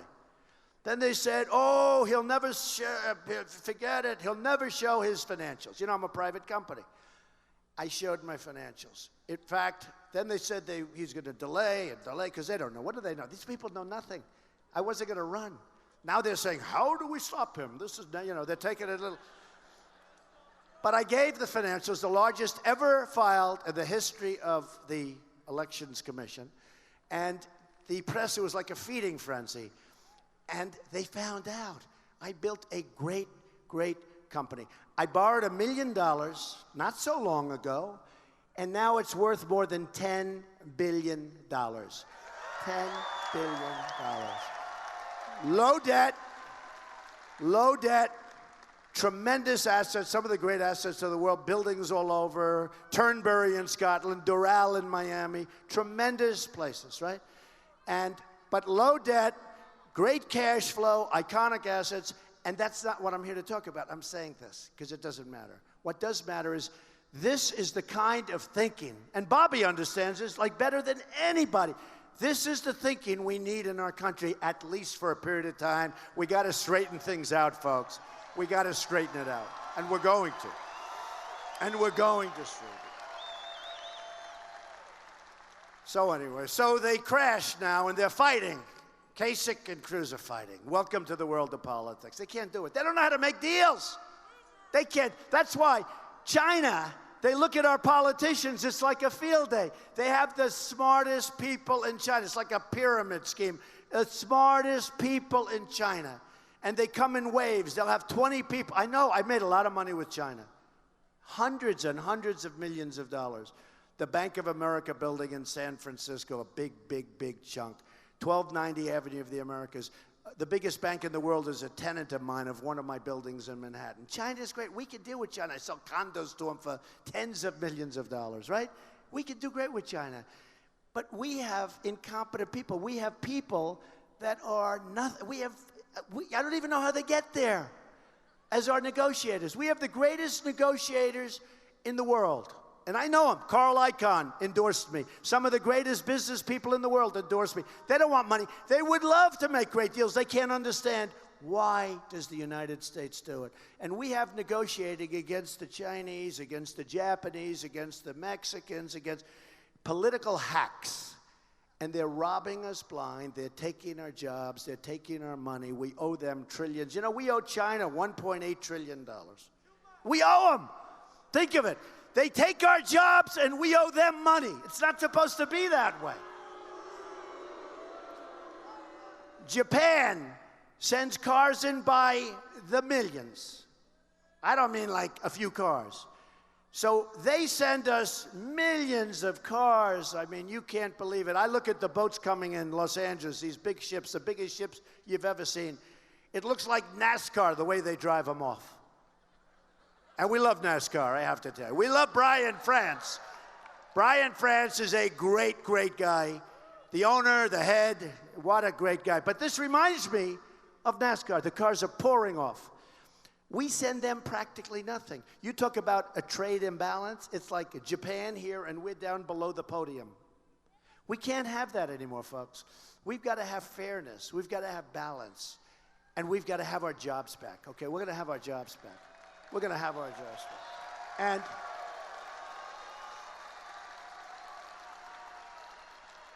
And we can't have guys like Kasich, who wants NAFTA, who cleaned us out, and Cruz, who doesn't want to stop Chinese manipulation of currency. He fought like hell the Chinese manipulation. And let me tell you about Cruz. Here's a guy who's been a senator for a while. He hasn't done one thing in the Senate except filibuster one time. That's the only thing he did. And look, I know the way life works. A lot of you people, I have friends here. I have a few that are great friends, actually, and they're smart.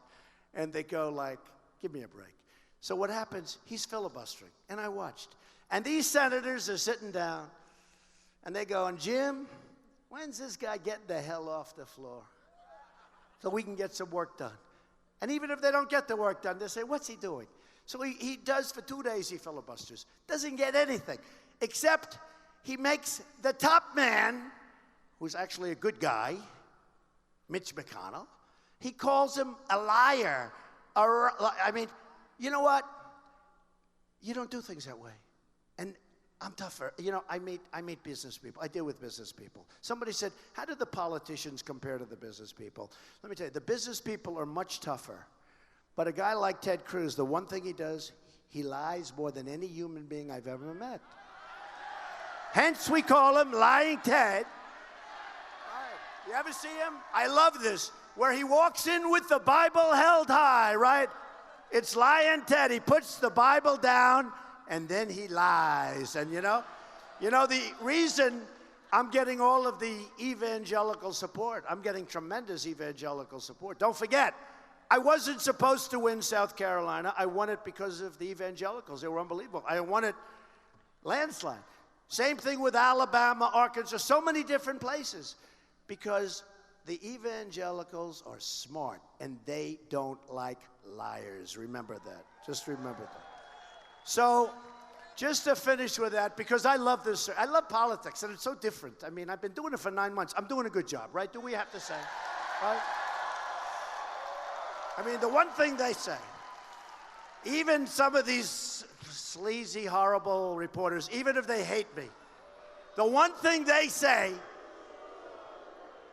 you know, it's sort of funny. The results came out from last night, and I'm watching the different shows in the morning. Good shows, good shows.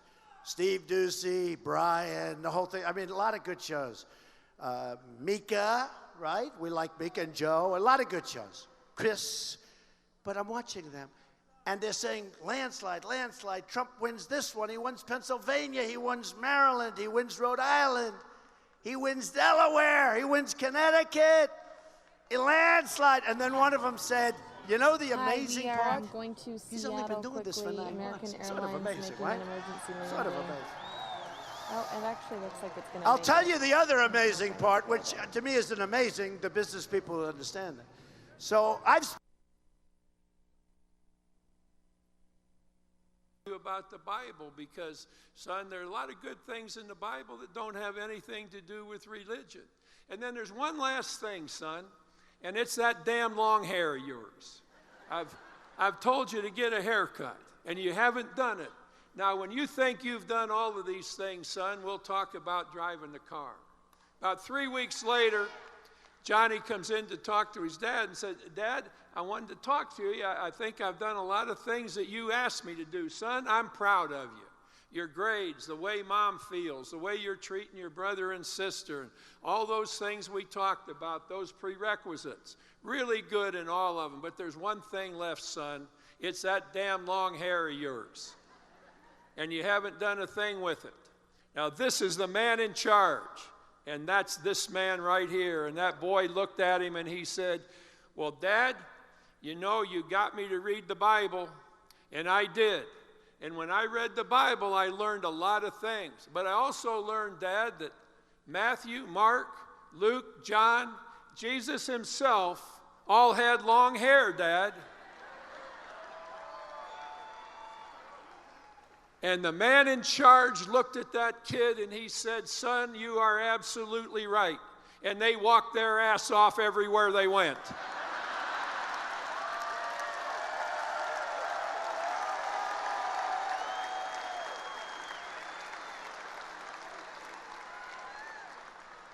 I again thank you for giving me the opportunity to coach basketball in this state. And now,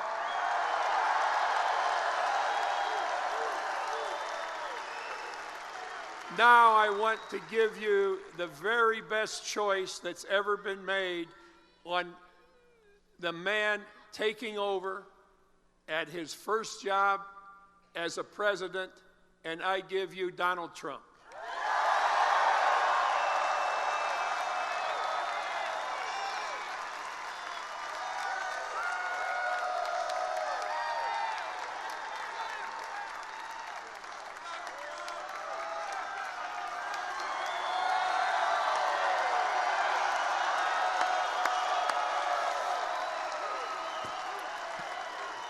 What a winner that is. That's a great man. It's a great man.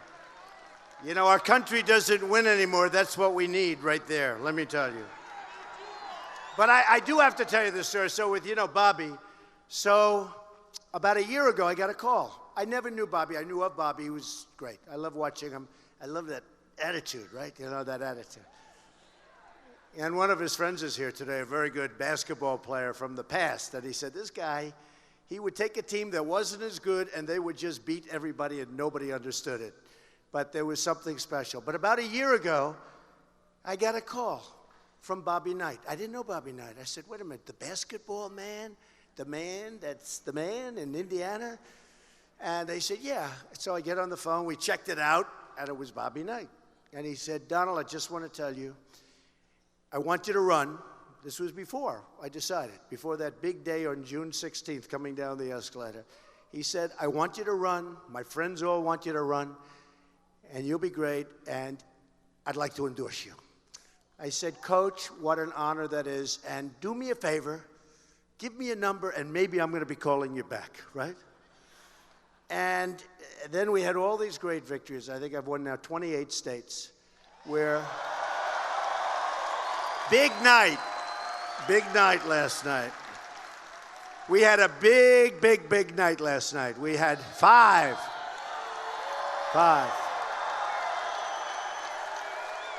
We had 5 landslides actually last night. That was a biggie, right? So I said, thanks a lot, Coach. I appreciate it. I took the number, I wrote it down, I put it in a special place, and I said, let's see what I do. A few months later, I said, I'm going to run. Too much. I just couldn't take it anymore. I'm looking at these horrible deals made by politicians that are taken care of by their campaign. They're taken care of by special interests and lobbyists. And in some cases, they're incompetent, okay? And in some cases, they're outright stupid to be doing the deals they're doing. It's one of the three. But I said, I'm going to run.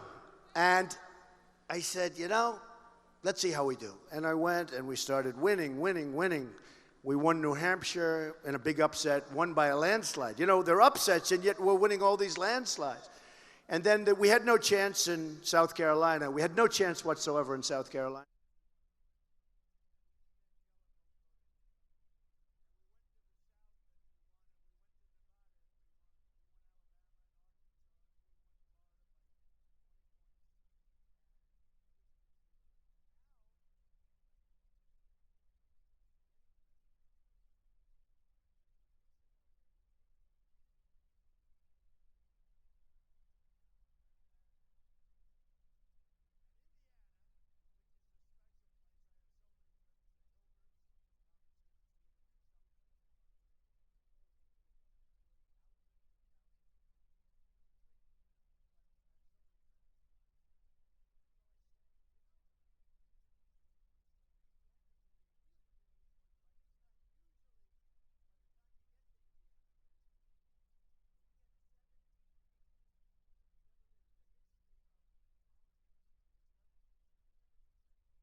All right, everybody, we are just moments away from Kari Lake coming up here on Fox 10 News Now stream and saying a very big announcement coming up here with me in just a little bit. We're going to have a big announcement for you in just a few minutes.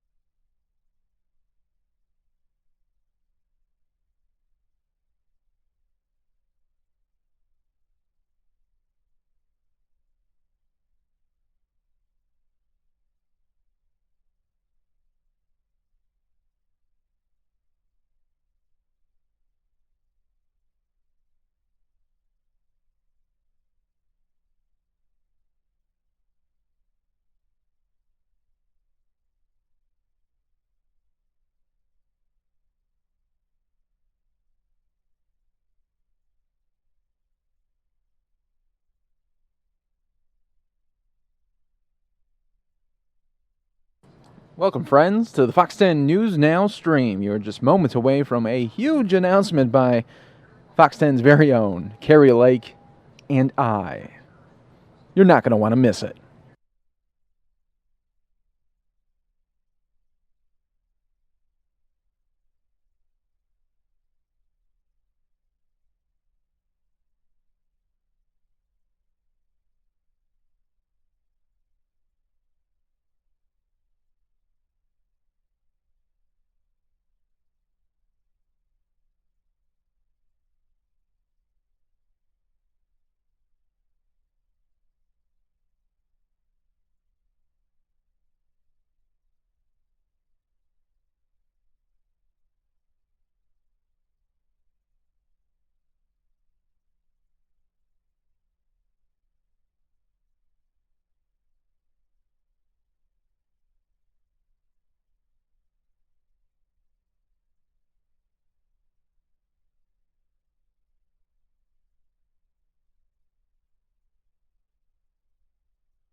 Two minutes away, folks. 2 minutes away.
Are we on?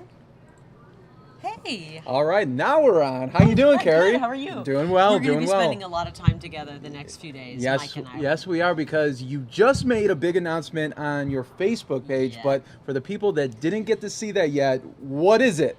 I am taking you along to the White House to interview the president. We got an exclusive interview, one-on-one. Mike's going with. Yep. He's going to be bringing you digitally into the White House.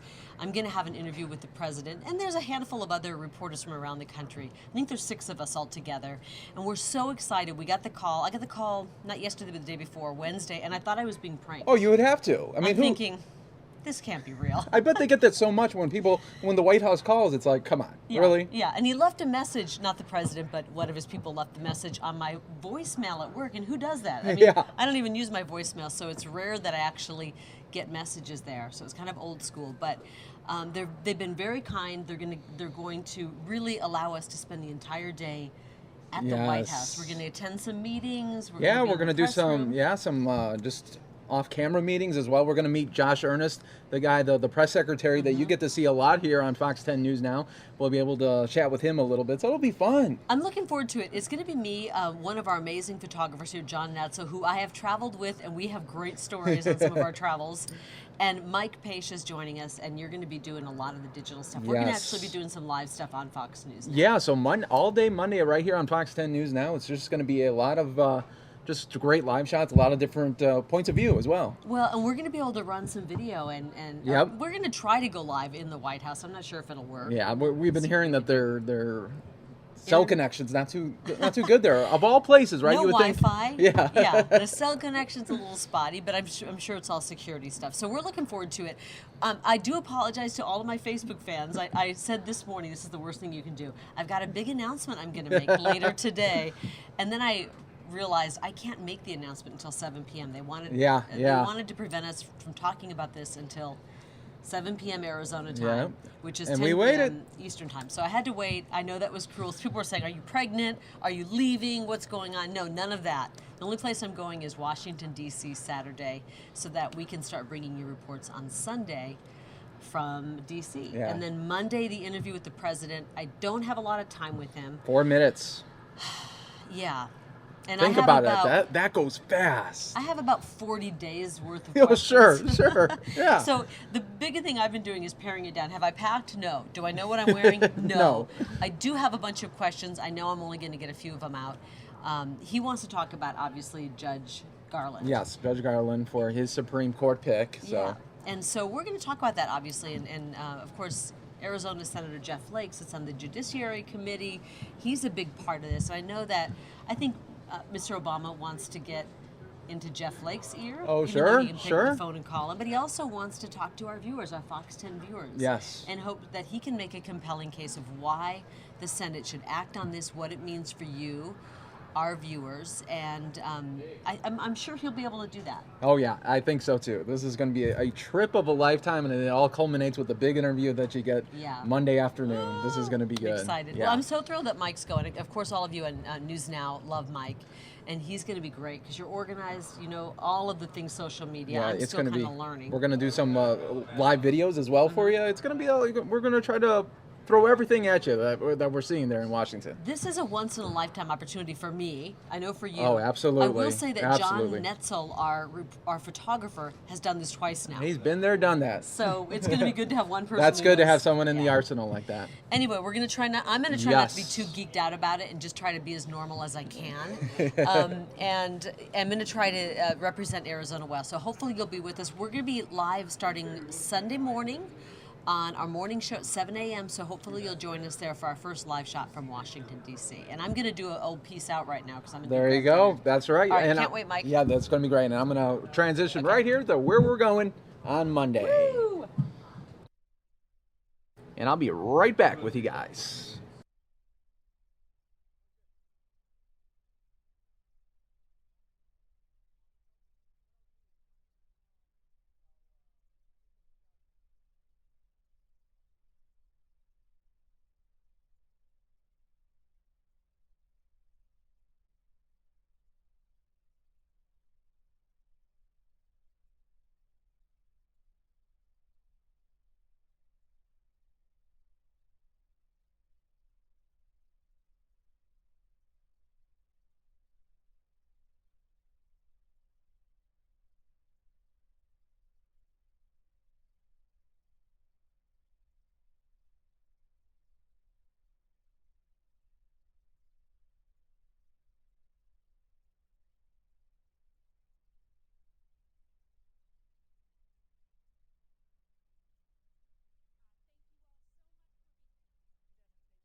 All right, folks, what we're going to do is transition you from this White House shot to a event that happened earlier in the day. The White House Champions of Change for Advancing Prevention, Treatment, and Recovery held a little forum today. We're going to take that here for you. Part of the Fox 10 News Now stream, fox10phoenix.com. We could take the time to talk about each of these stories and about how each one of our 10 champions of change have lifted up their community and the work in their community and the individuals in their community. But today, I will highlight three of these champions who come to us today from different communities and different backgrounds, but bound together by a commitment to this fight. Justin Phillips, the founder of Overdose Lifeline in Indiana, lost her son Aaron from an overdose when he was just 20. In the midst of this loss, Justin dedicated her life to creating what she calls a place of hope. Today, Overdose Lifeline works to raise awareness about the dangers of heroin, reduce the stigma of addiction, and support the families who are fighting this epidemic. And Justin and Overdose Lifeline have been very, very busy. Last year, they worked with Indiana legislators to pass a bill ensuring that more family members and friends of people addicted to opioids can have the life-saving drug naloxone. The law, which was signed by the governor last April, is called Aaron's Law. Leslie Hayes is a family physician at El Centro Family Health in Española, New Mexico. In her community, Leslie educates local officials about the benefits of buprenorphine for opioid addiction treatment. And she has quite literally reached out to as many patients as possible. She offers clinical services to the maximum allowable 100 patients on buprenorphine treatment. And almost all of these patients are actually expecting moms. And finally, Chief Leonard Campanello, the Chief of Police in Gloucester, Mass., is here with us today. When he saw the impact of opioids in his community, Chief Campanella decided that communities should stop arresting people with addiction and start assisting them. He established the Gloucester Addiction Initiative, and today, when people walk into a Gloucester police station asking for help with an opioid addiction, help is actually what they get. Each of us here has had experiences that have changed us, that made us realize the cost of inaction and the cost of inertia. For many, it was a series of long hours and difficult days, but today just isn't about the problem. You all are here because your stories are stories of hope and stories of triumph. We need more of these triumphs. We need your best ideas and your innovations to be shared between and across communities in this entire country, because today we lose too many of our fellow Americans to drug overdoses. As all of you know, since 1999, deaths from opioid overdoses have quadrupled. In this administration, our priority is to reduce prescription opioid and heroin addiction, overdose, and death. We're working towards that goal with a three-part strategy. First, we're giving health professionals the tools and information they need to make informed prescribing decisions and to help reduce opioid overprescribing. Second, we're making sure more people can have access and use naloxone to save more lives. And finally, we're expanding access to medication-assisted treatment, or MAT, for opioid addiction. We're making progress every day toward these goals, but our work can only be successful with your help. You're here because you all are the champions in your communities who can keep our collective progress going. Whether you're here in the room or watching online, we need you to educate your communities about opioid addiction and the services that are available to treat it and help people recover. If you're a healthcare provider, we need you to adopt the opioid prescriber guideline issued by CDC in March. We believe this guideline can help you find alternative pain therapies for your patients, limit the dosage and duration of opioids you prescribe, and monitor your patients who need prescription opioids to manage their pain. And you all can start getting involved right away. Tomorrow, the Drug Enforcement Administration, the Office of Personnel Management, and our Office of National Drug Control Policy are hosting a national drug take-back program across the country to make sure prescription drugs are disposed of safely.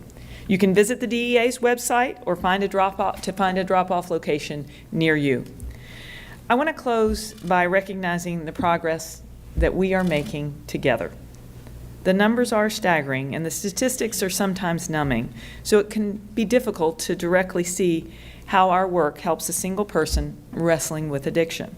Last October, I met one of those people right in my home state when President Obama and I participated in a community forum on opioids. The young man who introduced the president, Jordan Coughlin, grew up in an average middle-class family and raised by great parents. But one day, he traded 2 CDs for 6 prescription painkillers. And that exchange started a long and dark path to opioid abuse. At one point, an accidental overdose sent him into a coma for nearly 5 days. For Jordan, it was actually the health of a loved one that shocked him into the path of recovery. When his father had a health scare after a minor operation, Jordan knew he had to take his own health more seriously. He started the hard work of long-term recovery. Today, he helps others find that path as a peer recovery specialist, and he's working towards his master's in social work. He later said the only reason he's here today, the reason he can help others today, is that treatment is effective and recovery does happen. He's right. Recovery does happen, and thanks in large part to you all and the work that you do. Thanks to your work, millions of Americans have another chance at recovery, another chance at life. Families and communities across our country have another chance to help a brother, a sister, a son, or a daughter triumph over addiction. These successes don't make our losses any easier, but they remind us why it is so important to keep moving forward. So thank you for all that you all do, and we're going to continue to make progress. Thank you.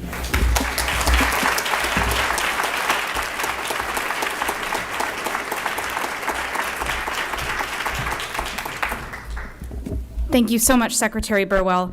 I'm now really honored. As Secretary Burwell just mentioned, stories are at the foundation of so much of the work that we all do on this topic. And I am so honored to introduce the person that I credit as the story behind how I became passionate about this. Director Michael Botticelli is the Director of National Drug Control Policy, and he shares his story with courage and with strength and with honesty, and with the passion that makes it so contagious to others that you can't help but become an advocate for the thousands that are being impacted by opioid misuse and abuse and the heroin epidemic and substance use disorder. He has inspired me. He has inspired so many of the people here at the White House, and I think so many of the folks in this audience. It's almost embarrassing that I'm introducing him because I think y'all know him. So we'll ask Director Botticelli to come on up.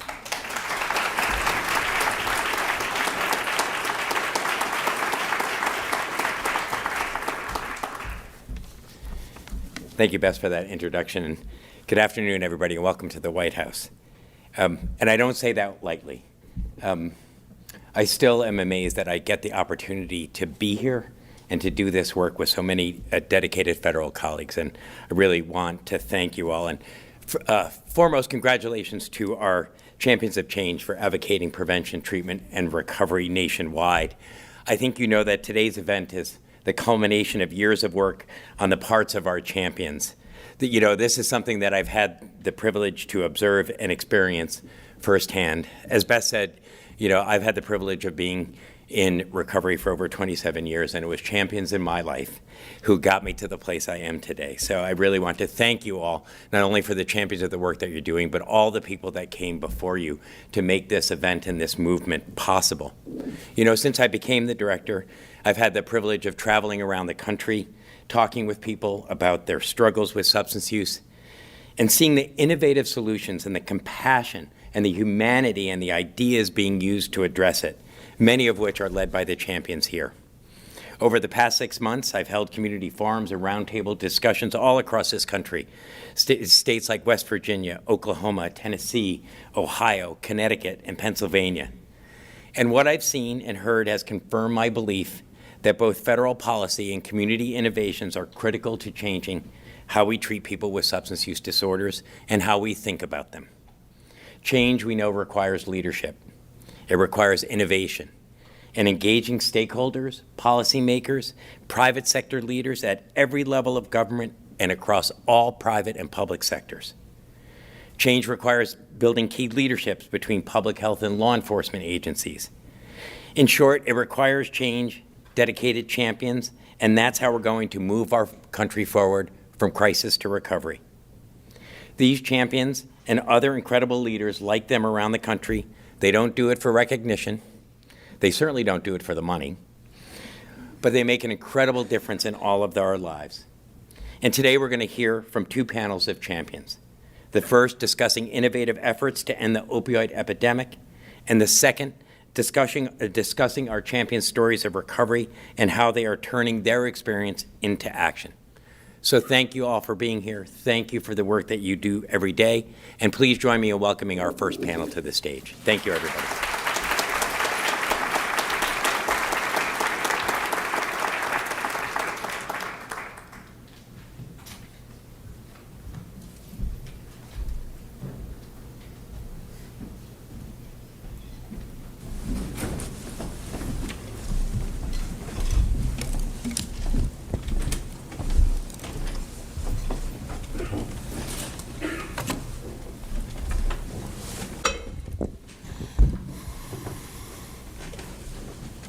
All right. Thank you very much. My name is Chris Jones. I'm the Director of the Division of Science Policy in the Office of the Assistant Secretary for Planning and Evaluation at HHS. And as a researcher who has dedicated much of my professional life to this issue, it is really an honor to be here with each of you today who are implementing innovative strategies in your communities. But from a personal perspective, as a person in long-term recovery, it's really inspiring to see the work that you're doing to engage with the community of people who have addiction and who need compassion and care and access to treatment. So it's really an honor, both professionally and personally, to be working on this issue as well as engaging with you today. As we get started, I wanted to just to open it up to each of you to talk about why you've made the work that you're doing a priority. You know the statistics, you know how this is impacting communities, and out of all the other things that might be trying to grab your attention, why is this a priority, and what are the specific steps that you and your organizations are taking to improve the lives of Americans? And whoever wants to go first. My guess is the chief is going to go first. Well, our initiative in Gloucester was community-driven under the leadership of our mayor, Safathia Romeo-Taken, who's in the audience tonight, and Representative Ann Margaret Ferrante. And we simply listened to the community, who did not want people suffering from addiction to be further stigmatized by arrest and incarceration. And what we had seen was a failed war on drugs, which was actually a war on addiction, it seemed like, over the last 50 or 60 years. So we were charged with a different way of doing things, and the way was to treat the illness with dignity, compassion, professionalism, and to try to help, to try to be a gateway to treatment. And that's what the community charged us with, and that's what we did 11 months ago.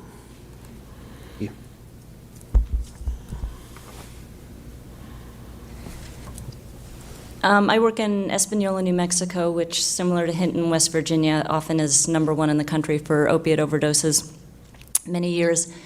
And about 10 years ago, I just happened to stumble into prescribing buprenorphine. And I was working with Project ECHO at the time, which is this great organization founded by a hepatologist who was trying to improve treatment of hepatitis C because he realized he would never be able to treat all the hepatitis C. So he started training primary care providers to treat hepatitis C across the state of New Mexico. And then from there, they decided, we'll get people prescribing buprenorphine. So I went through the first buprenorphine training, and I really didn't think about what it would mean to be the only physician in a county with very, very high rate of overdoses. And it was so exciting because suddenly I had something I could do. Up until that time, these people came into my office, they said, I'd like to quit, and I said, that'd be great. And then they left and they continued to use, and all of a sudden I had something that I personally could do. And we realized it was making a difference, and then about 5-7 years ago, it started becoming acceptable to treat pregnant women with these medications. And so at this time, we had 3 or 4 of us in the office doing it, and we started treating pregnant women, and that was where we realized we were really changing lives, because pregnant women who use drugs are often viewed in the media as people who don't care. How could anyone use drugs when they're pregnant? They're damaging their babies.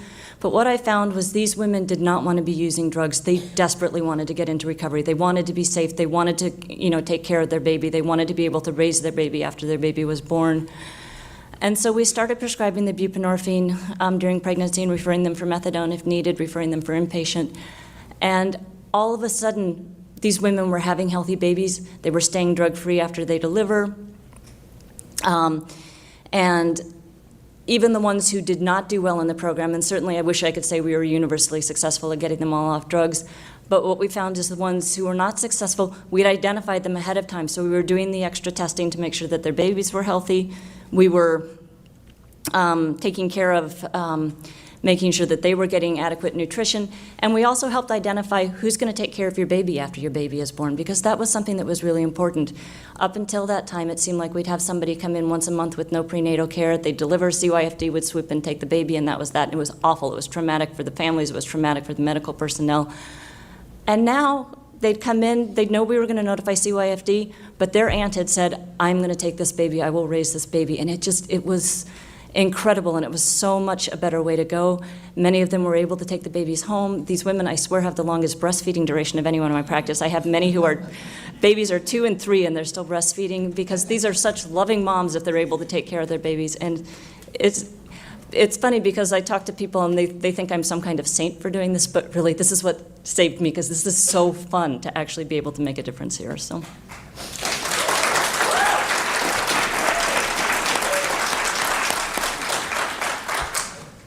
I'm from Connecticut, but originally from Massachusetts, so I love hearing the chief speaking in my native tongue. So I work for a statewide AIDS organization, and 3 years ago we worked to change legislation to make it easier for prescribers to write prescriptions for naloxone and make it more accessible to families and friends. And we sat around a table, and I said, well, who's leading the way on this? Who's promoting this? And it was crickets. Nobody was. So I took the stand and formed a statewide opiate overdose prevention work group. We got buy-in from all the relevant state departments around the table. We have treatment providers. We work with researchers from Yale. We have prescribers. We have affected family members. And our main goals over the last 3 years were to increase awareness about naloxone and increase access to naloxone. And that's happening slowly in the state. Our State Department of Public Health was able to purchase naloxone. God knows where they found the money. I think they were looking under rocks and abandoned closets for it, but they managed to purchase quite a bit of naloxone and distribute it to the programs that have syringe exchange programs, which we do. We were the first community-based organization to start doing community distribution of naloxone with our syringe service clients. That was about a year and a little bit ago. And over that period of time, our clients have been able to reverse over 70 overdoses just out in the community. So our work is continuing forward. Governor Malloy, we passed a very comprehensive piece of legislation last year that puts continuing medication credits for prescribers on safely prescribing opiates and pain management, allowed pharmacists to go online and get certified to prescribe and dispense naloxone, and put some more teeth in our prescription drug monitoring program. That all passed last year. That's been rolling out, and this year there's another comprehensive piece of legislation that's going to address even some additional issues to really address some of the access to naloxone, but also to make sure that people have access to treatment as well. Thank you.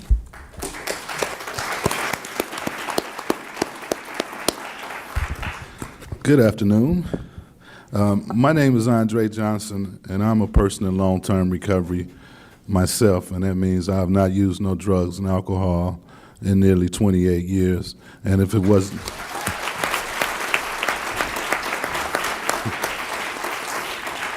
And so what really motivates me and brings me here today is for personal reasons as well as professional reasons. Number one, being a person in long-term recovery, I realized firsthand how I was just one drug away from overdosing or one drug away from being killed because of my addiction.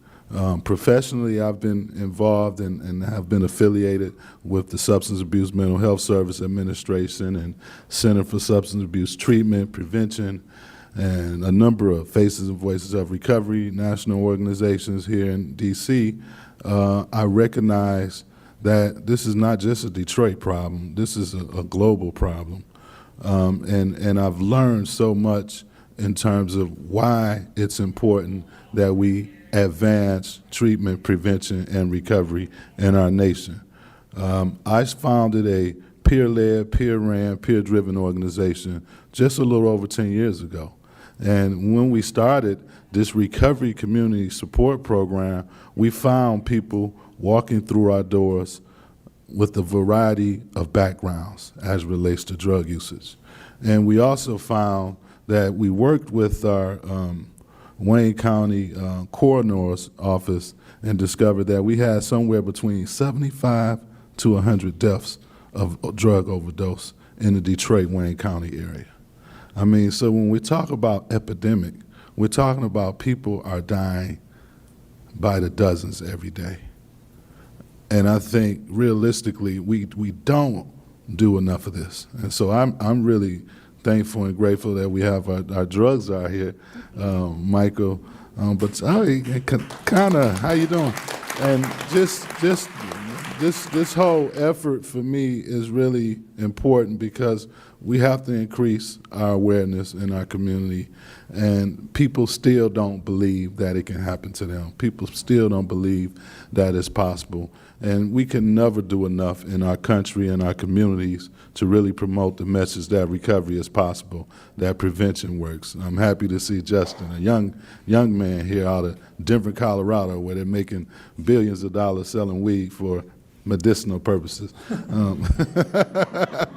But the truth of the matter is we realize that drugs is a problem in all of our communities. It doesn't discriminate against the suburban community, the rural community, or how much money you have in your pocket. It does not matter. We have a team of peers in Detroit that work day in, day out to help people sustain long-term recovery. We discovered that we had these very high recidivism rates, meaning people were leaving out of treatment and relapsing within the first 30 days. And then we looked at these people were leaving out of treatment and they didn't really have a lot of resources in the community. And so they returned right back into that drug-infested environment or community that's non-supportive in some cases. And that's how the Detroit Recovery Project emerged. We said we will be that safety net in the community. We will be that organization to hold your hands the moment you complete treatment. We also hold people's hands during the whole process of receiving methadone maintenance treatment. We hold people's hands who are receiving buprenorphine treatment and a number of other Medicaid-assisted therapy programs. We believe we embrace the whole many pathways to recovery process, and we try to help people along that recovery process because we know that recovery is nonlinear. There's no special way, there's no one way fits all. It's many pathways to recovery, and that's what the Detroit Recovery Project embraces, and we embrace everybody, all walks of life, and we're telling folks you can achieve long-term recovery, and it's possible. Why? It's because I've achieved long-term recovery. And then lastly, I just want to say that our organization has, as I sit here as a champion of change, it's more indicative of the people that I've been involved with. It's more indicative of the staff that work every day and every night for the Detroit Recovery Project. Our government, our Detroit City Council, our board members that helped to found the organization, our city mayor's office, our state legislature, who I'm proud to say that we have one of our state senators here in our audience today, Mr. Burt Johnson, and a number of local and federal and county support, and then the entire prevention, treatment, recovery community has supported our organization. So I cannot say it enough that we are only effective as we are as it relates to working together collectively for the greater cause. Thank you.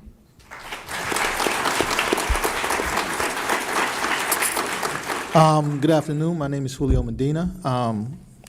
Just feels wonderful to be here. So I look at this work from the lens of criminal justice, and for me, I kind of accidentally stumbled upon this because I was on the opposite side. I was in handcuffs when Chief was arresting people. I served 12 years in New York State prison for substance abuse and trafficking. And I think for me, there was a wake-up call when I was locked up. And that wake-up call is when you become conscious in this process. We don't realize in many of our communities, at least some of our inner city communities, there seems like the only economic engine at that time was this trade, which was the substance abuse trade. It didn't feel like there was anything else available to a young man growing up in poverty. And I think one of the things, and hopefully you don't chase me off and realize I'm really not a champion of change, is when you become conscious, you go back and think of the disgust of the work that you did. And for me, the disgust and the most shameful point was making certain on the 1st and the 16th there was enough drugs available in our communities.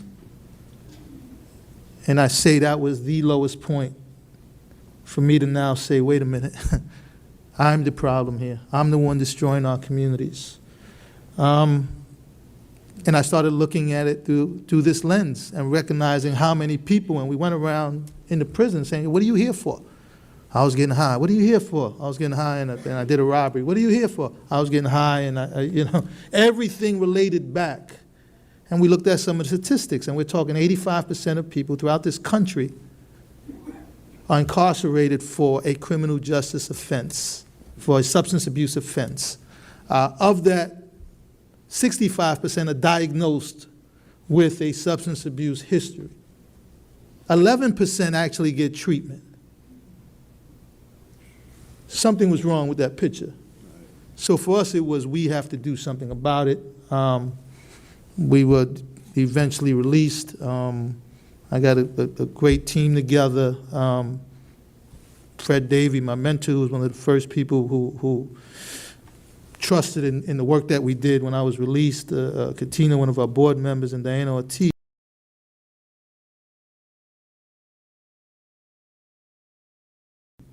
That we can make a difference in New York and maybe throughout the country. And our goal was a holistic approach to someone being released and making certain that they don't go back into that same lifestyle. So at Exodus, I'm fortunate to be the founder and executive director of Exodus Transitional Community, which is a nonprofit in East Harlem, Newburgh, and Poughkeepsie. We are in areas where we're supposed to be. Geographically, we are in the lowest income areas with the highest crime rates, substance abuse rates, with economic poverty throughout, and we wouldn't have it any other way.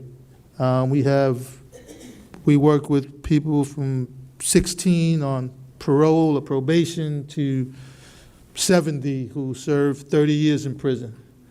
Our goal at Exodus is to make certain that no one goes back, no one recidivates, no one picks up another drug again.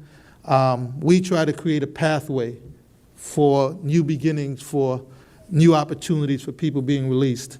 And this as a country, I mean, we seem to be turning the tide, but I think one of the things we want to realize, at least in New York, after the Rockefeller drug laws, we cannot incarcerate our way out of this problem. We all know that in New York we're doing some work. We realize some of the costs, $200,000 a year to lock up someone in Rikers Island, which is our city jail. $200,000 for 1 year to lock someone up. In our state facilities, it's $60,000. As Americans, as human beings, we could do better. I mean, this is not rocket scientists. I think we could all figure this out. There has to be some better alternatives, some better solutions. We can reduce the prison population by half if we just look at some of those nonviolent crimes and look at how many of them were substance abuse.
Level. We can put out best practices at the federal level, we can put out funding and technical assistance, but the people on the ground are really creating the change. And I think each of you reflected in your own circumstances that there was a spark and you had to build a coalition of people who could help support and facilitate the work. So I think if a few of you want to sort of take that point from, you had this idea, how did you get the right people at the table? Because I think there are a lot of people who say, bad things are happening in our community, too many people are dying, I don't know what to do.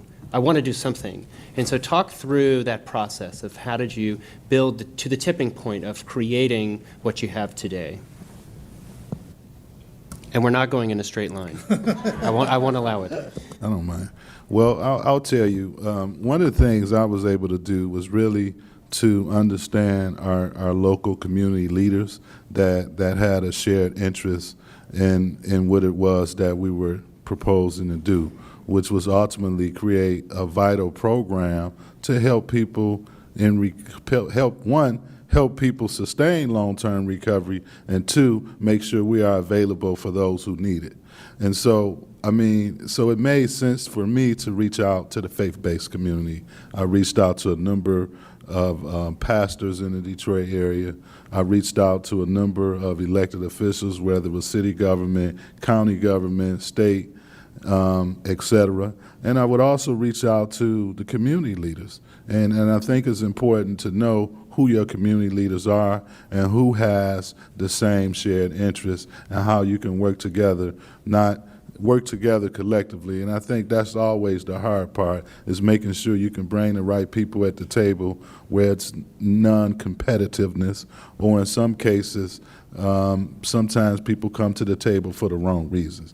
So, but I think partnership building, coalition building, and being able to have clear objectives, clear goals and objectives and an agenda. And it can be done in any community, but I find it really, really important that the community approach works well. I mean, the beauty of Office of National Drug Control Policy and SAMHSA is that they always have materials on the website that you can glean from and share with the rest of the world. I think a lot of people may not necessarily be aware that there are a lot of tips and handouts that we can share in our community to educate people about the best practices, models that's going on. There's a number of advocates that's always seeking opportunity to come into the communities and talk. We had Tom Hill in Detroit 10 years ago, and he was walking, he flew in from D.C. Green to the city of Detroit, and he walking through the belly of the beast like he was in Washington, D.C. I told him, you can't walk in that area. It's not safe, Tom. But nevertheless, it's really teaching people where you are, what's really going on, and people need to be taught. And I don't think we can do enough of this. We need more we reached out to our public schools. We started partnering with several high schools and teaching kids about the dangers of alcohol, tobacco, and other drugs. When we start partnering with the churches, we start having outreach in the church. We start having outreach in the community. We would go set up shop on a corner where we know drugs are being sold, prostitution is occurring, and we would have 4 and 5 tables, and we'll have 25 peers from our community, and we would do HIV rapid testing. We would do on-the-site alcohol drug screening. I'm talking about really grassroots type stuff, like rolling your sleeves up and being comfortable in your own community, in your own neighborhood. We have to reclaim our community. We have to reclaim our neighborhood, and it's our job to say, not in my backyard.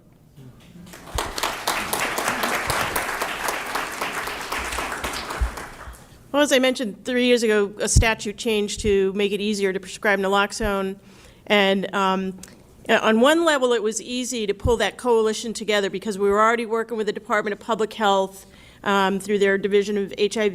They also oversee the syringe exchange programs. We had colleagues at Department of Mental Health and Addiction Services who were working on this as well. Department of Children and Families have joined the table. Department of Corrections, our state troopers, all carry naloxone, and they report to the Department of Corrections. The medical director there is incredibly forward-thinking, Dr. Kathleen Maurer. And we've had Department of Consumer Protection there. And as I mentioned, some of the other partners, prescribers, researchers from Yale, we had old data on opiate overdose death data in the state only up to 2007. And all I had to do was pick up the phone and call Dr. Loretta Grau and say, Loretta, what would it take for you and Skip to update all the OD data?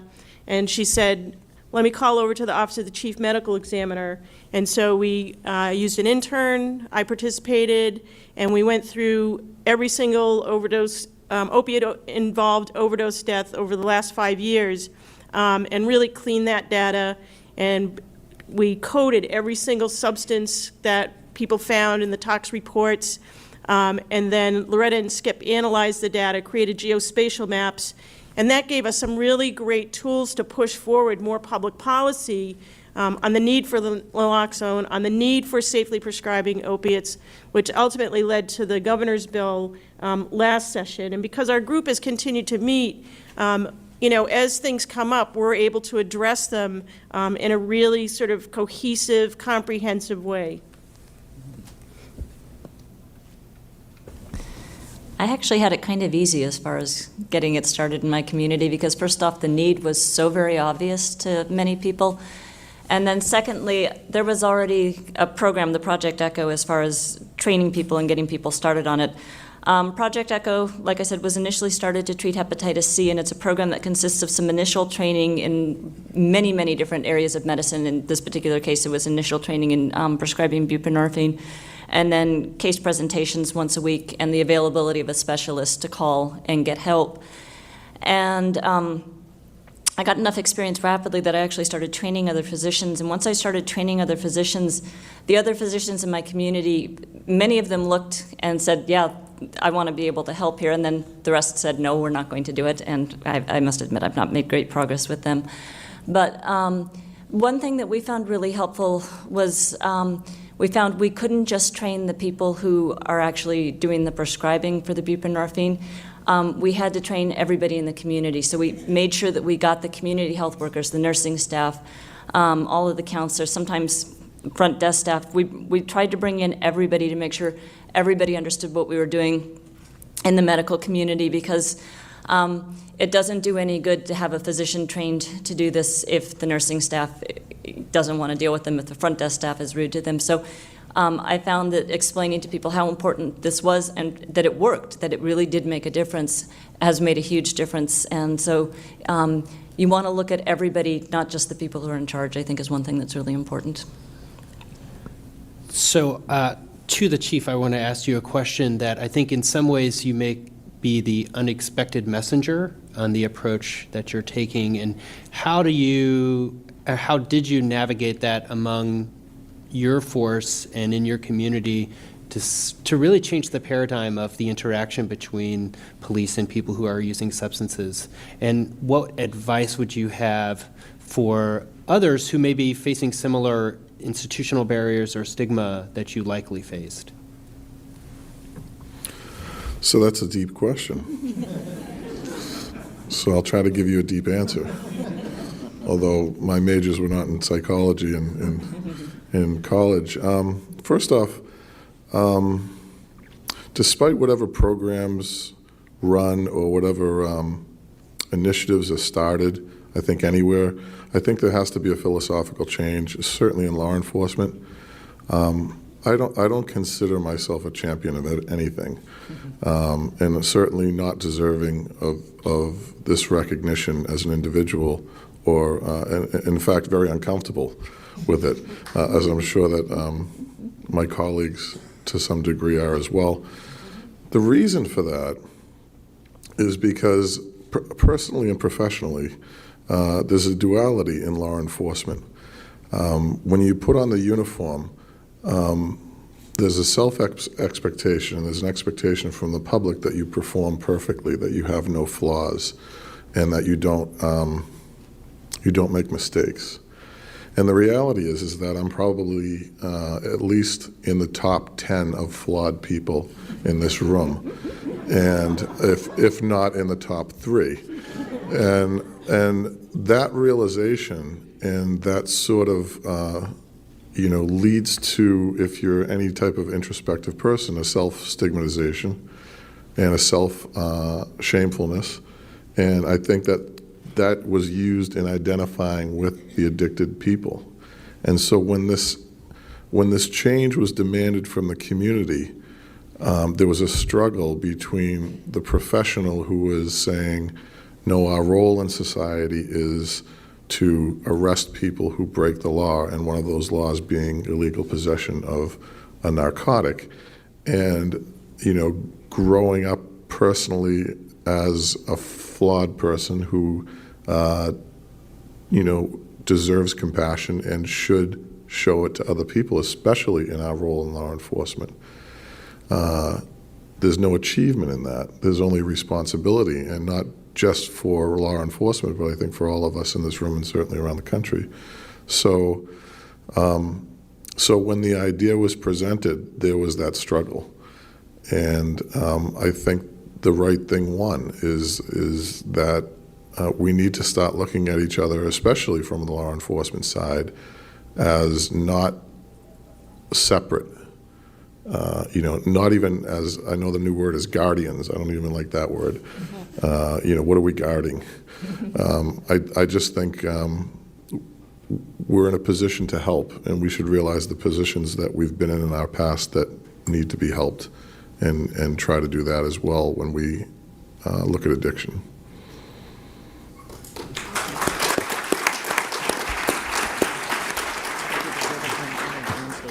And this is a question for Dr. Hayes, but I'll wait till she gets done talking.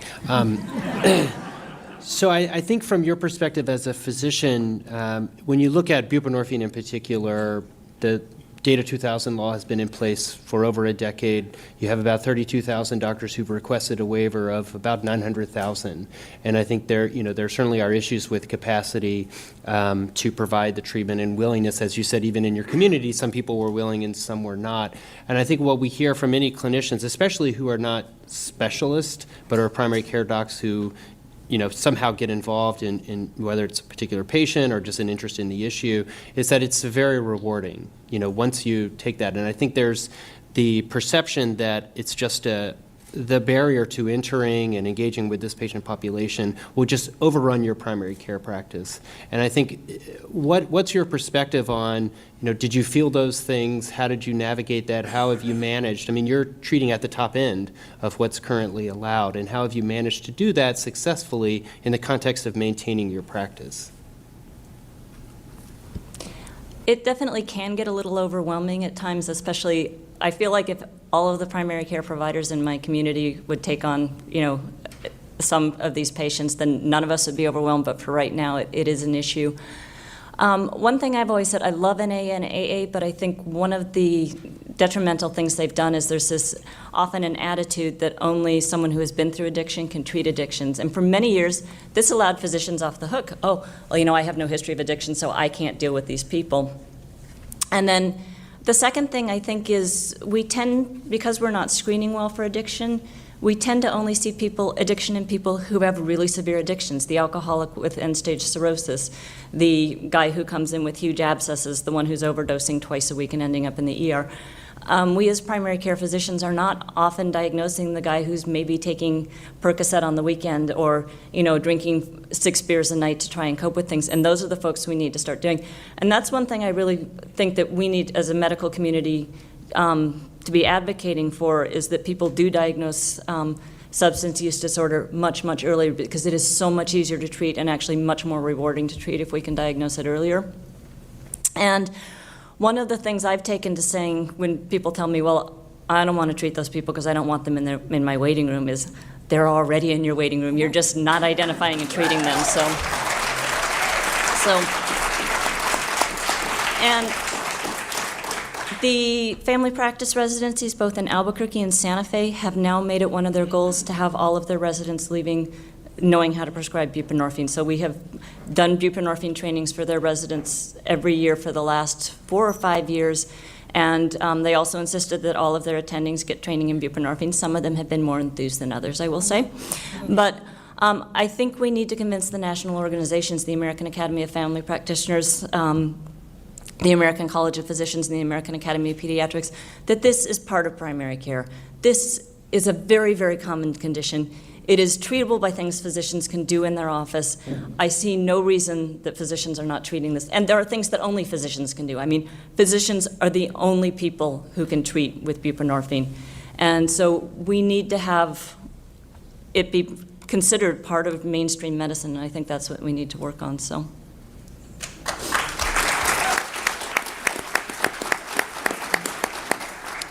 as we wrap up the panel, I want to give everybody an opportunity to really just say, what's your one, if you had one opportunity, one thing to say to folks who are your peer cohort, wanting to do the things that match up with what you do, what would that be? And we'll start with you. Sure. We got to stop criminalizing addiction. Addiction is not a criminal activity, and for me, we can save states in our country, and taxpayers in particular, a lot of money if we just got smarter. So let's stop criminalizing addiction.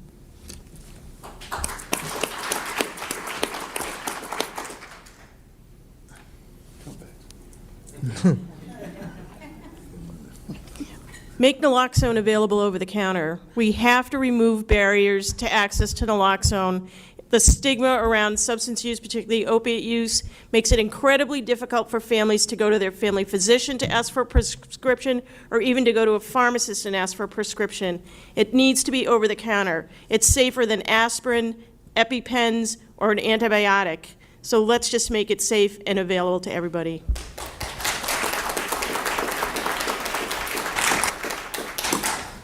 I would tell my cohort, just do it. It's worth doing, it's rewarding, they should do it. And if I could make one plea to all the policymakers in the room, please make it so that physician assistants and nurse practitioners can do this.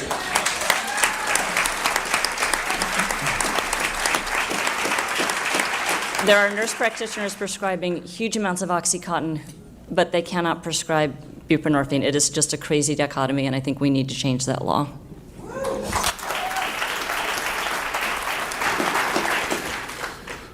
Taking the bold move of addressing law enforcement in the country is, if you continue to do what you do, you're going to continue to get the same results, which is death, stigmatization, and more people addicted. We don't work for insurance companies. We don't work for pharmaceuticals who would rather see people dead or incarcerated than in treatment. So let's address the real problem on both sides of the issue and listen to your community. After all, it is who you serve. And if you're a police leader, that's your only role. That's the only people you work for, is your community. So listen to what they're telling you, that they don't want their addicted person further stigmatized by an arrest. They have enough problems. Let's try to help.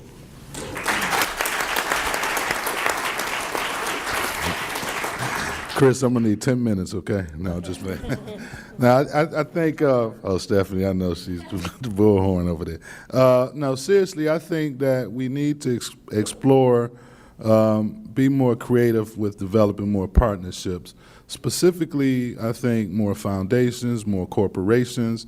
I think not just really asking money from the federal government, but looking at how we can begin to redistribute resources that can really increase awareness in our community. I think we need to have this conversation in every community, in every living room, in every coffee shop. We need to have this conversation about what's really going on in our community, and the only way we're going to make a change is if we begin to talk about it, because change starts with the individual first, and then one person can help change the whole community. I mean, this room, we should have the whole White House filled up. We should have, I mean, we was in here talking about ISIS when we we wouldn't be able to get out of here, right? But so I think, and community awareness is important. One of the things we were doing was Prescription Day, Take Back Prescription Day, where we encouraged everybody to go into your medicine cabinet and take out those old pills outside of your medicine cabinet. And we did that several times, and we looked up, we had a couple 100 pounds of medication. It's just, we got to keep doing community awareness, and I think that's where it starts. And on all levels, federal, going down to the state, county, city, and involving your churches, involving your corporations, etc. Thank you. Thank you. Thank you very much for all the work that you do. Congratulations for being here today, and thanks for a good conversation. Thank you.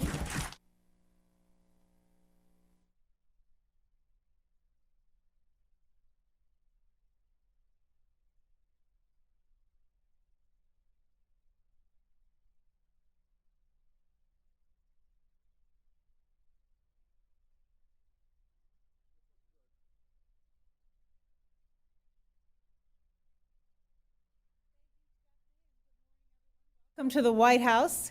We are delighted to have you here for what we believe will be a historic week focusing on reentry around our country. I want to begin by recognizing our partners here today, the Brennan Center for Justice, who you'll be hearing from more lately, as well as the American Enterprise Institute. I think good examples of how broad the political spectrum is that's focusing on this issue. From the progressives to the conservative, all around the country, people understand the need generally for criminal justice reform, and specifically to make sure that the 600,000 people each year who return back to our communities can do so in a way that will allow them to become members of society, law-abiding members of society, and eliminate the enormous recidivism rate that we're seeing around the country. The president this week in his weekly address said it best. He says, "We know that simply locking people up doesn't make communities safer. It doesn't deal with the conditions that led people to go into criminal activity in the first place." And obviously we know that's the case. And to the private sector folks who were here today, you realize the impact that our current criminal justice system is having on our economy. We're going to be able to drill down into those numbers a bit in the course of our conversation.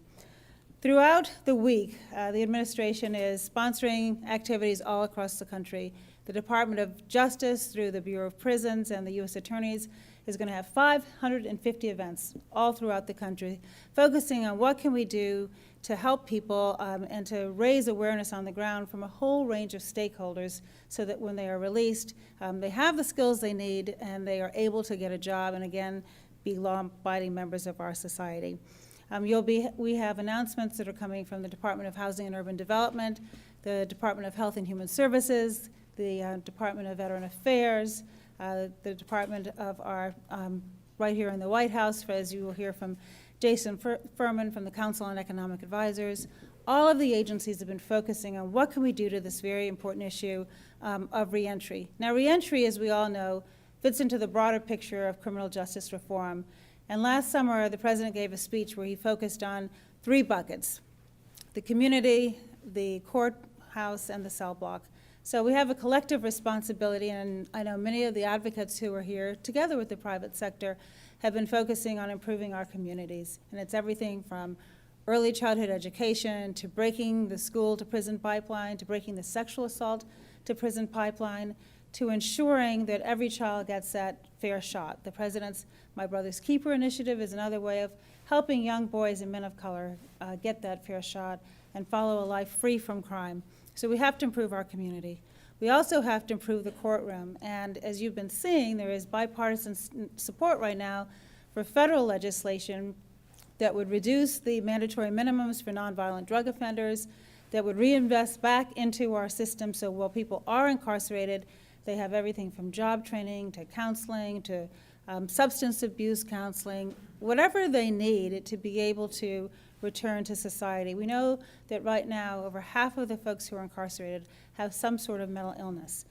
So the best objective, of course, is to treat them early as soon as it's diagnosed, but certainly while they're incarcerated, part of our responsibility is to help them, again, so that they have whatever they need to be able to reenter society.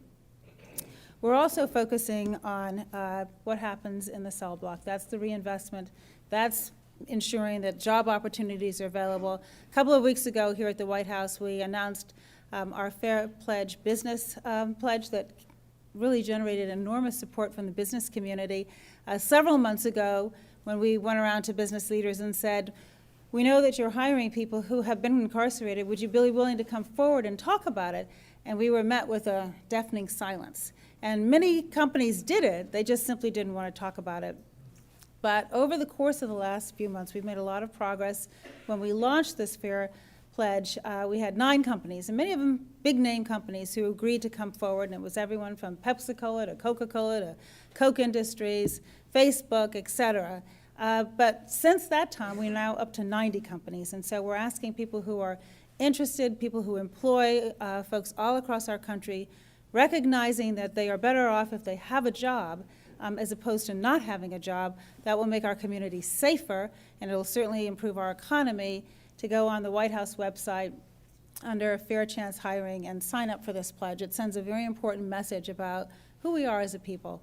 Part of what has also been extraordinary is a broad base of support from faith leaders to the business community to advocates to think tanks from all political spectrums, recognizing that if we reform our criminal justice system, our communities will be safer and our economy will be stronger. We spend $80 billion a year, $80 billion a year on criminal justice, on mass incarceration. We have 5% of the world's population, yet 25% of the world's prisoners. What was a stark statistic for me was to know that since 1985, the number of women who are incarcerated has gone up by 400%. And as you'll hear from Jason later, that for children who have a father who's incarcerated, there's a 40% chance, greater chance that they are in poverty. And so the statistics are very clear, and what we really need now is to just continue to build on the momentum, and not just at the federal level, but the state level as well.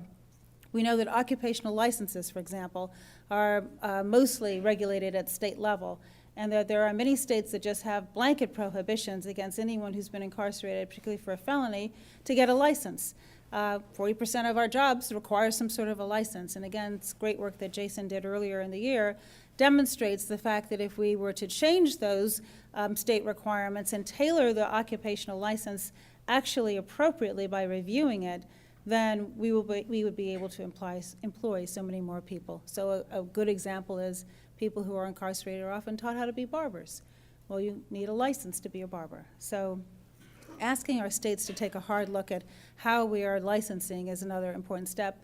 Along the same lines, today, the Attorney General, Loretta Lynch, will not only be visiting a prison in Philadelphia, but she'll be sending a letter to our nation's governors asking them to provide state IDs to people when they are released immediately. Because if you have that state ID, that's a first step towards being able to get a job. So there's so much that we can do if we work together. And I guess I want to just close by saying that I do feel we are at a unique moment right now. The nation is focusing on this issue in a way that it hasn't really before. With the number of people 2.2 million people who are incarcerated, and the 70 million who have interacted with our criminal justice system, it touches every community in America. And it used to be a topic that we just tried to brush under the carpet and ignore.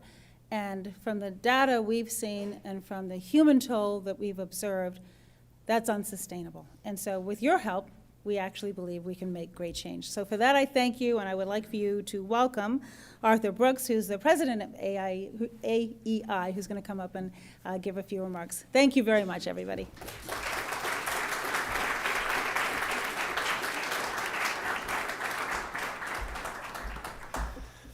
Thank you so much, Valerie. What an honor it is for me and my colleagues from AEI to be here and participate in this event. Thank you to the White House for hosting and to the Brennan Center for being part of this as well. AEI, for those of you who don't know, is a think tank here in Washington. My colleagues and I are really dedicated, at the end of the day, to two basic values: human dignity and human potential. And there are relatively few subjects that scream out for these values more than what's on hand here today. There are going to be a lot of facts that you're going to be hearing from our panel. I'll ask you to consider three. The first is that only a third of Americans incarcerated have any access to vocational or educational programs while in prison, thus leaving them almost entirely unprepared for life after prison. The second fact is that about half of the incarcerated are functionally illiterate. The third follows from the first two facts, which is that 60 to 70% of all parolees end up back in prison within the first 3 years after being released. Now, as Jason Furman and Doug Holtz-Eakin pointed out in their op-ed in the New York Times last week, and they're going to talk about here today, our society pays an enormous material price for this. It creates an enormous amount of economic inefficiency. Now, as much as it pains me as an economist to admit it, however, this really isn't about money. This is about the lives that we're throwing away. I want to take a few minutes here at the outset to remind myself and all of us that the economic case for reform is really just a proxy for something that's much deeper that we're talking about here today. My colleagues and I at AEI are working with the best nonprofits in the country that have a visionary notion of how to use human lives, how to integrate our society better along all different strata of where people are, whether they're incarcerated or free, whether they're educated or not. And we've been working lately with a group in New York City called the Doe Fund. Some of you may have heard of it. It specializes in men who have really all the strikes against them. They're homeless. They've been incarcerated mostly. They've been addicted to substances in the main. They've abandoned their families. They're not working.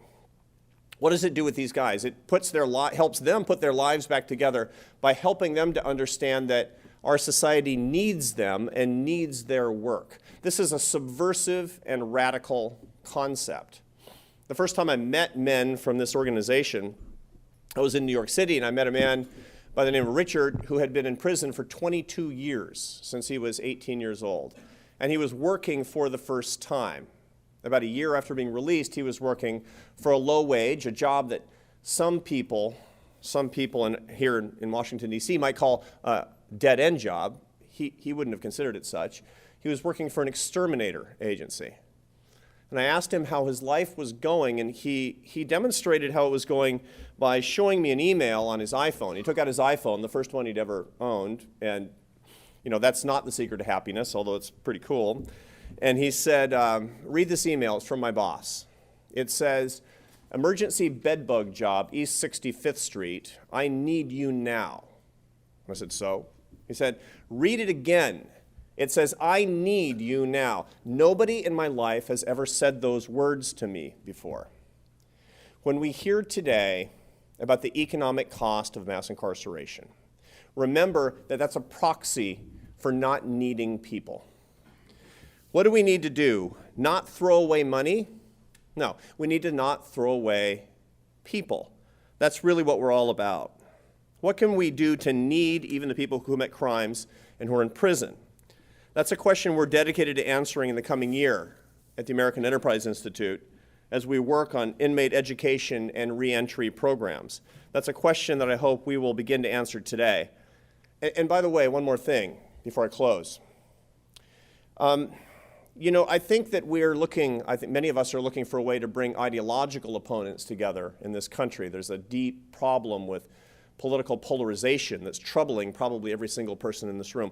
What better way to bring people together than to look at those at the periphery of our society and say, what can we do together to need them? This today could be the beginning of needing every citizen in our society, including those who've been in prison, and to bring ourselves together as a result of it, no matter where we sit on the political spectrum. Thank you for the opportunity to change the debate in this country, for your hard work, for your interest in this topic, and it's an honor to be part of this effort.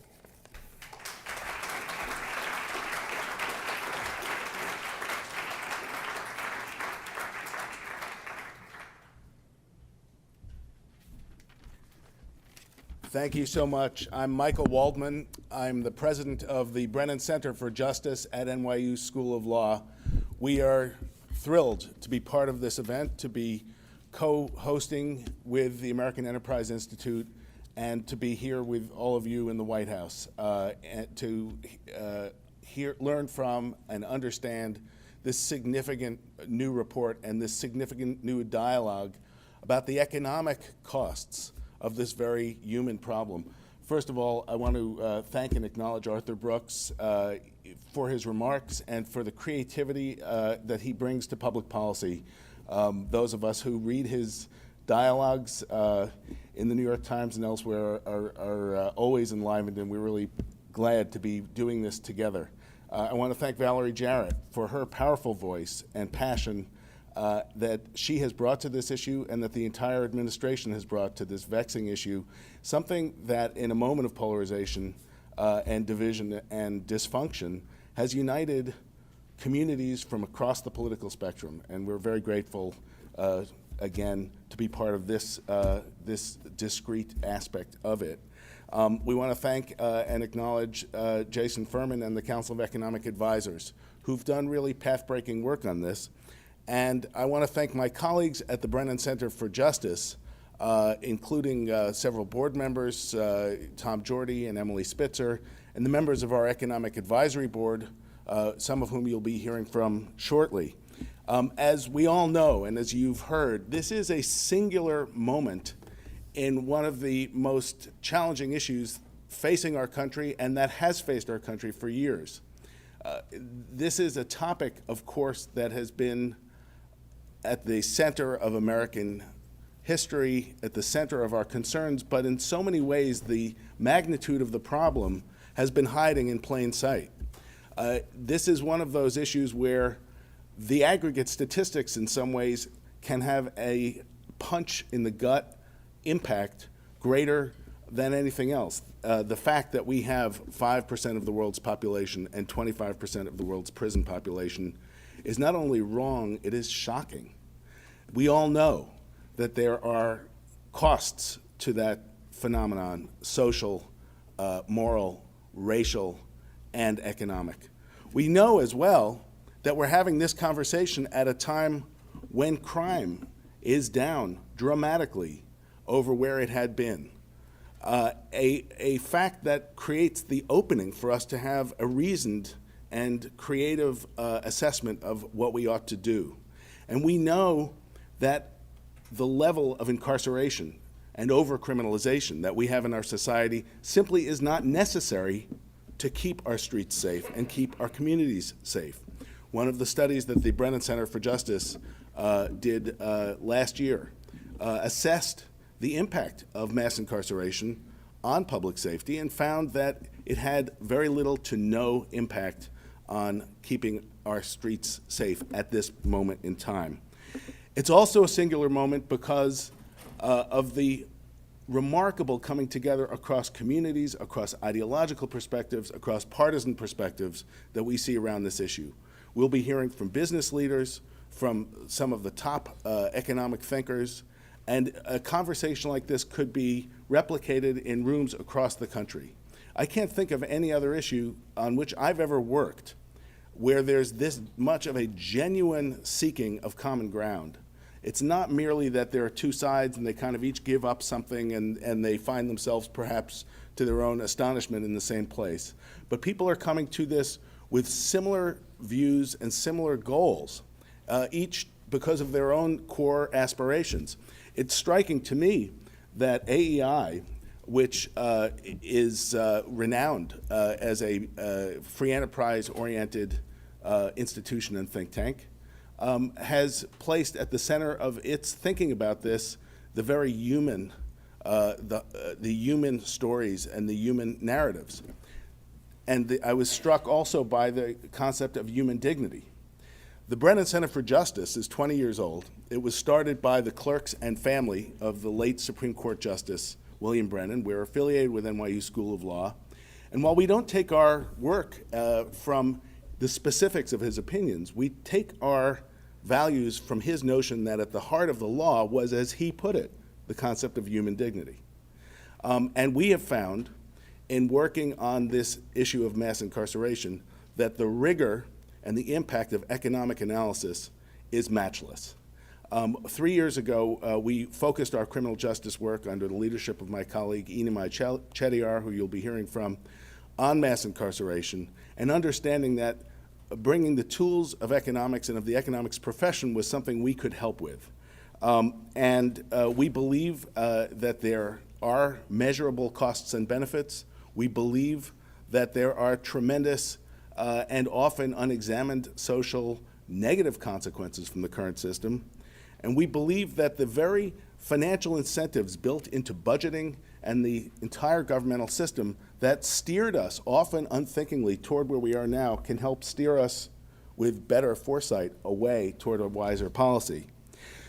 We have launched, and this is actually the first public event to utilize their generous services, we've launched an economic advisory board of some of the country's top economists, including folks you're hearing from today, former Treasury Secretary Larry Summers, Professor Joseph Stiglitz, Dean Laura Tyson, Glenn Laurie, and a whole bunch of others from a whole array of perspectives, helping us to understand and kick the tires on our work to make sure that it meets the top rigorous standards as we meld economic analysis with core legal analysis.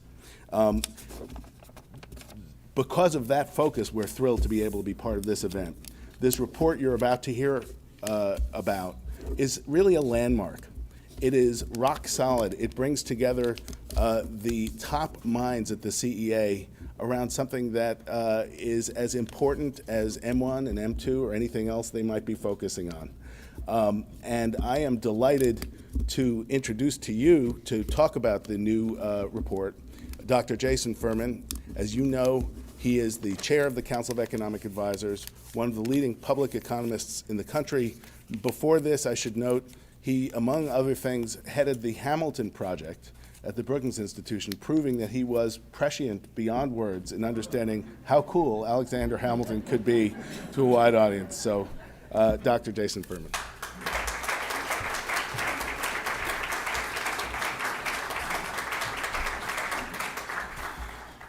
Thank you for that introduction, Michael.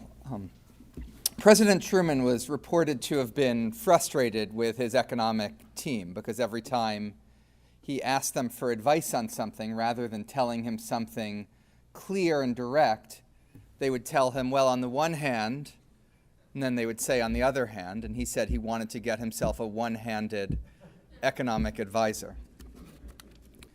The topic we're discussing today is one that really lends itself to a one-handed economic advisor, because as our team, led by CEA member Sandy Black with Nirupama Rao, Emily Weisburst, and Gabe Scheffler, put together this report, the research on this is really clear, it's really consistent, it goes across party lines, as we heard a little bit in the openings and as we'll hear on the panel.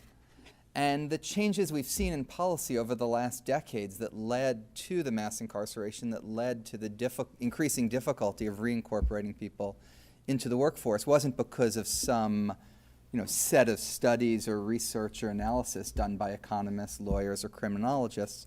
It was for other reasons. And using that evidence, that research, can help us point in a better direction. Now, we don't have all the answers on this topic, like many other topics, but we do have a lot of them. And the issue is to put them in place at the federal level and also encouraging a conversation at the state and local level. We put out a 79-page report. I'm going to take you through some of the highlights of it very quickly. And my goal in doing this is not only to summarize the report, but to take what was a really morally and uplifting set of comments by Arthur Brooks and prove that economists really are not, for the most part, morally uplifting and elevating, but can show you lots of numbers. So begin with the fact that we've heard many times before, the incarceration rate grew more than 220% between 1980 and 2014. It grew at the federal, state, and local level. Total spending on incarceration is over $80 billion a year. And in fact, there are 11 states that spent more on corrections than on higher education. If you look at us in comparison to other countries, the United States is second, as you'll see in the next chart, the United States is second in the world in incarceration rate, second to the Seychelles. So every medium, large country in the world has a lower incarceration rate, on average 1/4 what the incarceration rate is in the United States. This big increase in incarceration has happened, as you can see in the next slide, despite a substantial decline in the crime rates, with the violent crime rate falling 39% and the property crime rate falling 52%. And one of the exercises we go through in the report is we say, what if criminal justice policies had remained the same? All right, folks, we're going to take you out live to the California GOP convention. John Kasich just taking what would have happened to the during the dinner hour. The answer at the state level is... California. I've been coming here for a very, very long time. And when I was out of politics, I used to come out to Silicon Valley. And I told my friends back in Ohio, I said, the beauty of that is you just come in, you fly in, you sit on a bench, you blink your eyes, and before you know it, you're a billionaire. And it's just an incredible place all the way from the south to the north. And yeah, it's really kind of, with the leader, what he had to say, and that video was, I'm kind of touched by it. It's really, really nice. I want to tell you a little bit about myself, and maybe when I tell you this, you'll get a sense of what's made me tick. I grew up in a little town outside of Pittsburgh. It was called McKees Rocks, and it was a blue-collar town. I don't ever remember having met a Republican. I am a blue-collar, son of a Democrat mailman, and thank goodness, because what that did is allow me to be able to understand and relate to people at every level. My father carried mail on his back for 29 years, and his father was a coal miner. And my grandfather would go down into the mine, and he'd work all day, and he'd take a haul, and he'd go up to the surface. And they would say, too much of what you brought up here is peat, and we can only pay you for coal. Nobody stuck up for my grandmother, or for my grandfather. Nobody could ever make it right for him. Throughout his life, he probably never had much justice. He died of black lung, and as he was dying, he was losing his eyesight. My Uncle George said that sometimes his father would come home, and he'd have some of the lunch left over because there were 5 boys and 3 girls in that family. And my Uncle George said that sometimes when they ate the lunch, they could still taste the mine in the sandwiches that he took to work. My mother's mother came from Yugoslavia. My grandfather came from Czechoslovakia. My mother's mother could barely speak English, and my mother was the only one of the 4 siblings to have gotten out of the 8th grade and to have gotten a high school diploma. She used to walk over a footbridge over a railroad track. But my mother, she was really smart, very opinionated. And in fact, I used to say that she was a radio talk show pioneer. When I was a boy, when the people on the radio would say something, my mother would yell at the radio. And the neighborhood was filled with people who, they worked in steel mills, chemical plants. The guy that lived catty corner from us, I could remember him because he would get up in the morning and he would get in his van and he would leave. And when he would come home, he would always come home later than all the fathers in the neighborhood, and he was always dirty. He was a fix-it man, just trying to make it, just trying to support his family. In the little town of McKees Rocks, if the wind blew the wrong way, people found themselves out of work. And today, when we think about the economic situation in this country, it's no surprise to me. I grew up in that kind of an environment. I graduated from high school and I went to a small little school in the Midwest that some of you may have heard of, called Ohio State University. And I had 15 college roommates, and I was there a few weeks, and I became very frustrated. And one of my uncles had told me, Johnny, if you want to bring about change, start at the top. So I called the president of the university's office and asked for a meeting, and they weren't letting me in real quick, and I just kept calling and calling and calling, and finally they said, come on in. So I walked in to see the president of the university, and I lodged my complaint. And I looked at him and I said, sir, I've been a student at Ohio State for about a month, and I'm undecided. But when I look at the carpeting, the furniture, your desk, the lighting, the wallpaper, maybe this is the job for me. What exactly do you do? And so he told me about his fundraising responsibilities and his academic responsibilities, and he told me that he was going to fly to Washington the next day to have a meeting with President Nixon. And I said, well, sir, there's a number of things that I would like to talk to him about also. Could I just go with you? And he said, no. And I said, well, if I write a letter, would you give it to the President of the United States? He said, why not? So I went to my dorm and I basically wrote a letter inviting myself to the White House. I signed it sincerely, John Kasich. P.S. I'm a college student. If you want to talk to me about this letter, I got plenty of time. I'll just come see you, So a couple weeks later, I go down to my mailbox, and there's a letter from the White House, the office of the president. I open it up. I go upstairs. I call home, and my mother answers the phone. And I said, Mom, I just got a letter from the President of the United States. He would like to have a meeting with me in the Oval Office. And my mother is shouting, honey, pick up the phone. There's something really wrong with Johnny. Okay? So it starts this debate among the Kasich family. My dad's carrying mail. My mother's mother could barely speak English. And the kid's gone for a month, and he says he's going to have to go down and meet with the President of the United States. So it was a little stunning for them, but they bought me a ticket, and I flew down to Washington, and I got to the White House gate, and I went through security. They let me in. I walked inside the White House, and they put me on a bench just right outside the Oval Office. And a guy walks up to me, and he says, young man, you're going to get 5 minutes alone with the President of the United States. I'm an 18-year-old freshman. What do you think? Pretty cool, huh? Tell you what I'm thinking. New jacket, new shirt, new tie, new pants. I didn't come all this way for 5 lousy minutes. They're out of luck. So they opened the door. I walked in. I greeted the president. The president greeted me. The good news is I spent 20 minutes alone with the President of the United States as an 18-year-old. The bad news is I spent 18 years in the United States Congress, and if you add up all the time I spent in the Oval Office, I peaked out at the age of 18 and should have moved to San Francisco, huh?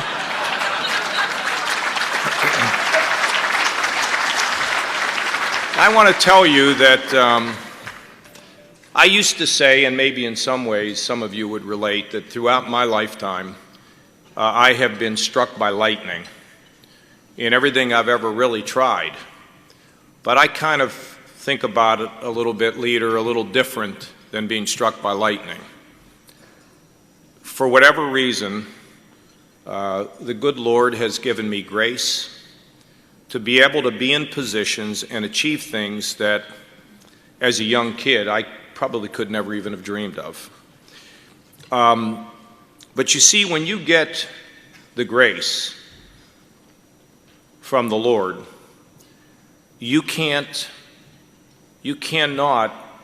hesitate to do what you can do to improve the lives of people in whatever position you're in. And my mother used to say, Johnny, you know, the thing I want you always to remember is make the place a little bit better for the fact that you were there. I'm at a Republican gathering here tonight. I've been a Republican all of my life. But you should understand something. The Republican Party is my vehicle. It's never been my master. You see, my master is, first of all, my wife, okay? Secondly, though, you see, what's in my mind's eye are those people that I grew up with in McKees Rocks. The guy that worked in the steel mill and lost his job, the fix-it guy that lived catty-corner to our house, or my grandfather who didn't get the kind of treatment that I think he should have been able to receive. So I've been a very independent person throughout my political career. And frankly, it's not always served me well. When people can't figure out what you're going to do or what you're going to say, sometimes it doesn't work for you. But that's never mattered to me. My job is to figure out a way to give everybody an opportunity, to give everybody a chance in this country to live out their God-given purpose. I did it when I was in the legislature. I was the youngest ever elected to the Ohio Senate. I did it when I went to Congress, 30 years of age, little better haircut today than in 1982. But I was a Pentagon reformer. But I was a supporter of Ronald Reagan in 1982. I ran on the Reagan agenda. In 1976, I went to the convention and ran 5 states for Governor Reagan in another lightning strike that hit me. In 1982, nobody wanted to appear with Ronald Reagan. You see, we had sky-high inflation and sky-high interest rates. The Reagan agenda had not yet taken hold. So when President Reagan would come to Ohio, nobody would appear with him. So that meant I got to spend a lot more time with him, which was absolutely perfect. And I won that election based on that old Republican Reagan philosophy of common sense, lower taxes, smaller government, and power sent back to the people. And that year I was the only one to defeat an incumbent Democrat in the United States of America. I defeated an incumbent Democrat when I was 26 years old or 25 years old to get into the Ohio Senate. But I became a defense reformer, a strong defense, but a lean defense, something that will work for us, something that will make sure that the services can work together. 6 years into my career, I did get on the Budget Committee, and I spent 10 years of my life fighting to balance the budget. Now, people would say, what do you love, numbers? Charles Munger's here tonight. I don't love numbers. I'll tell you what I believe and what I have told people all across this country, and particularly our young people. We have $19 trillion in a national debt. Here's what people need to remember. When the debt goes up, the job opportunities go down, and when the debt goes down, the job opportunities go up. Period. End of story. So when we talk about Bernie and Hillary and all this free stuff, I'm for free. Give me free Ben and Jerry's. Give me free everything, okay? But here's what I tell young people, and I live on college campuses. It's fantastic because young people want to dream about the way the world can be and how they can make the world a better place. Here's what I tell them. You can have all the free you want, but at the end of the day, when we have a $30 trillion national debt, growing even higher, you're going to college to get that free education, but you're not going to be able to get a job. Because when that debt goes up, it scares the living daylights out of the small business people. It scares the living daylights out of the businesses in this country. And when that debt is out of control, bad things happen. Well, 10 years of my life, fighting Republicans at times, we finally got it done. And as Steve mentioned, 4 years of a balanced budget. But the most important thing was we were growing. There was no discussion about income inequality or job insecurity. Everybody who wanted a job, virtually everybody who wanted a job could get one because we cut the taxes, we balanced the budget, we shrunk the government, and we used common sense. Now, in the fall, Hillary Clinton is going to be talking about the Clinton economy. Let me tell you something about Bill Clinton. If there was a riot coming at him, he'd jump in the front of it and call it a parade. This was not the Clinton recovery. You know why we got the budget balance, folks? I'll tell you why. It happened because in 1994, we elected a class of renegades. They went to Congress, they didn't care about re-election. They didn't care about the partisanship. They went there with the idea that we were going to reform welfare and balance a budget, and they walked over hot coals, even through a government shutdown, and we got it done. You see, when people get elected to office, and they put the public first, and they learn to work together and remember that we're Americans before we're anything else, it's really amazing what we can achieve. I left Washington with big projected surpluses of $5 trillion, economic growth, a strong military. I just wanted to get out of there. I wanted to do other things. And for the next 9 years, I spent a sizable amount of my time right here in this state, right in that Silicon Valley, at Stanford, and walking around that campus, and it was just fantastic. And I learned a lot. But remember I told you about grace. You see, sometimes you get a call. I don't know if you've ever had a call. I didn't get a text or an email or a cell phone call, but I got a sense. Time to go back, kid. So I decided to run for governor. And it was a hard, hard decision because I loved being out of politics. And it was going to be a tough election. We hadn't had an incumbent defeated in Ohio in 36 years. I had never run statewide. I had this tiny little district in Columbus, Ohio, and the last time that somebody had never run statewide and had defeated an incumbent was 96 years earlier. It didn't really bother me. Why not? Let's go try. And I won. And the state was a mess. And the most important thing is that we have created economic growth. We have diversified our economy. We are running surpluses. We are up jobs.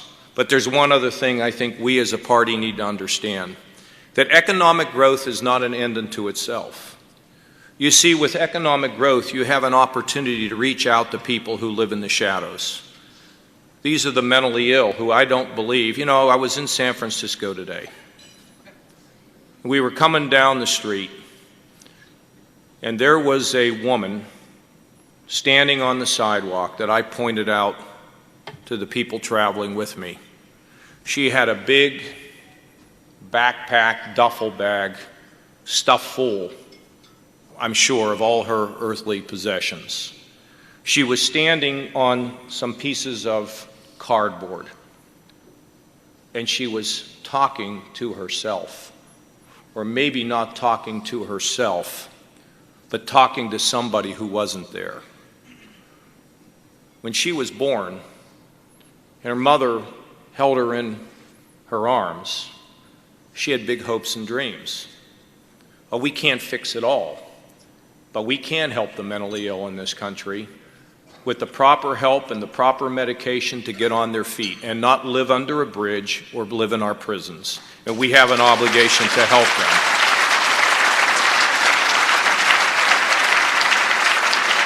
Secondly, we have a scourge of drugs. Some people would say that for those who are drug addicted, it's just their fault and their life's not worth much. I know a guy by the name of Sam, and I know so many families. Sam's handsome, articulate, smart, actually helped me in our comprehensive fight against drugs in Ohio. He's a heroin addict. Some prescription drugs, some OxyContin. Next thing you know, he's a heroin addict. I know his mother and father. The father is an executive of Monsanto. He got caught with just recently breaking into a car. The judge sentenced him to treatment. I don't think we should ever play around with drug courts. They're serious. They're not just a slap on the wrist. He went in. 3 days later, he left. And to this very day, he's missing. And I think about the mom and the dad. Every day, when they open their eyes, their son could be dead. Well, I think we can do better at that. I think we can fight this scourge of drugs, but I also think that we can rehab those and give them another chance in their lives. The working poor. I don't know how we ever developed a policy in this country that if you get a pay raise or if you get a job promotion and you're a single mom with 3 kids that you're supporting, that if you get that, you lose your child care, so you can't actually take a better job or have a better life. That is nonsense, and we should get rid of that philosophy in this country, because they deserve a right to prosper. Or the developmentally disabled, or our friends in the minority community. And by the way, today I received, I've been endorsed, I'm told, by over 70 newspapers. Wish it mattered. But I got an endorsement today that I think really does matter.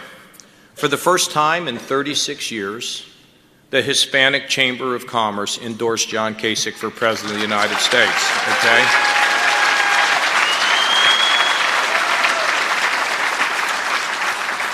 So, you know what? I got reelected and I said, I am so happy that I never have to raise another dime.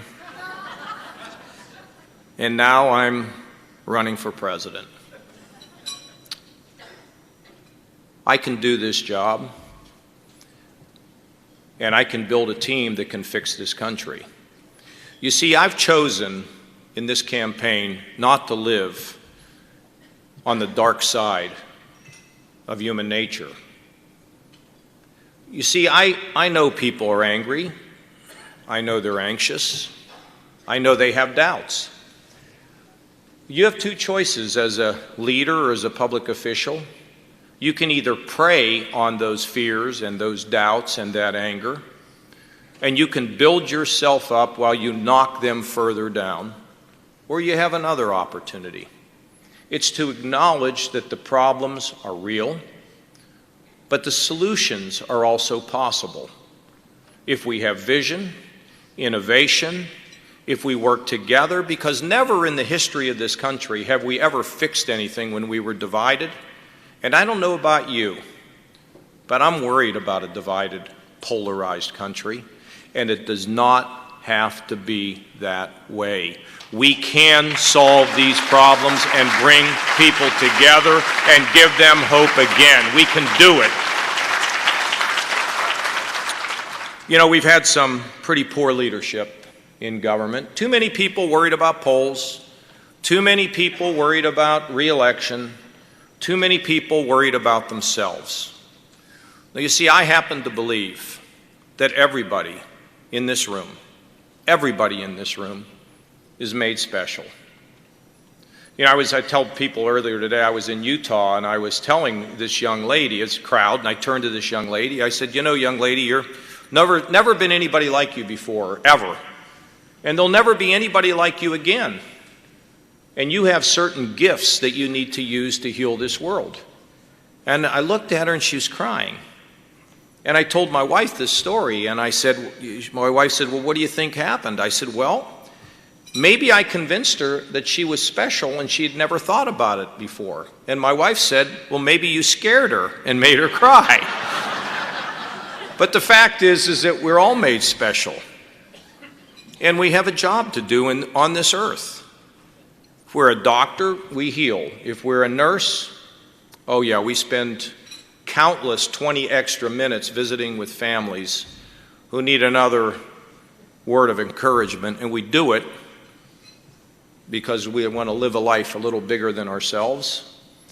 Or teachers who give up salary in order to change the life of a kid, or, as I like to say, You know that lady that lives down the street? She was married for 50 years and her husband died, and nobody calls her anymore. And when you call her and say, you're going to dinner with my spouse and I this Saturday, you know what she does on Thursday? She gets her hair done. And when you pick her up on Saturday, there's not one hair out of place. And she wears a dress that she hasn't worn in 6 months. Did you change the world? I think so. And so our leaders have not completely understood that or embraced it. And one other thing. We got to send a lot of power back here. You know, we have to get a lot of that power out of that town, not because it's, well, part of it is because it's ideological, because our founders always believed that the states were the laboratories of innovation. I completely agree. When you bundle all that stuff in this big bureaucracy in Washington, what works? You know, when I was a congressman, if you wanted to go to the White House for a visit, you'd had to apply 2 months earlier. Now you just show up and jump over the fence. But whether it's the VA that can't answer a suicide line, or whether it's a bureaucracy that can't figure out how to solve people's problems, or whether it's an inability of our leaders to bring people together to reach reasonable solutions, we need to transfer power, money, and influence out of that town. And those are programs like welfare. Welfare, drugs, you know, look, with the issue of welfare, the issue of education, 104 federal programs, we'll send them back. Medicaid back to the states. You can do better with health care for the poor if the states can be innovative, or transportation, job training. I mean, give me a break. They're going to fix the job training problems in California from Washington. So we need to transfer that power. And we need a leader who's going to create the economic growth by having common sense regulations, by reducing taxes on businesses, especially small businesses and individuals. And also, of course, that corporate tax rate that's giving incentives for people to invest in Europe rather than here. And we do need to have a path to balancing the budget. But there's one other thing I want to say as I hope I'm winding to a close here. When I was a kid, we knew who the president was. We know that leaders can make a huge difference. We saw it with Churchill. We saw it with Reagan. We read about it with Lincoln. They can make a huge, huge difference. But when I was a kid, our hero, where I grew up, was Roberto Clemente, the great baseball player.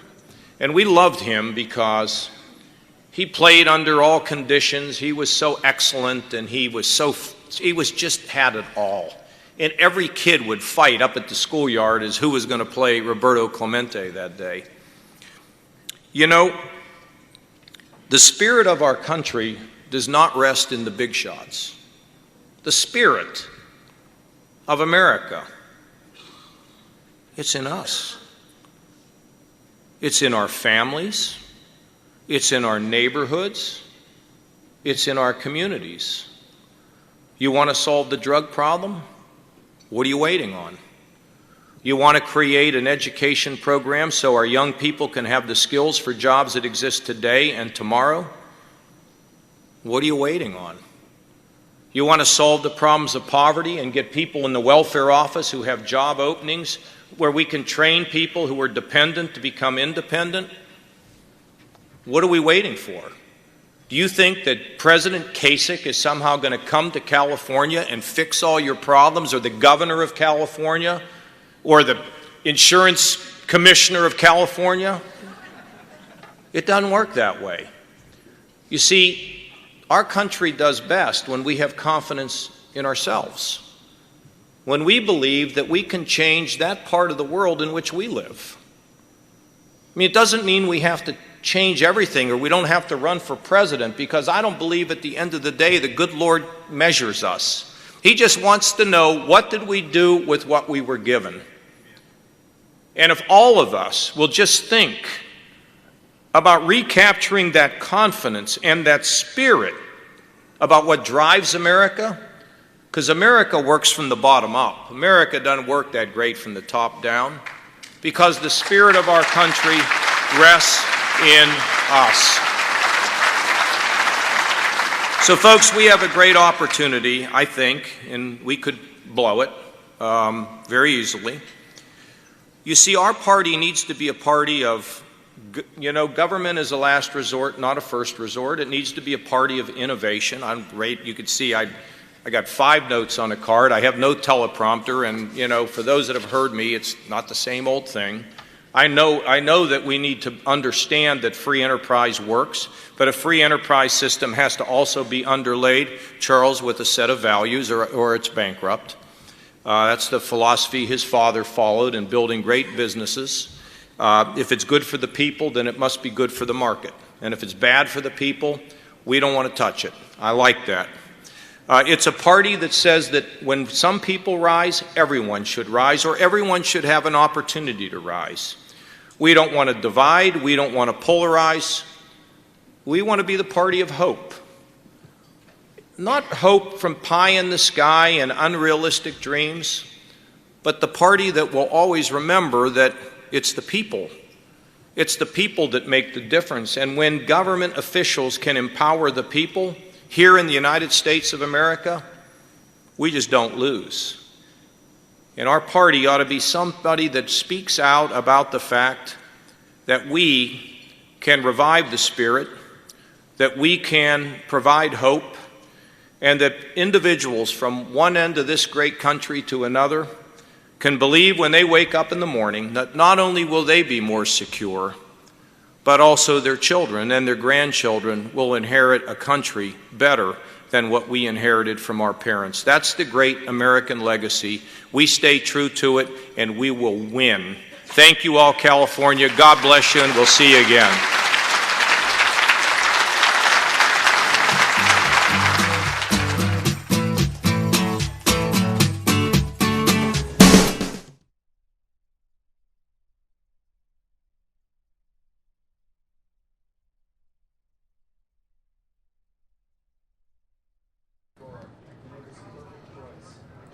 All right, folks. With that closing, John Kasich at the California GOP convention.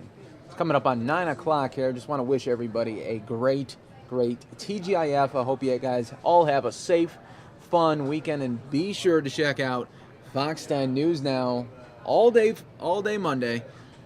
Kari and I will be out in Washington, D.C., and we'll be reporting live there for you.